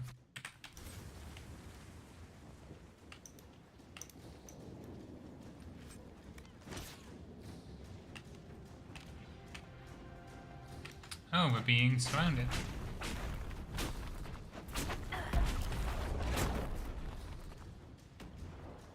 There we go.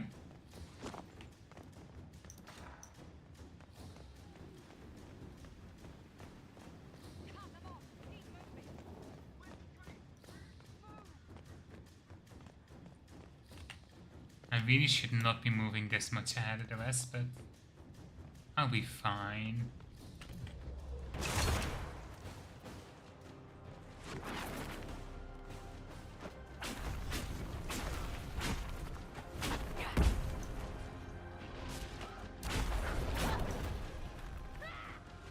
I see you.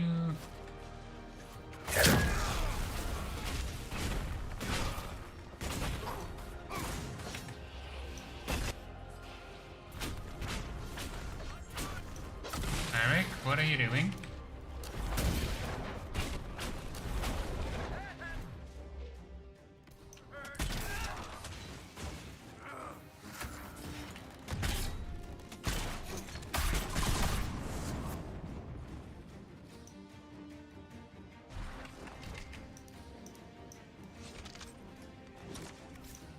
You can make just complete stormmates, electricity. Yeah, I'm going for fire myself, because it's I like fire.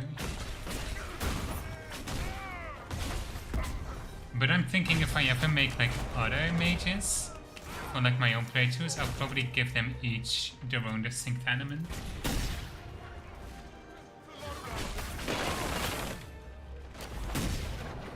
Maybe when I finally play Kunari Mage, I'll go for Frost.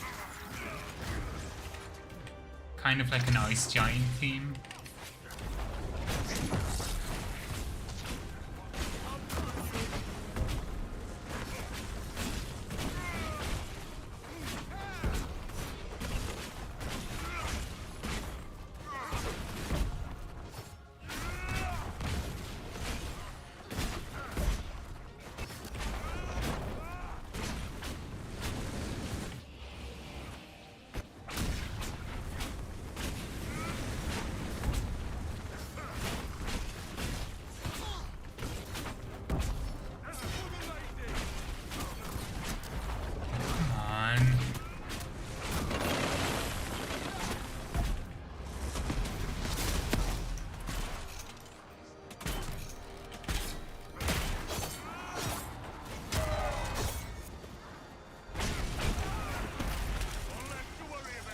I think that's all of them. It'd be a shame to let this place go empty. The Inquisition could make good use of it. Payday, yeah? Let's get some merchants in your new house.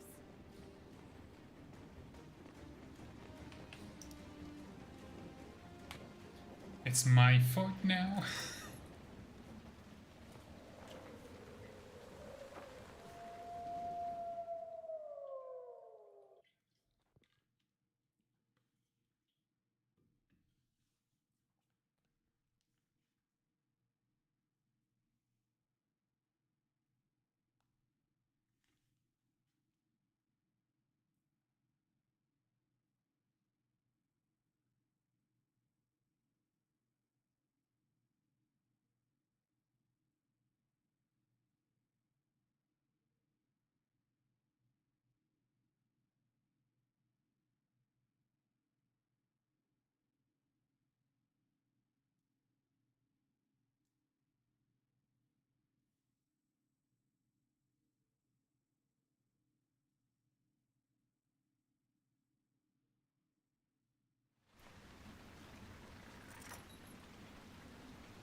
The lake. The mayor said the dam controls were through the fort.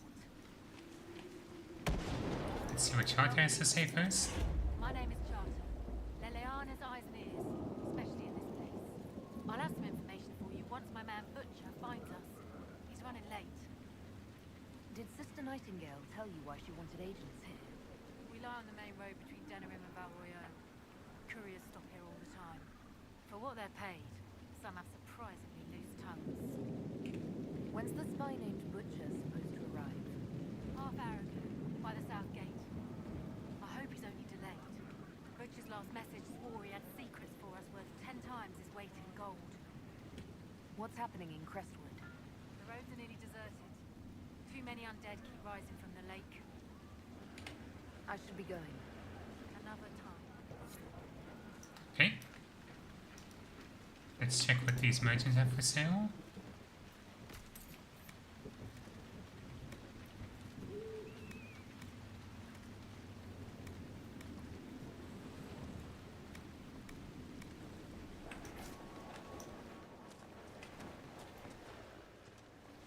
Okay, I guess that's it.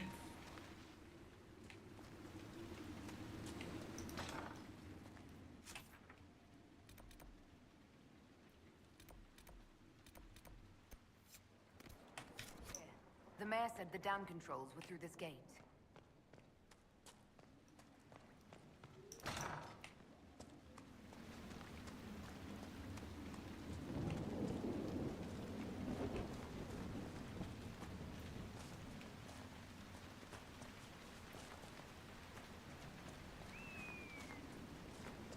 That building on the dam must be where we can open the floodgates.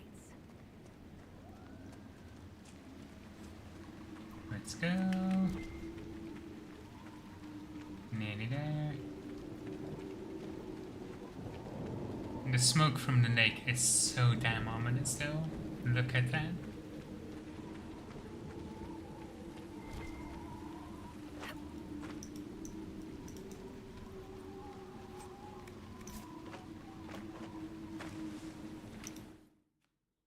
Yeah, I forgot that's an interior.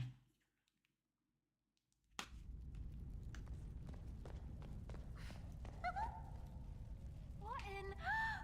The Inquisitor? We didn't know you were here, sir. Please don't tell anyone. How did you get past the guards? There weren't any when we got here. We just heard you killed the bandits, your worship. We didn't know you were moving in, we promise. You won't tell people we were here, will you? I see you couldn't resist the thrill of a decrepit pub. There's nowhere else, sir. Everyone is crammed into the village. Lonnie's parents would have a fit if they saw us. We'll have to wait an hour to go back. Your father will still be up. I knew this was a mistake. We could try the caves. You hate spiders. You find somewhere next time. That must be Milton then. Milton and Lonnie. First Blood Chapter 1. Tatus is a land of fierce adversity, from the assassin princes of Antiva to the faded griffins of the Neanderthals. In my travels I've found one tale that unites the people of this land is a story of pride and domination, and although the telling differs, the essence of the tale remains the same. The tide of its power, the Divinity Imperium stretched over most of Tatus, uniting the known world and the rule of the tyrannical Magisters. And it is said that the old gods whom the Magisters worship gave them the knowledge of blood magic, and the Magisters used this forbidden magic to cement their rule. The blood of elven slaves and human alike ran down the Imperial waters to fuel Magister greeds. Tales of their excess so horrifying that no one can only be grateful that blood magic is prohibited today. But all that sense storm must eventually fall. Perhaps they foresaw the ruin, or perhaps their pride knew no bounds. But whatever the reason, the Magisters dared to open a magical portal into the Golden City at the heart of the Fade. They sought to usurp the Maker's throne, long left unattended in the Golden City after the Maker turned its back on its creations. They would sum heaven itself with their power and become as gods. This is what the Chantry and its oft exercised tendency to understate refers to as the second sin. According to most versions of the tale, the Magisters did indeed reach the Golden City, and walked into the home of the Maker where no living being before them had dared, or been able to tread. But humanity is not meant to walk in heaven. The Magisters were wicked with pride and other sins, and their presence tainted the Golden City. What once was a perfect holy citadel became a twisted home of darkness and nightmares.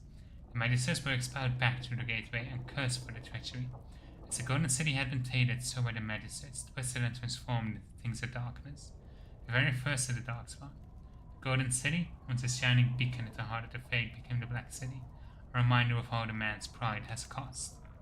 From Tales of the Destruction of Tatus by Brother Dan the TV, Chantry Scholar.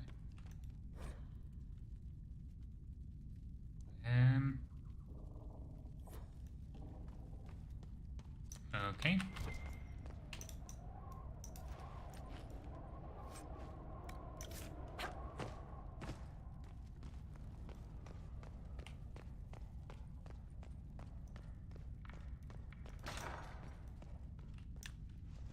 And that's great.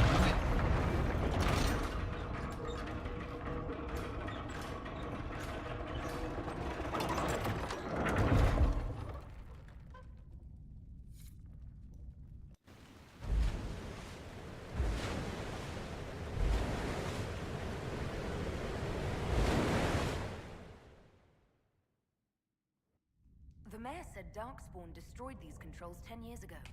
Who repaired them? Right. Something stinks besides fish and... fish.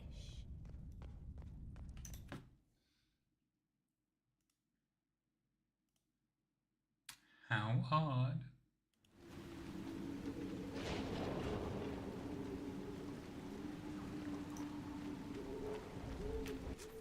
Okay. Let's go for this rift first. So we need to check out what that mission is. Let's try not to get eaten, shall we? That's the dragon. Working up on our actions. Why is Sarah's Codex entry updated?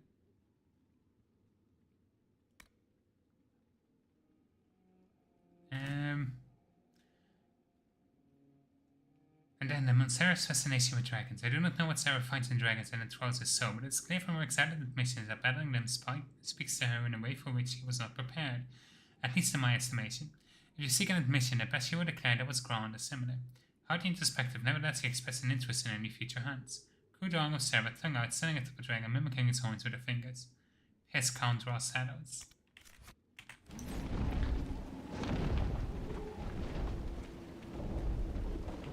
I do fully understand the fascination though. Dragons are majestic.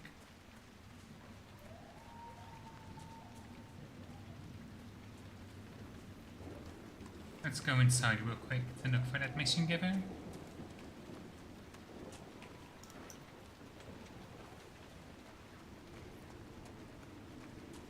See what it can be.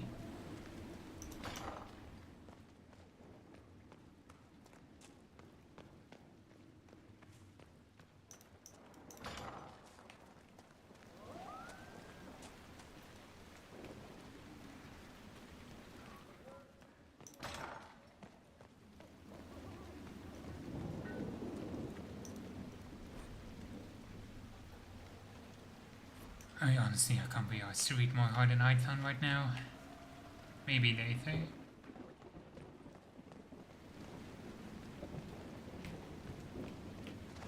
Actually, we should definitely rest up.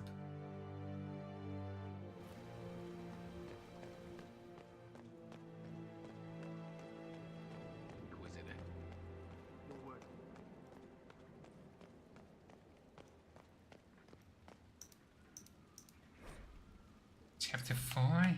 Really? Already?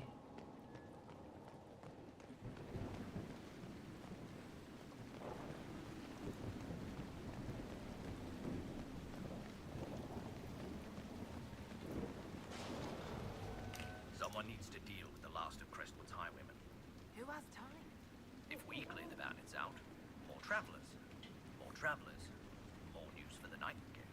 Good point, but I've got a code to unscramble if you want to know who killed Comfeyer last week. Dragons got overused for me. Got it the giants recently, big guys, brutish with beards and roars that can shake mountains. I get that. I think for me, I always had a fascination with like megafauna. So like giant whales, dragons, what's the name, brontosauruses? Like anything that looks massive. It just scratches an itch in my brain, especially if they look fantastical.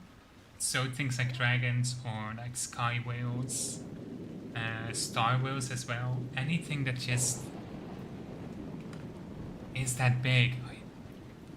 I can't quite explain why, but my brain just wants more of it at all times. Are the highwaymen still in Crestwood? Yes, your worship.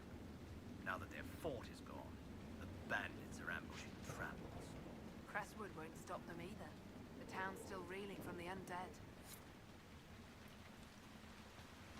Oh, that's easy enough. Just need to kill bandits that show up.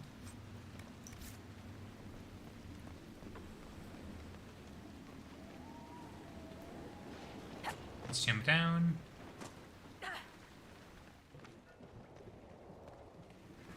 And let's go into the town.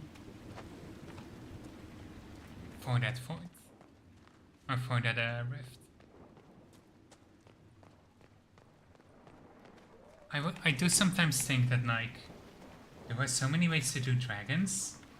Maybe admire or test the domination of our power potentially destroy the wish.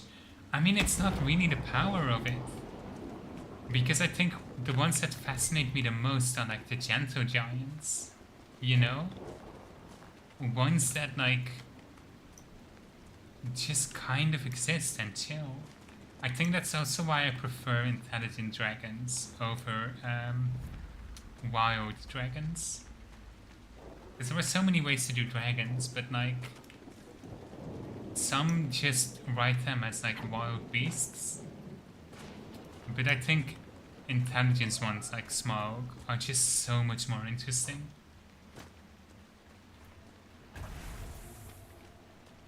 It adds something.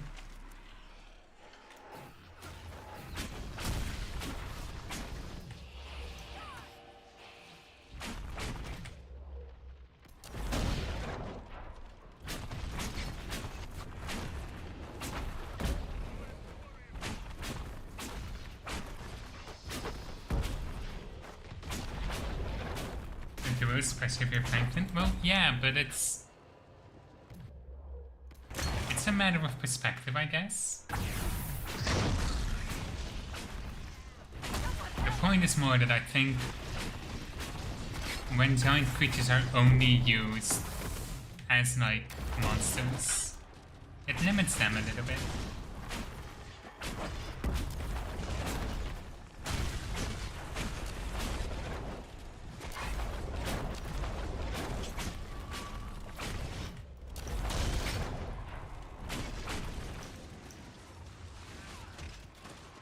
Can't really do much against a rage demon, so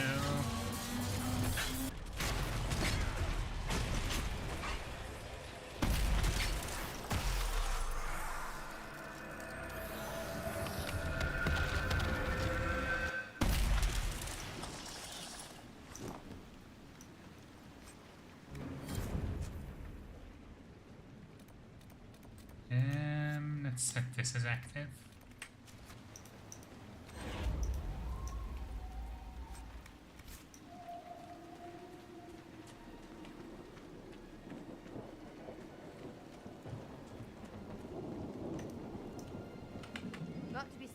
Here.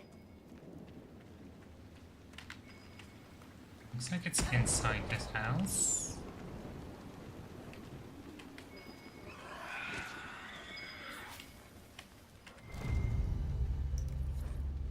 Previously right wing conscription.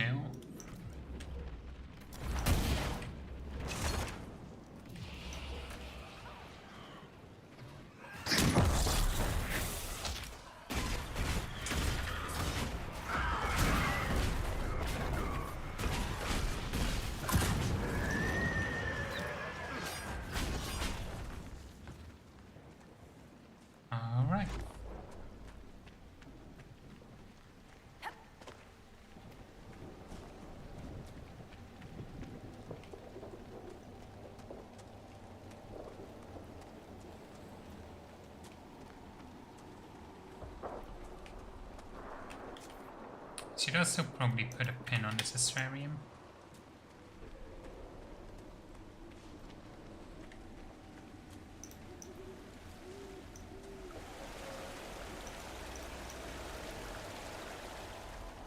If I'm not mistaken, this one gives a like a Knight Enchanter staff sword.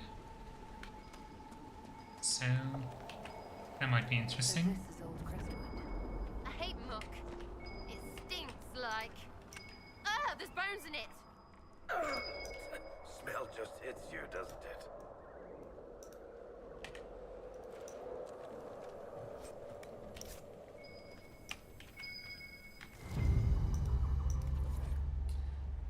Herold's Lava Burst. It tastes like burning brewed exclusively in Khan Herold. Okay. Sarah. Let's give you your focus ability.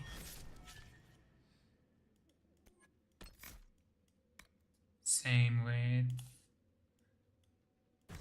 Blackwall. And Varric.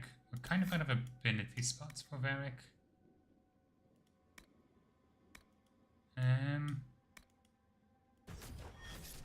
Can he have multiple tactics though?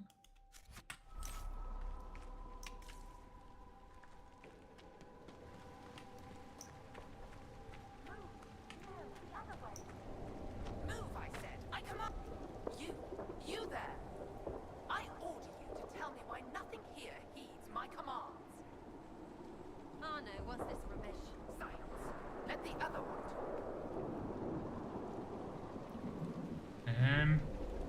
Why haven't you gone back to the Fade? I will not be denied. I refuse to leave until something obeys my orders. Are you a spirit or a demon? Demon. Those dolts who would suck this world dry. I am called to higher things. All powerful spirits represent something. Compassion, justice, wisdom. Soft virtues. I am more. I am command. What of you? I felt your coming. Is there something alike in us? I think there must be.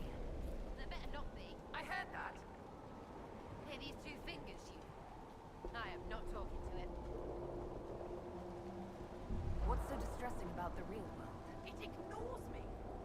I order the rocks to part, but they do not. I bid the sky draw close, and it stays still. I don't know how you mortals stand it. Why haven't you gone back to the Fade? Will not be denied. Go there. Okay, I'm not gonna keep going through the same dialogue over and over.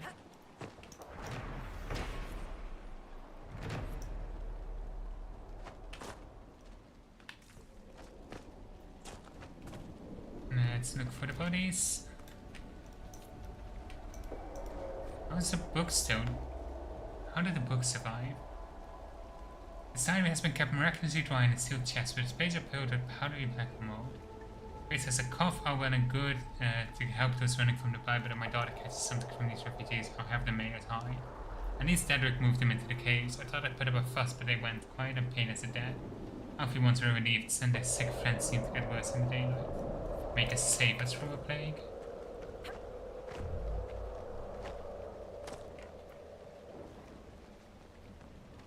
There's a plaque.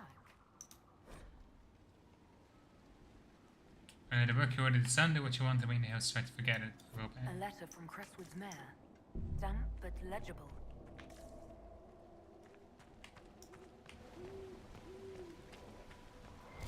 Let's keep our eyes open for the bodies.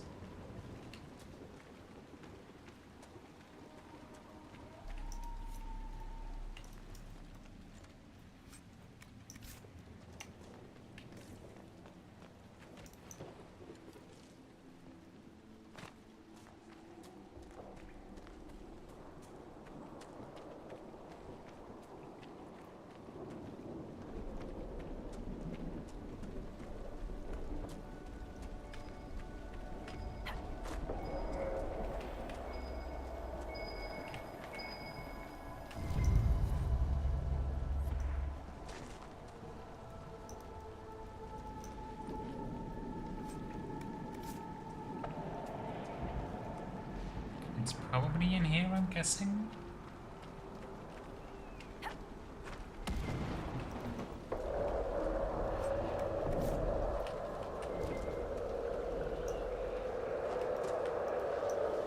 But we still don't have the last one. Check that building.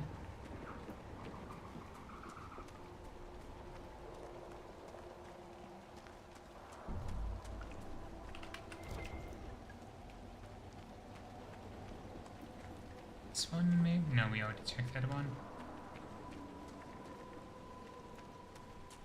There we go. Okay. Oh, that's on the... Okay.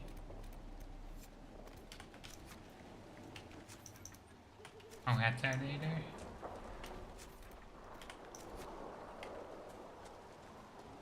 Let's go for those caves first.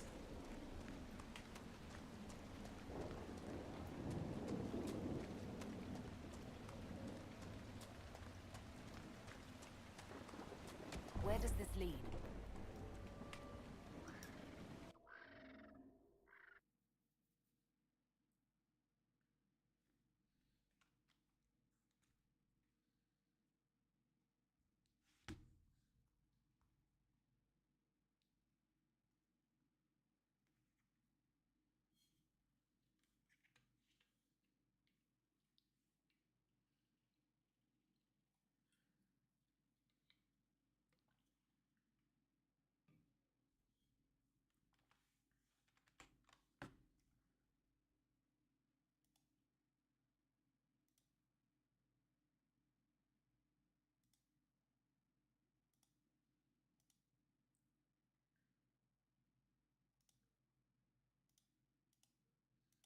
Come on.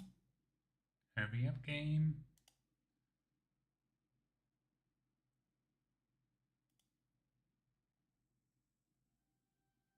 There we go. Come on, let's find that Fade Rift. Look at this. How deep do these caves run?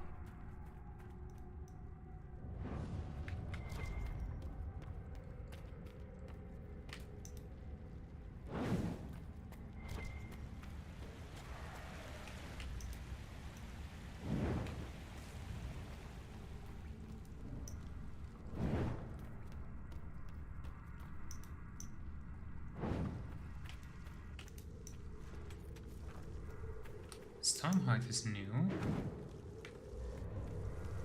I think.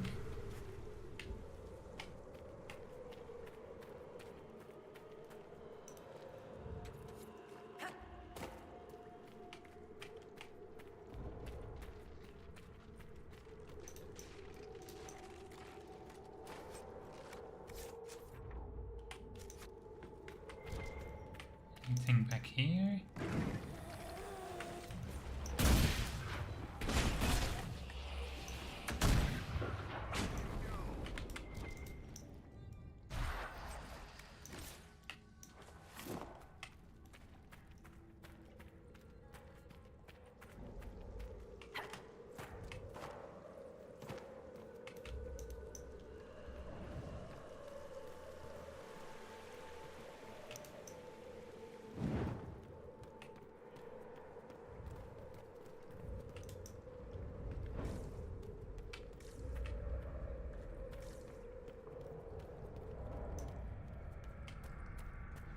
Keep our eyes open.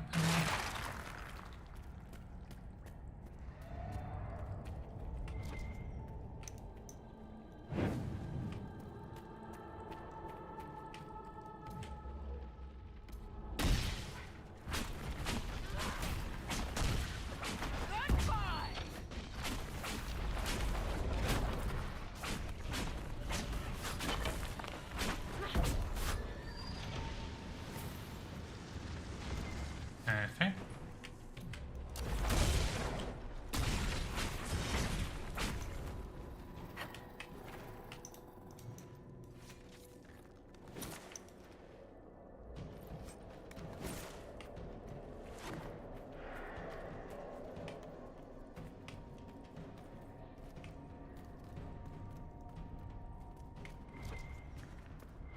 There's dwarven ruins down here. Looks like an old outpost. What's it doing here? More Stormheart.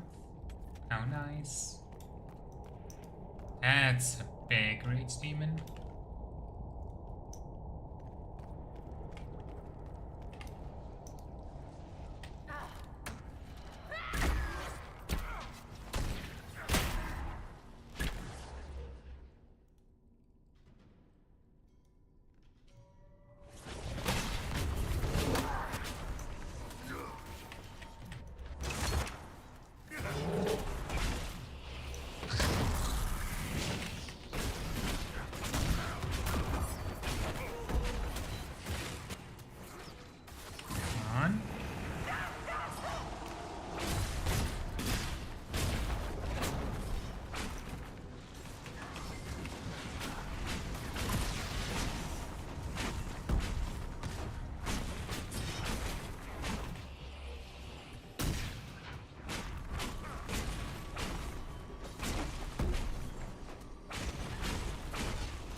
Clean up everyone.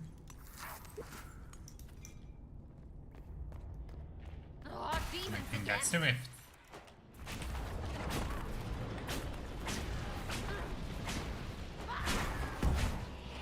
I don't know why Sarah sounds so surprised about finding demons. That's kind of why we came here.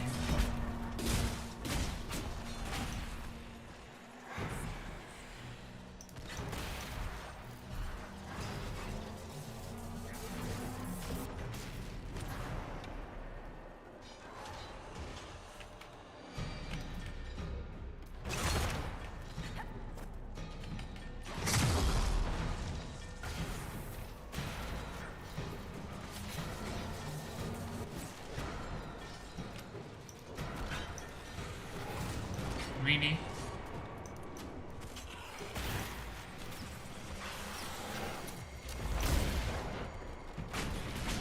Don't say that.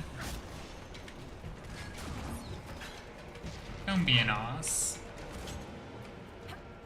More coming! Oh, son.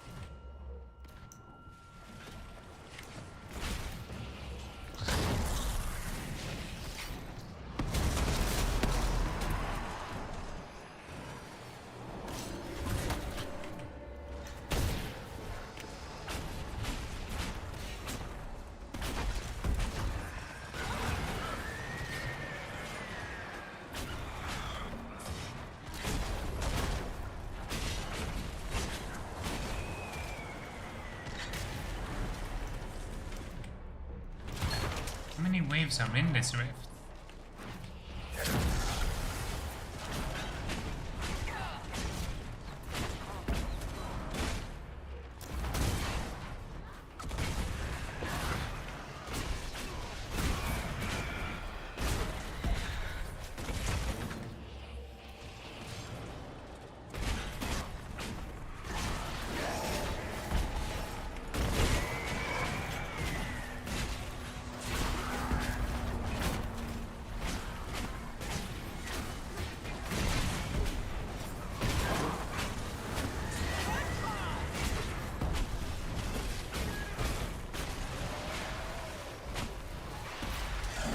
I mean, you can romance Sarah as an elf. It's a weird thing to be touchy about.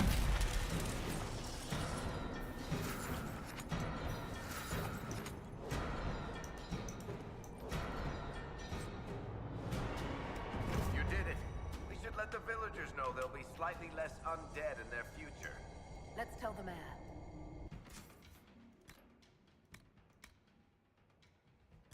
Let's give him this. And go to valuables. Give him this shield. Oh no, wait, no. Crafted one is still better.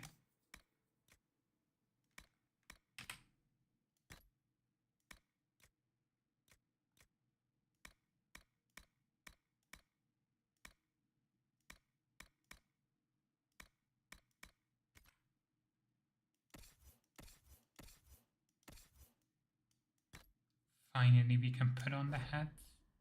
Oh, we need to be level 13. No. Soon.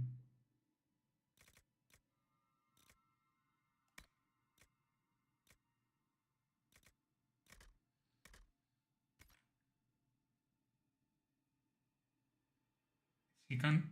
Yes, she. What? No, any female character can romance. Sonus is the only body with who can only be romanced by elves, and Conan only by humans. And the point is more so just don't be an ass in YouTube chat.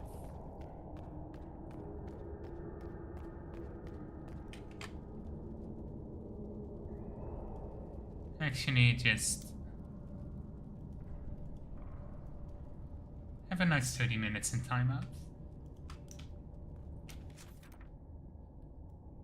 Maybe that will help you calm down a little bit.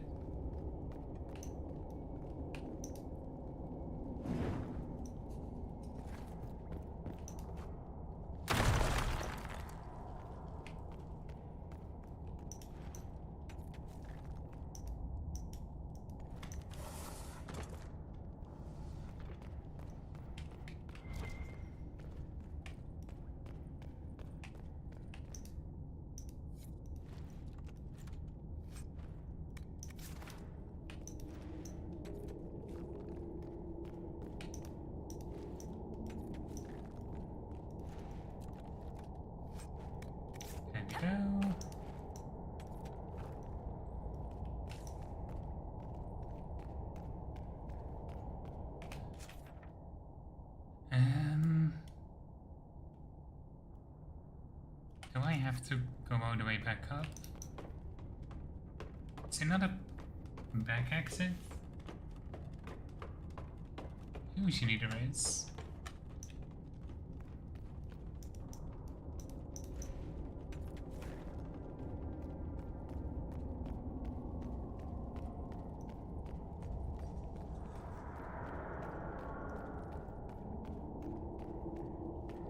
Double check. I mean, I don't really see anything else, but yeah. I guess we have to go all the way around. Oh no. Now this is lighting up.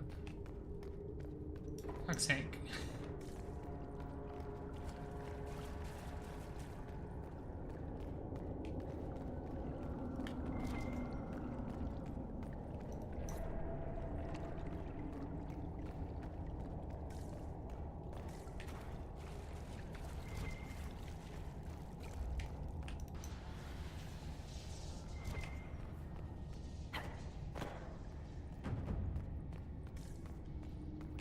I don't want to backtrack, but do you know where we're going? I feel a draft. There must be a way out nearby.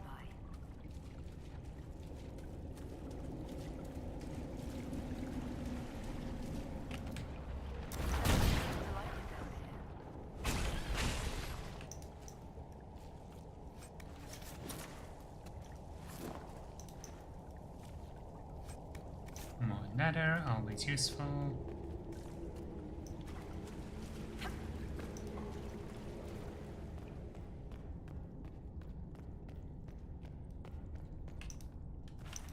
And there we go.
Okay, that's how we get here. We can talk to Sister Vaughn then.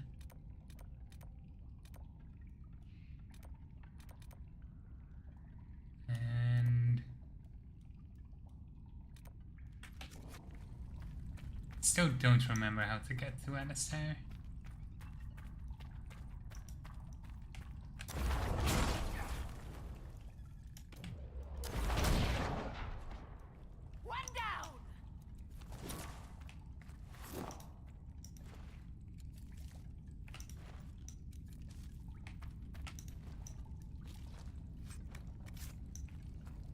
And now it stopped raining.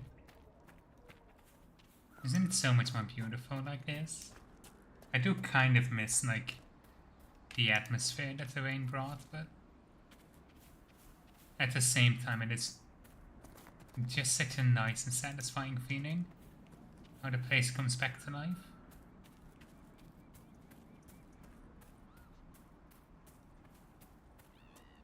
Like, Inquisition, more so than any of the past Dragon Age games, do really try and, like, give you the feeling that you're changing things and having an effect on the world.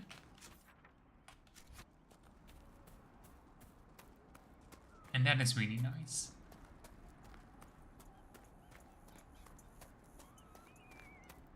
The only thing I can really think of is, like,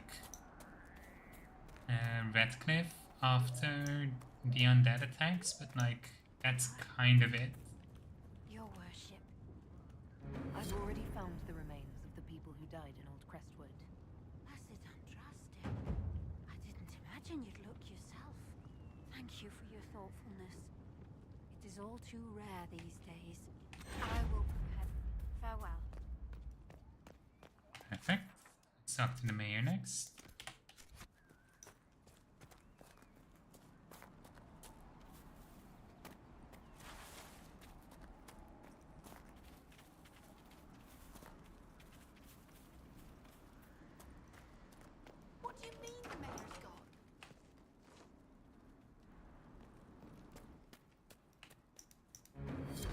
Inquisitor, it was not Darkspawn that opened the dam and flooded out Crestwood 10 years ago. I did.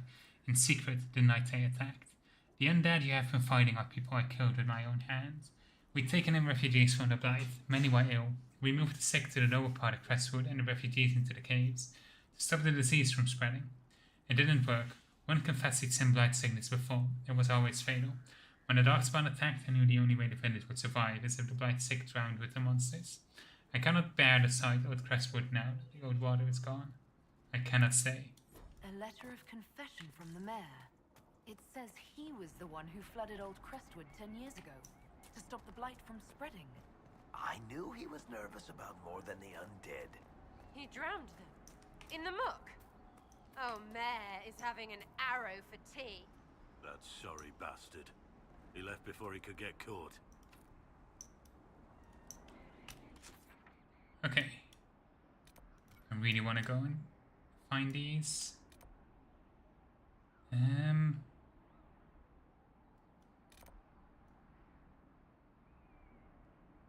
Don't know exactly the best way to get there. I think maybe this path would be a little bit easier if the radar had an actual map on it, but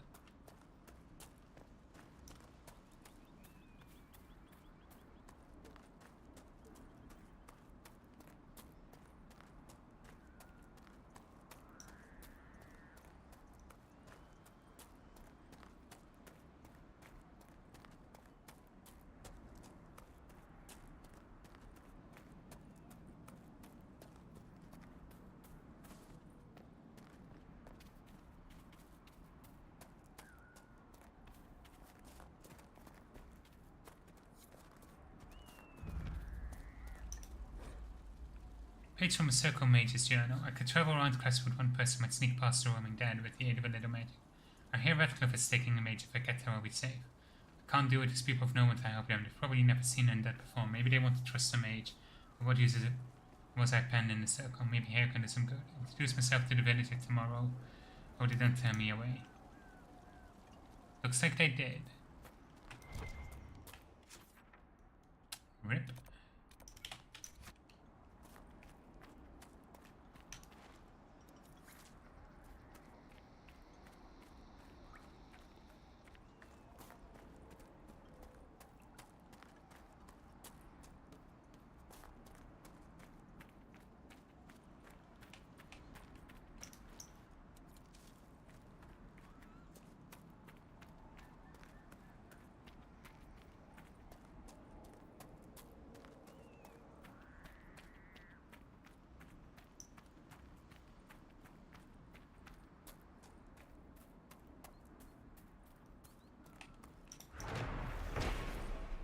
So I gotta carry and fills the arrow on this hut.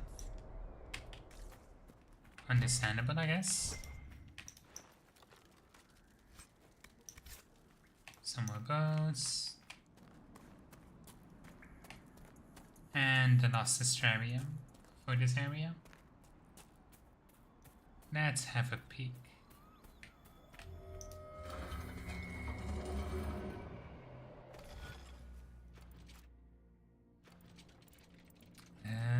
This is 4 connections, this one is 3, and this one is 3. Let's do the wings first.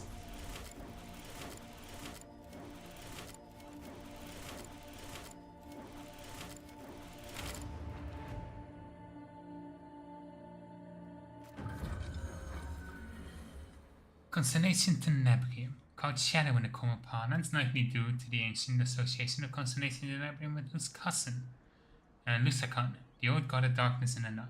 It is odd, however, that the depiction for this constellation has always been an owl and not a dragon. Even in the divinity text is lending credence to the walking how beneath the Tenebrium was a name meant to supplant an older elven association, perhaps with the elven god Vanadine, sometimes represented in tales as a giant owl. There is, of course, another explanation. Owls are nocturnal hunters, and among earlier people were considered terrifying omens of loss. From a study of Theotosian astronomy by Sister Orin Petarchius. Okay.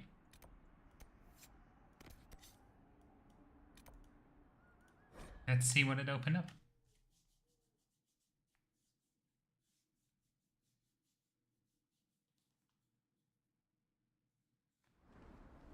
Inquisitor.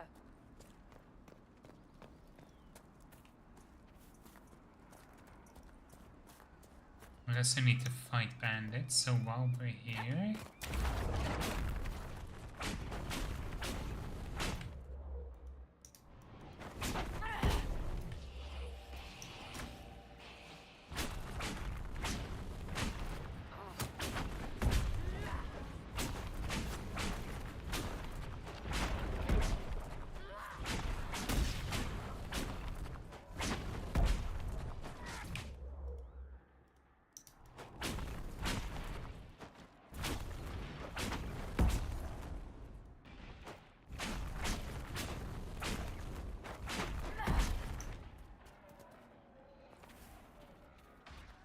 Come on.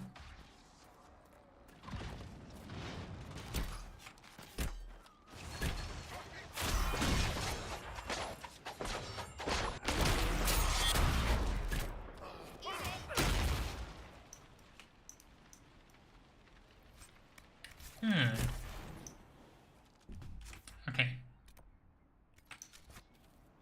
Let's look for that Australium next.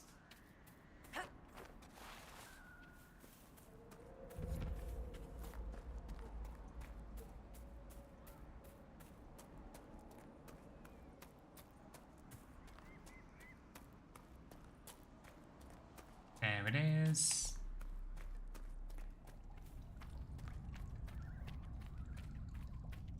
This looks nice and ominous.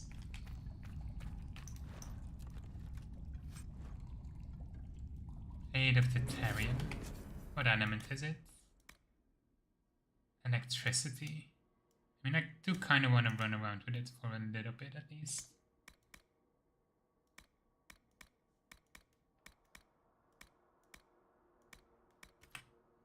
Just to give it a try.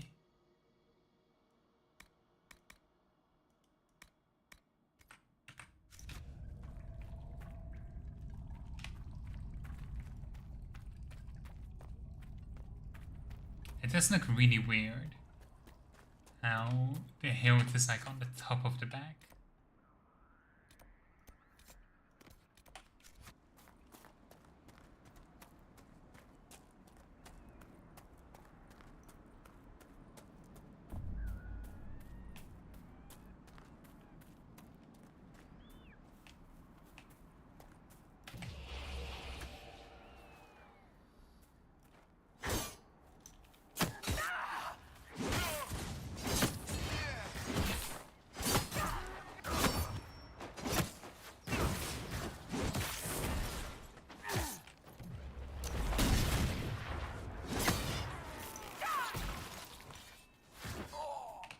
I don't think I'm really built for close range combat, but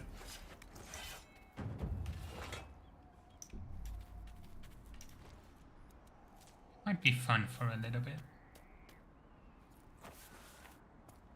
Honestly, at this point we just need a greatsword that can be used like a bow.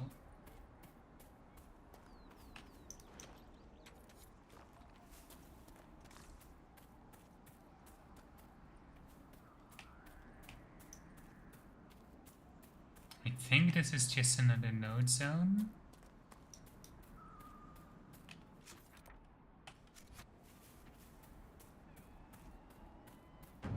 Yeah, I can't actually go to the other side.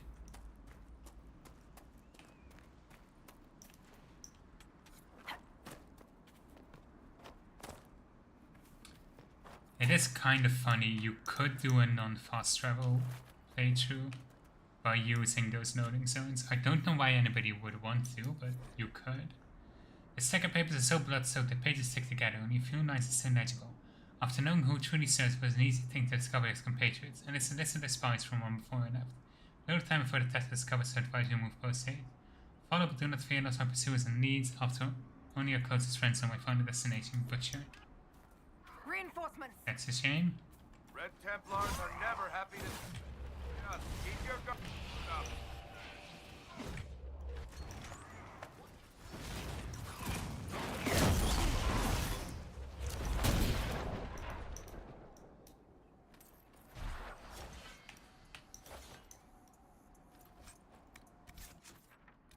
And And let's see if we can get in now. There it is.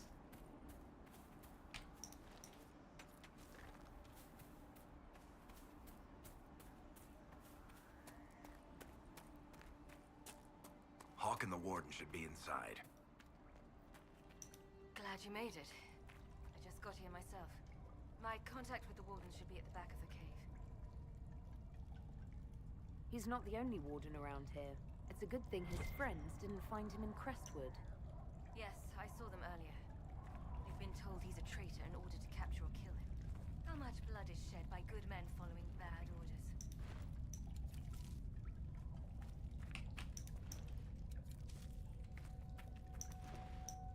That's certainly one way of seeing it. This is why I'm confused. It's literally the same cave layout. Like, not exactly the same, but like, it looks so similar. I might have exaggerated a tiny bit.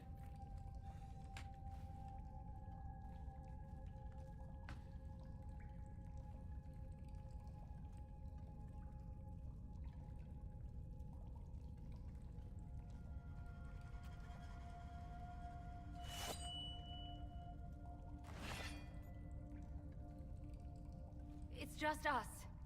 I brought the Inquisitor.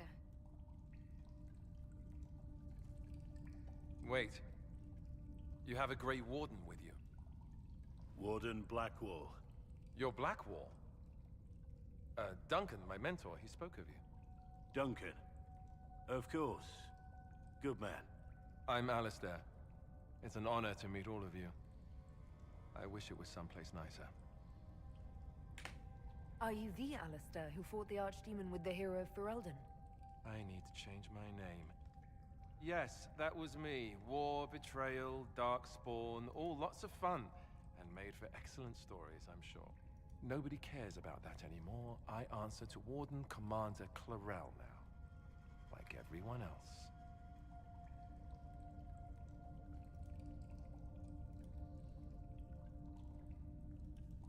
Most of you Wardens disappear. Then I run into a Darkspawn Magister named Corypheus. Do you think the one might have something to do with the other? When Hawk killed Corypheus, the Wardens thought the matter resolved. But archdemons don't die from simple injury. I feared Corypheus might have the same power, so I started to investigate. I found hints, but no proof. And then, not long after, every Warden in Orlais began to hear the calling. I recall that being a bad thing. But I don't recall you telling me about all this. It was a secret. A very dangerous one. I tried to actually keep a few of my oaths to the Wardens. Is the calling some sort of Grey Warden ritual? Well, Wardens are tied to the Darkspawn. We're connected somehow. And eventually that connection poisons you. You get bad dreams, and then you start to hear the music. It calls to you, quiet at first.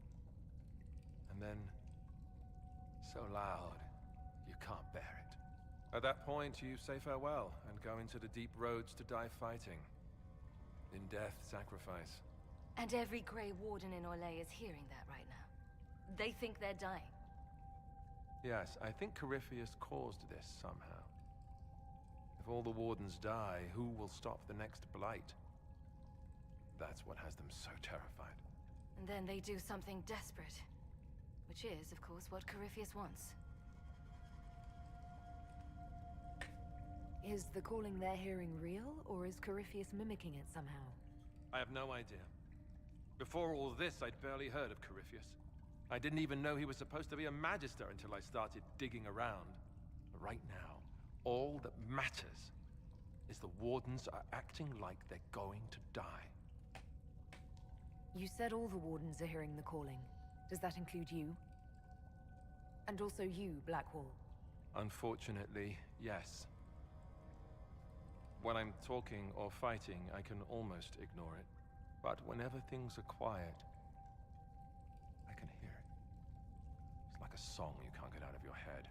Damned annoying, frankly. I do not fear the calling. And worrying about it only gives it power. Anything Corypheus does will only strengthen my resolve. How can Corypheus make all these wardens hear the calling? I have no idea. I suppose it's part of what he is. Corypheus is tied to the Blight, and not just a product of it like most Darkspawn. Wardens are connected to the Darkspawn too. That's how he seems able to control wardens who get too close to him. And that's likely what he's doing here as well.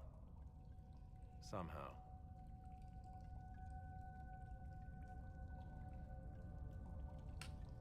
So the wardens are making some last, desperate attack on the Darkspawn.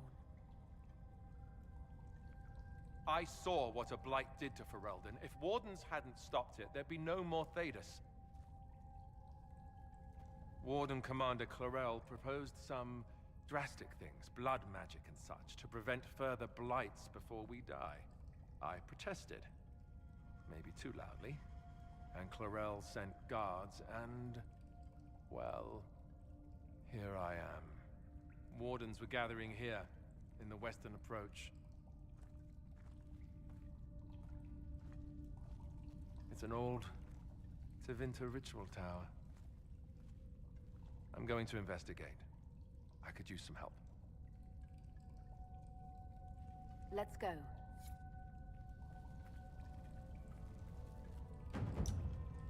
It is a little bit...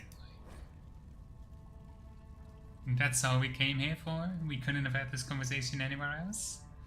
So many refuse to speak of it, but how can we know it? How can we identify it if we do not share it? Calling is not a source of shame. The song that whispers in the back of my mind is no evil upon my soul, but the mark of a life well lived in service of a greater good. All things come from the Maker, and this too not part of his plan.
I heard what he said.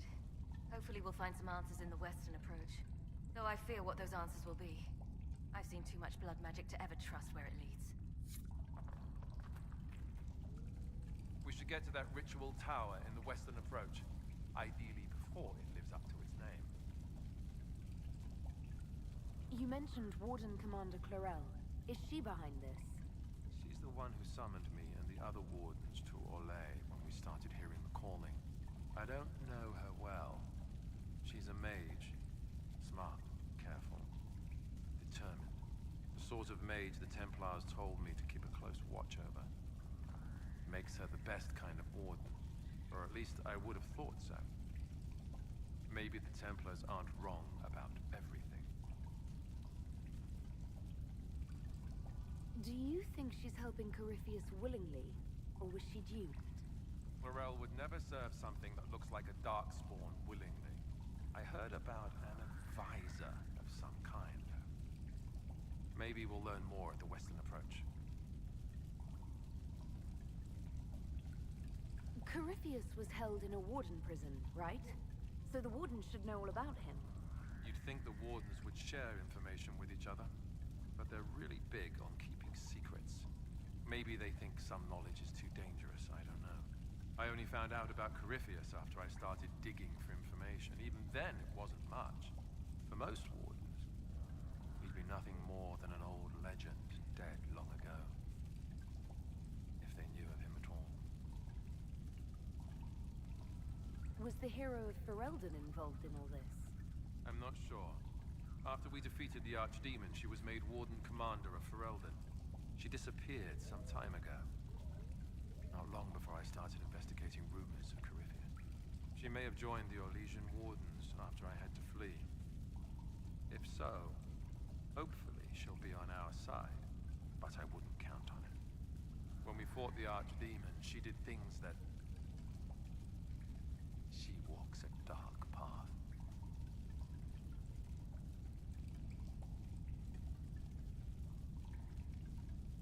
You were there, weren't you?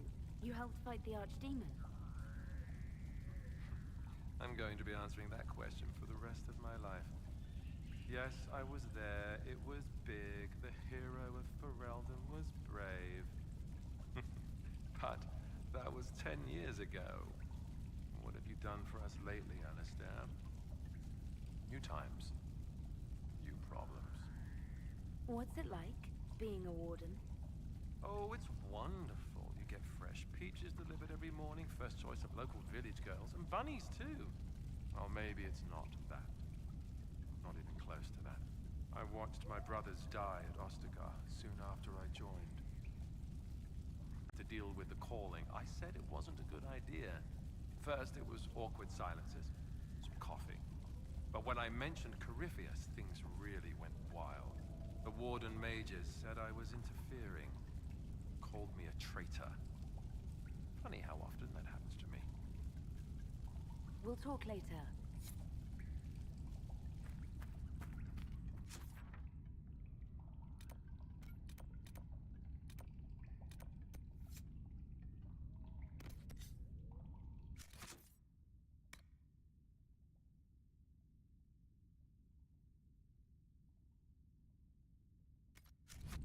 Let's go.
Our patrols have spotted Red Templars up in the hills, Inquisitor. They're studying a set of elven ruins. Why, we're not sure. I found Butcher's corpse by the South Road. Red Templars ambushed me afterward. Only our highest operatives knew he was coming tonight. I must inform Sister Nightingale we have a traitor. What's happening in Crestwood? The dragon circling the lake looks hungrier than usual.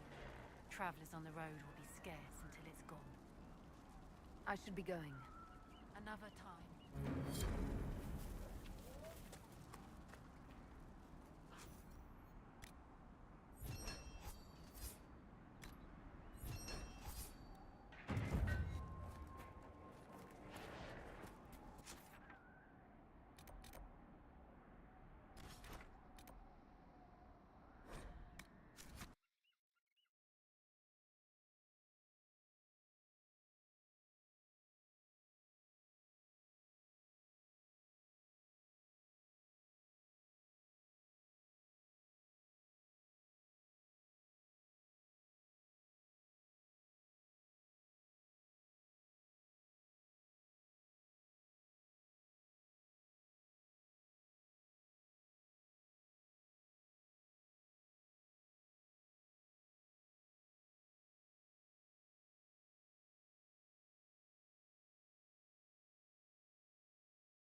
I hear you'll be leaving us soon.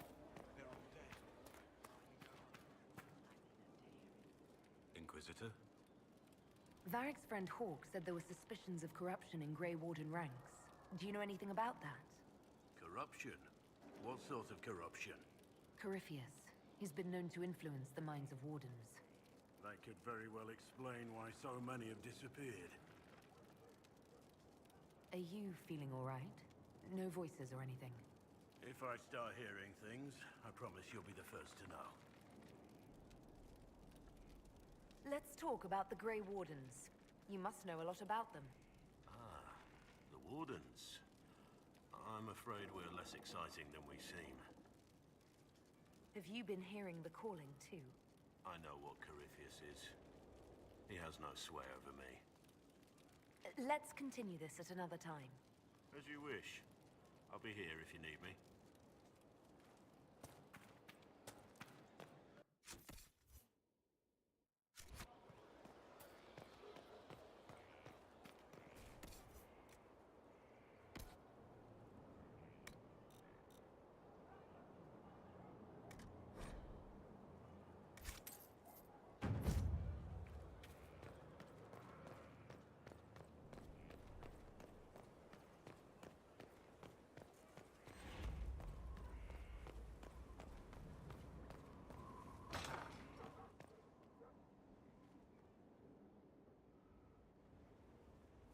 Gloat all you like. I have this one. Are you sassing me, Commander? I didn't know you had it in you. Why do I even... Inquisitor. Leaving, are you? Does this mean I win? Are you two playing nice? I'm always nice. You need to come to terms with my inevitable victory. You'll feel much better. Really? Because I just won, and I feel fine. Don't get smug. There will be no living with you. I should return to my duties as well. Unless you would care for a game. Prepare the board, Commander. As a child, I played this with my sister. She would get this stuck-up grin whenever she won, which was all the time. My brother and I practiced together for weeks. Oh, the look on her face the day I finally won. Between serving the Templars and the Inquisition, I haven't seen them in years. I wonder if she still plays. You have siblings? 2 sisters and a brother. Where are they now? They moved to South Reach after the Blight. I do not write to them as often as I should. Ah, it's my turn. All right, let's see what you've got.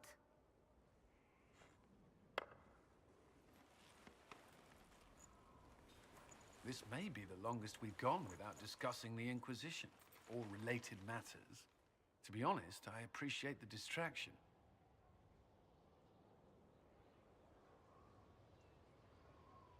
We both have work to do. There's nothing wrong with focusing on it. True.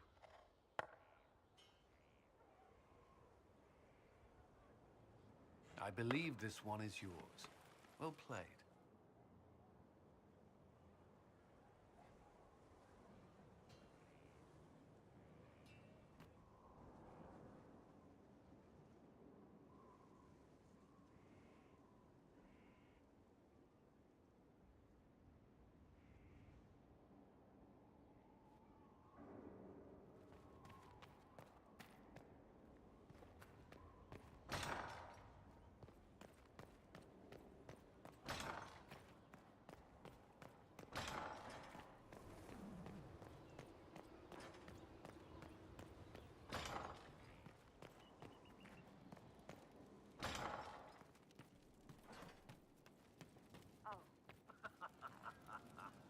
Roderick was sorry before he died.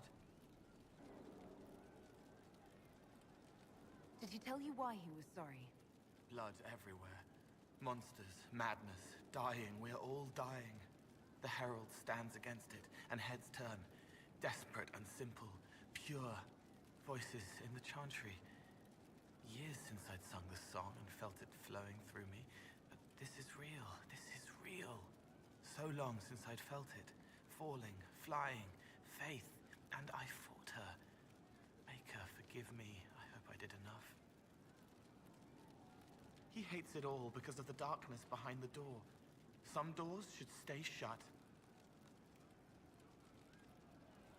Can you explain how your mind works? Yes? It must be sad feeling everyone's pain all the time. Why? Isn't it? No. I help. I find wounds and heal them. I salve, soothe, save. I see pain and make it better. How could I not be happy? Walk me through the way you help someone. I start by listening. I hear hurt, feel it fretting.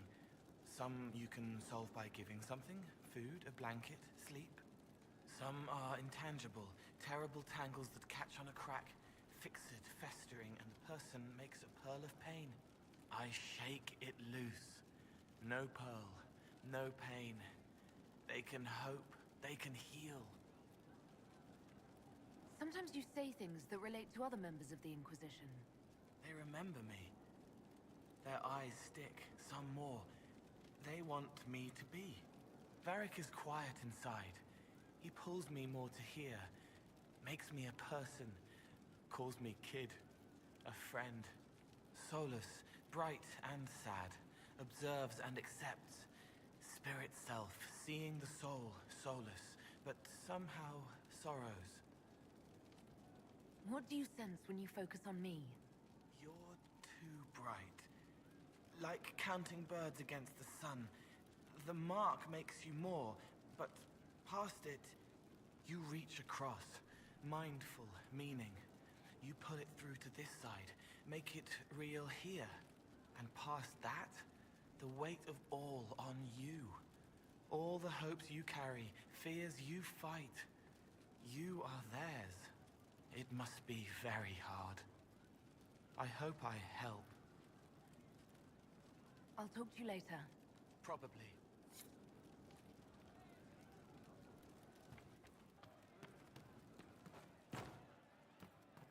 Yes. You all right, sir? From Haven's Fire come we, the able crew. Demon armies and wardens, and Varric has exactly who we need. The big talker just knows everything.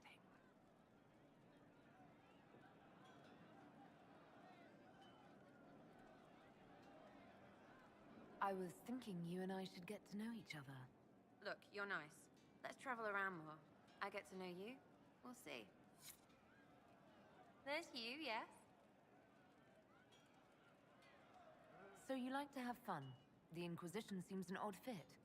Why are you really here? Maybe you'll be fun, yeah? And to help people.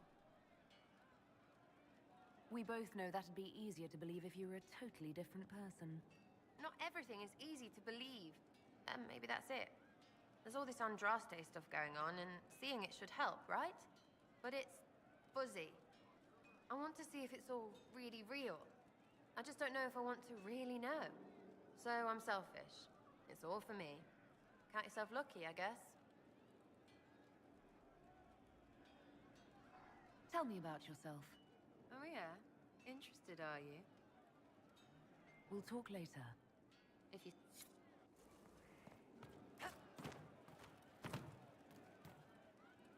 Your worship? Can you think of any other tasks suitable for the Chargers? Nothing jumps out at me. If I come up with any ideas, I'll let you know. Can we talk about the Bull's Chargers? Certainly. What can I tell you? Have you had any other interesting jobs? There was the time with the spiders. Big old beast had taken over some Navarran lady's winter estate, with a full season to lay eggs. Hanging from the chandelier, scuttling over the tapestries, webbing up the bath. Don't really have a story about it. It's just a lot of spiders. We'll talk later.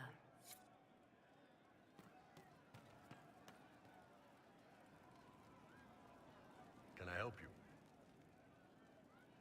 See you later, Bull. Nice talking with you, boss.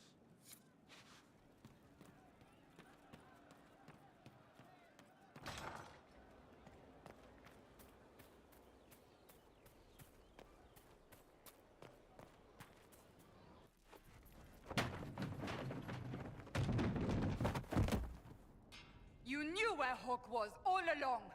You're damned right I did. You conniving little shit! You kidnapped me! You interrogated me! What did you expect? Hey, enough! You're taking his side? I said enough! We needed someone to lead this Inquisition. First, Liliana and I searched for the hero of Ferelden, but she had vanished. Then, we looked for Hawk, but she was gone too. We thought it all connected, but no. It was just you. You who kept her from us. The Inquisition has a leader. Hawk would have been at the Conclave if anyone could have saved Most Holy. Varric's not responsible for what happened at the Conclave. I was protecting my friend. Varric is a liar, Inquisitor. A snake. Even after the Conclave, when we needed Hawk most, Varric kept her secret. She's with us now. We're on the same side. We all know whose side you're on, Varric. It will never be the Inquisition's. That's unworthy of you.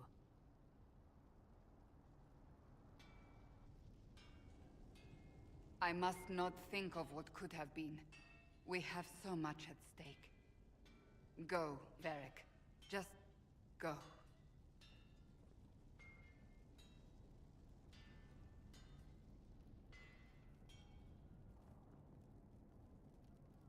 You know what I think?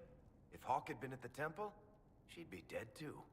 You people have done enough to her. I believed him. He spun his story for me and I swallowed it. If I just explained what was at stake, if I just made him understand. But I didn't, did I? I didn't explain why we needed Hawk. I'm such a fool. What if you hadn't believed him and you'd tracked Hawk down? Honestly, Hawk might not even have agreed to become Inquisitor. She supported the Mage Rebellion after all. She wouldn't have trusted me for a second. But this isn't about Hawk, or even Varric. Not truly. I should have been more careful. I should have been smarter. I don't deserve to be here. Have you looked at our Inquisition, Cassandra? We're all fools here. Is that supposed to make me feel better? More at home, maybe. I want you to know, I have no regrets. Maybe if we'd found Hawk or the hero of Ferelden, the Maker wouldn't have needed to send you. But he did. You're not what I'd pictured. But if I've learned anything, it's that I know less than nothing.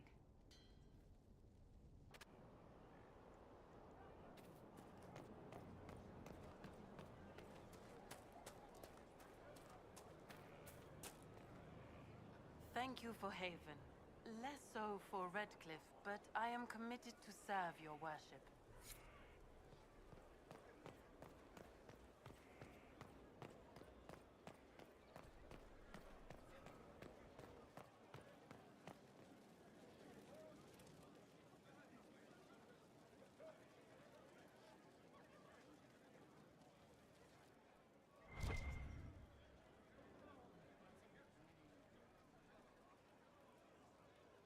Cassandra's calmed down. I think you can take your hand off your crossbow. Define calm down for me in terms of who or what she's punching right now. I wasn't trying to keep secrets. I told the Inquisition everything that seemed important at the time.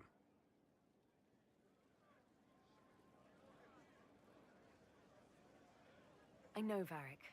You never would have kept quiet otherwise. I keep hoping none of this is real. Maybe it's all some bullshit from the Fade and it'll just disappear. I know I need to do better. I'm sorry.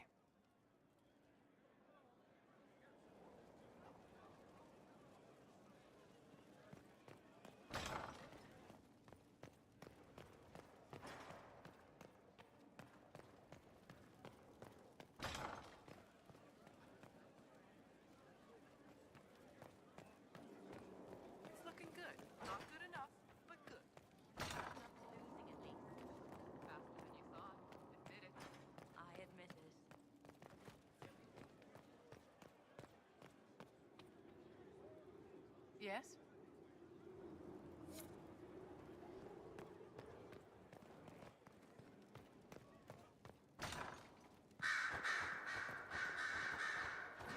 So, Alexius is dead. All the good he once stood for, his integrity, his beliefs. He betrayed them all. I won't say he didn't deserve death. I just wish there'd been another way.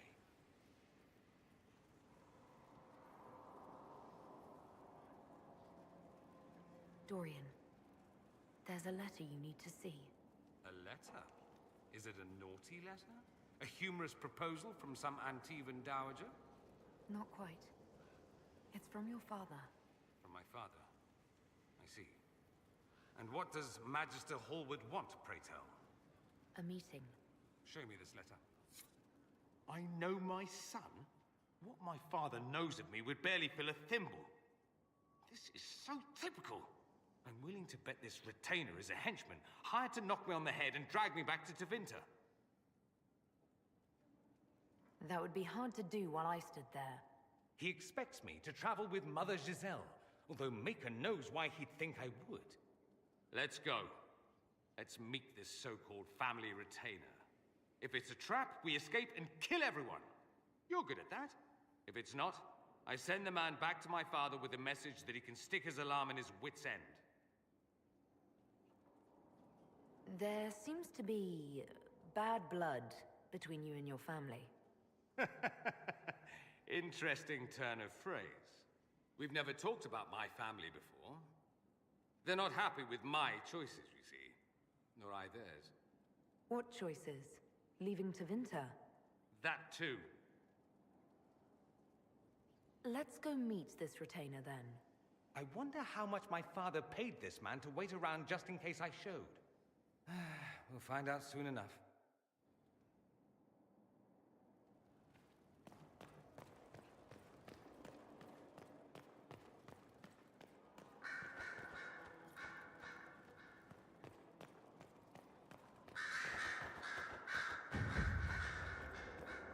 You've taken care of it? Did you need something? I'll leave you to your work.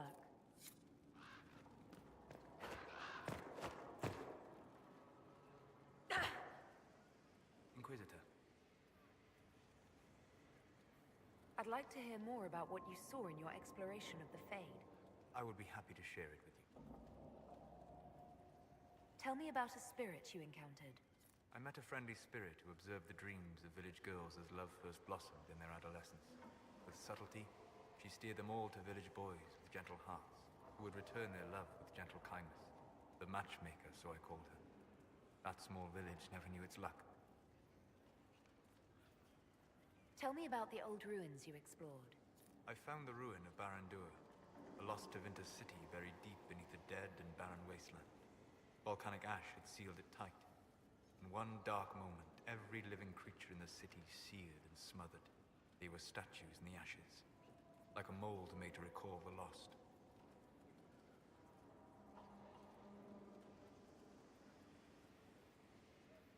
Tell me about the old memories you found in the Fade. I saw a savage human horde go marching toward the battlefront. They sang a soldier's hymn to keep formation. Primal music shook the ground. These savage, unwashed warriors carried harmonies no chantry choirs mastered. Though their cause was all but hopeless, they sang songs that made the spirits weep. We'll talk later. Goodbye.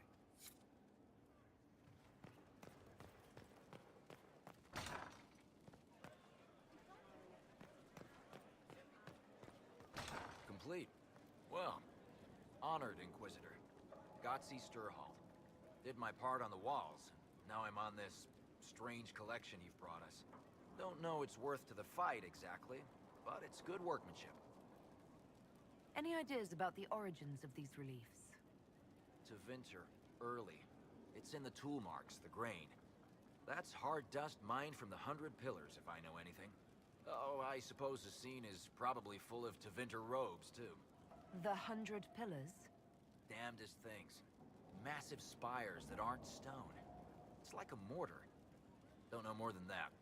Strong, though. Where did you learn your skills?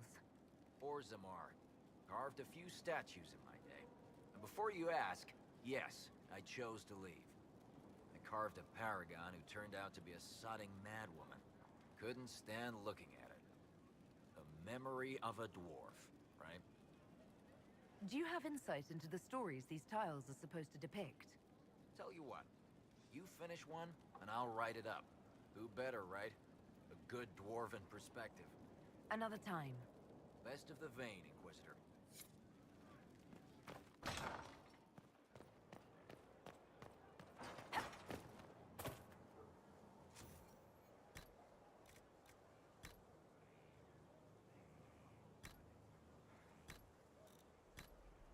Fertile ground even here.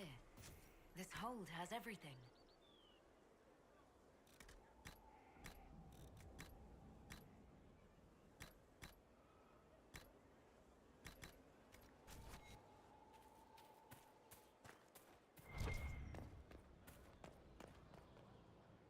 Inquisitor, Elan Vimar.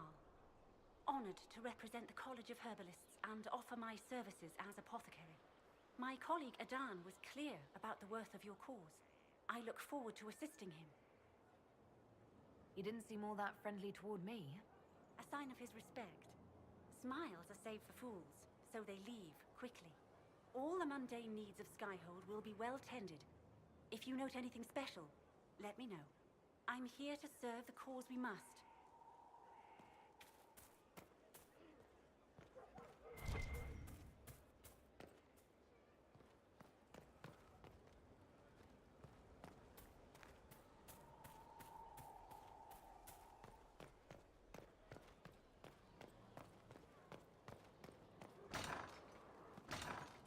Another completed work of whatever they used to call it.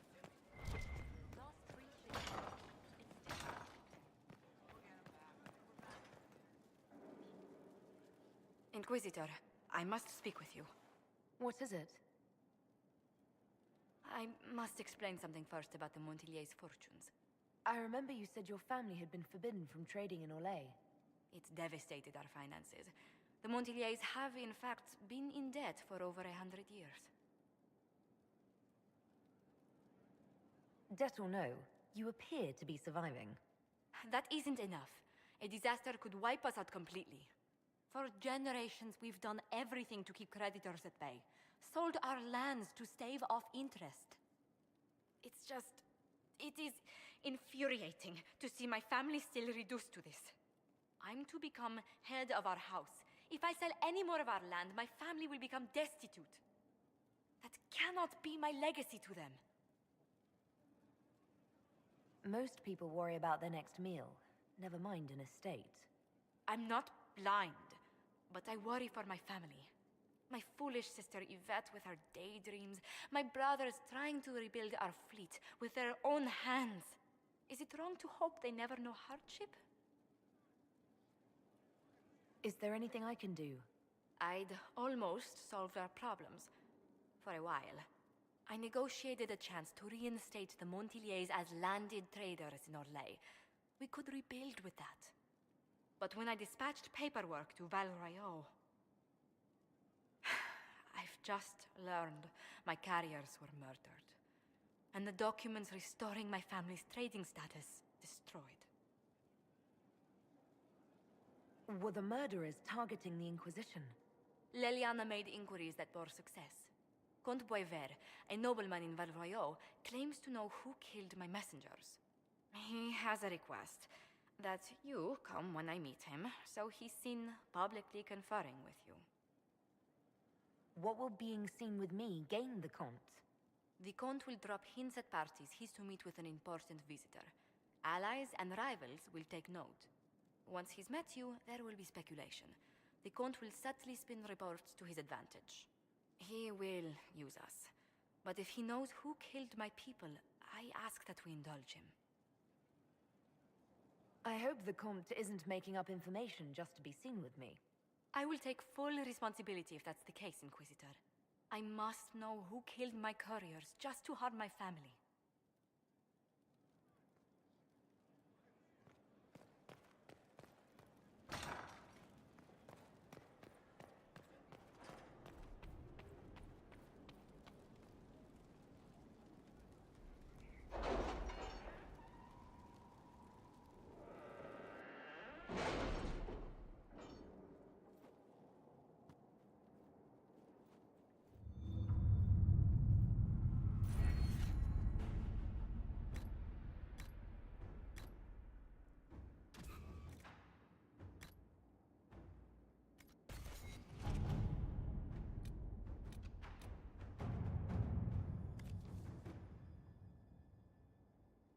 Can you arrange what we discussed earlier, Ambassador?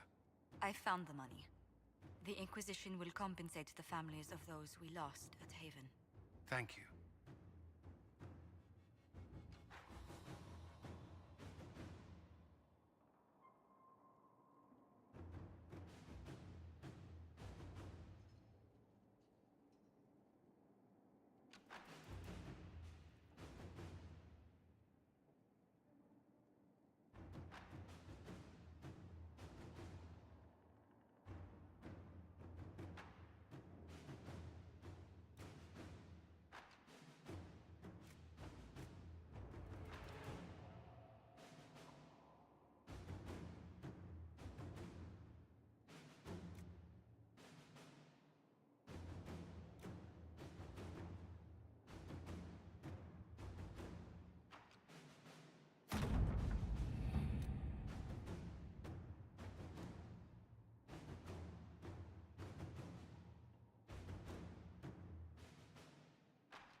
Let's see what we have.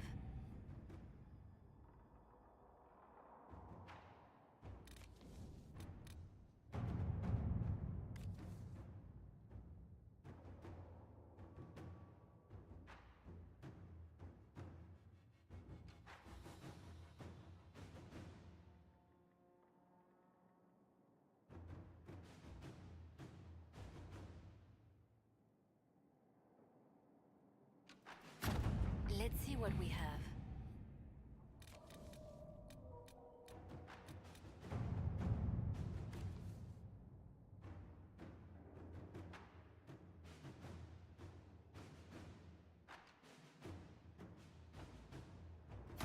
Inquisitor.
Let's see what we have.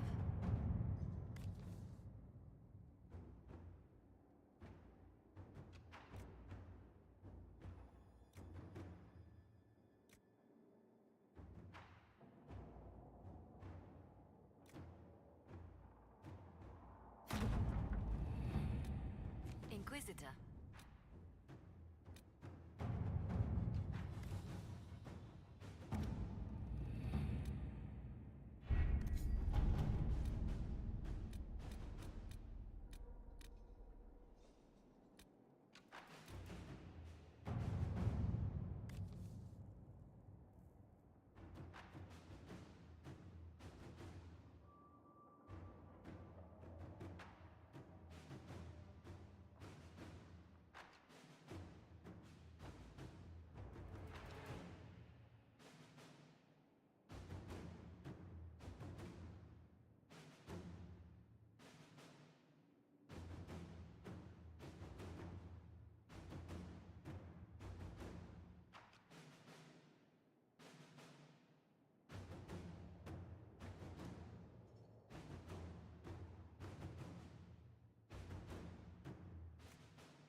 Inquisitor.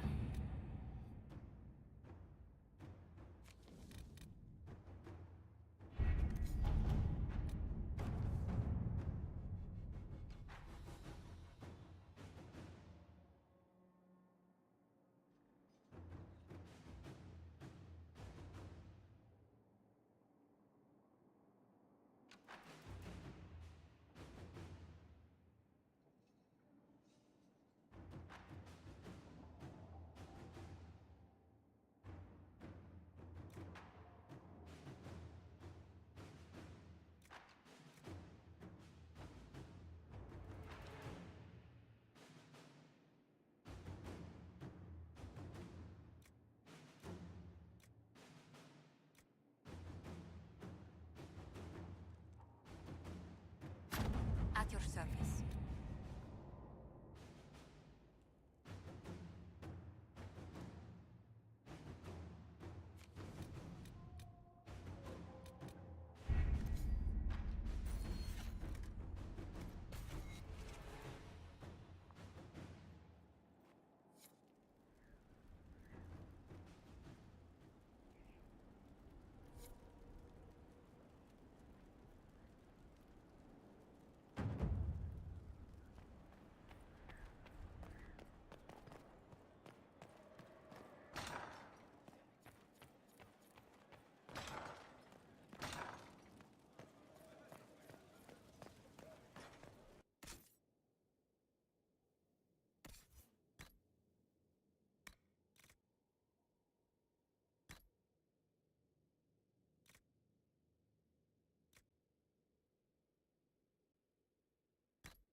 Mayor Gregory Dedrick of Crestwood is present for betraying his own constituents. He confesses that, 10 years ago, he flooded Old Crestwood to kill refugees and villagers touched by the Blight. The mayor claims it was to spare the rest of Crestwood, but we only have his word. What he did can't be overlooked, no matter the motive. There's no cure for the Blight. But I couldn't convince anyone to leave a sick child or husband behind. So you herded the infected into one place and flooded Old Crestwood. Were no innocents caught in the waters? Nearly everyone in the village had the Blight. I swear it. Have mercy. I couldn't tell the survivors I'd drowned their own families to save them. I couldn't.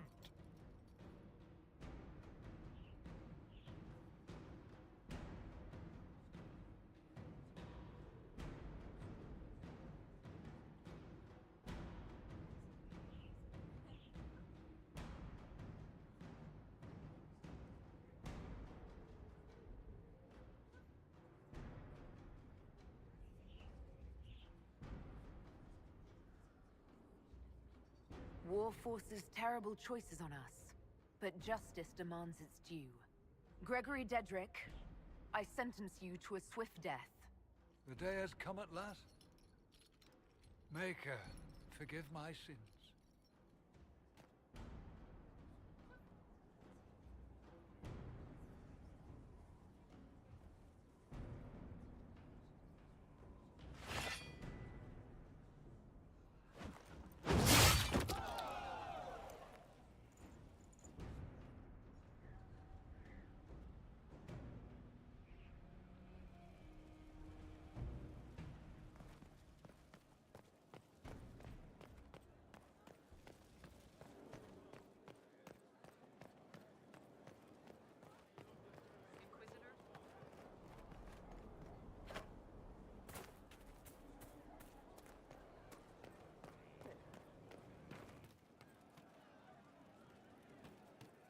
From Haven's fire come we, the able true. To Skyfold now, bold, strong, free.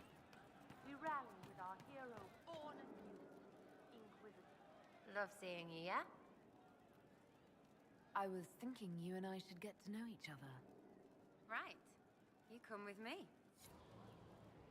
So, you've been chatting me up. I heard that, yeah? and seen the looks. That's all fun and such, out there walking around. But maybe there's more in your head. Like you want to be more? I mean, I don't usually go for elves. Feel like a bag of chicken necks. But yes, I like you. It's good. It's nice to finally admit what we both knew was there. You've been saying it other ways. Maybe me too. But I'm tired of talking.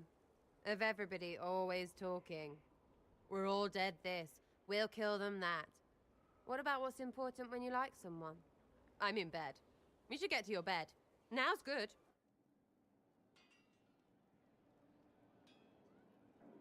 So you're not worried about me being the Inquisitor, the Herald?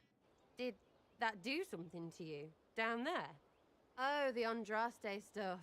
She's not, here. So what? Or is it because you're in charge? Because if that's a problem, I won't lose my job. Isn't that right, Inky? Don't you want to get to know each other a bit before jumping into bed? We've been walking all over the bloody place. That's time listening, talking, watching your ass. How is real getting to know different from that? You're only counting words when I wink or something. I like you. I don't play with just anyone, and I don't share. That's why we're talking now. Still talking. Do you want to stop talking? Sarah, I'm inviting you up to my chambers. No, I'm racing you there. I win. I lock the door. Come on, Inky. Show me what you've got.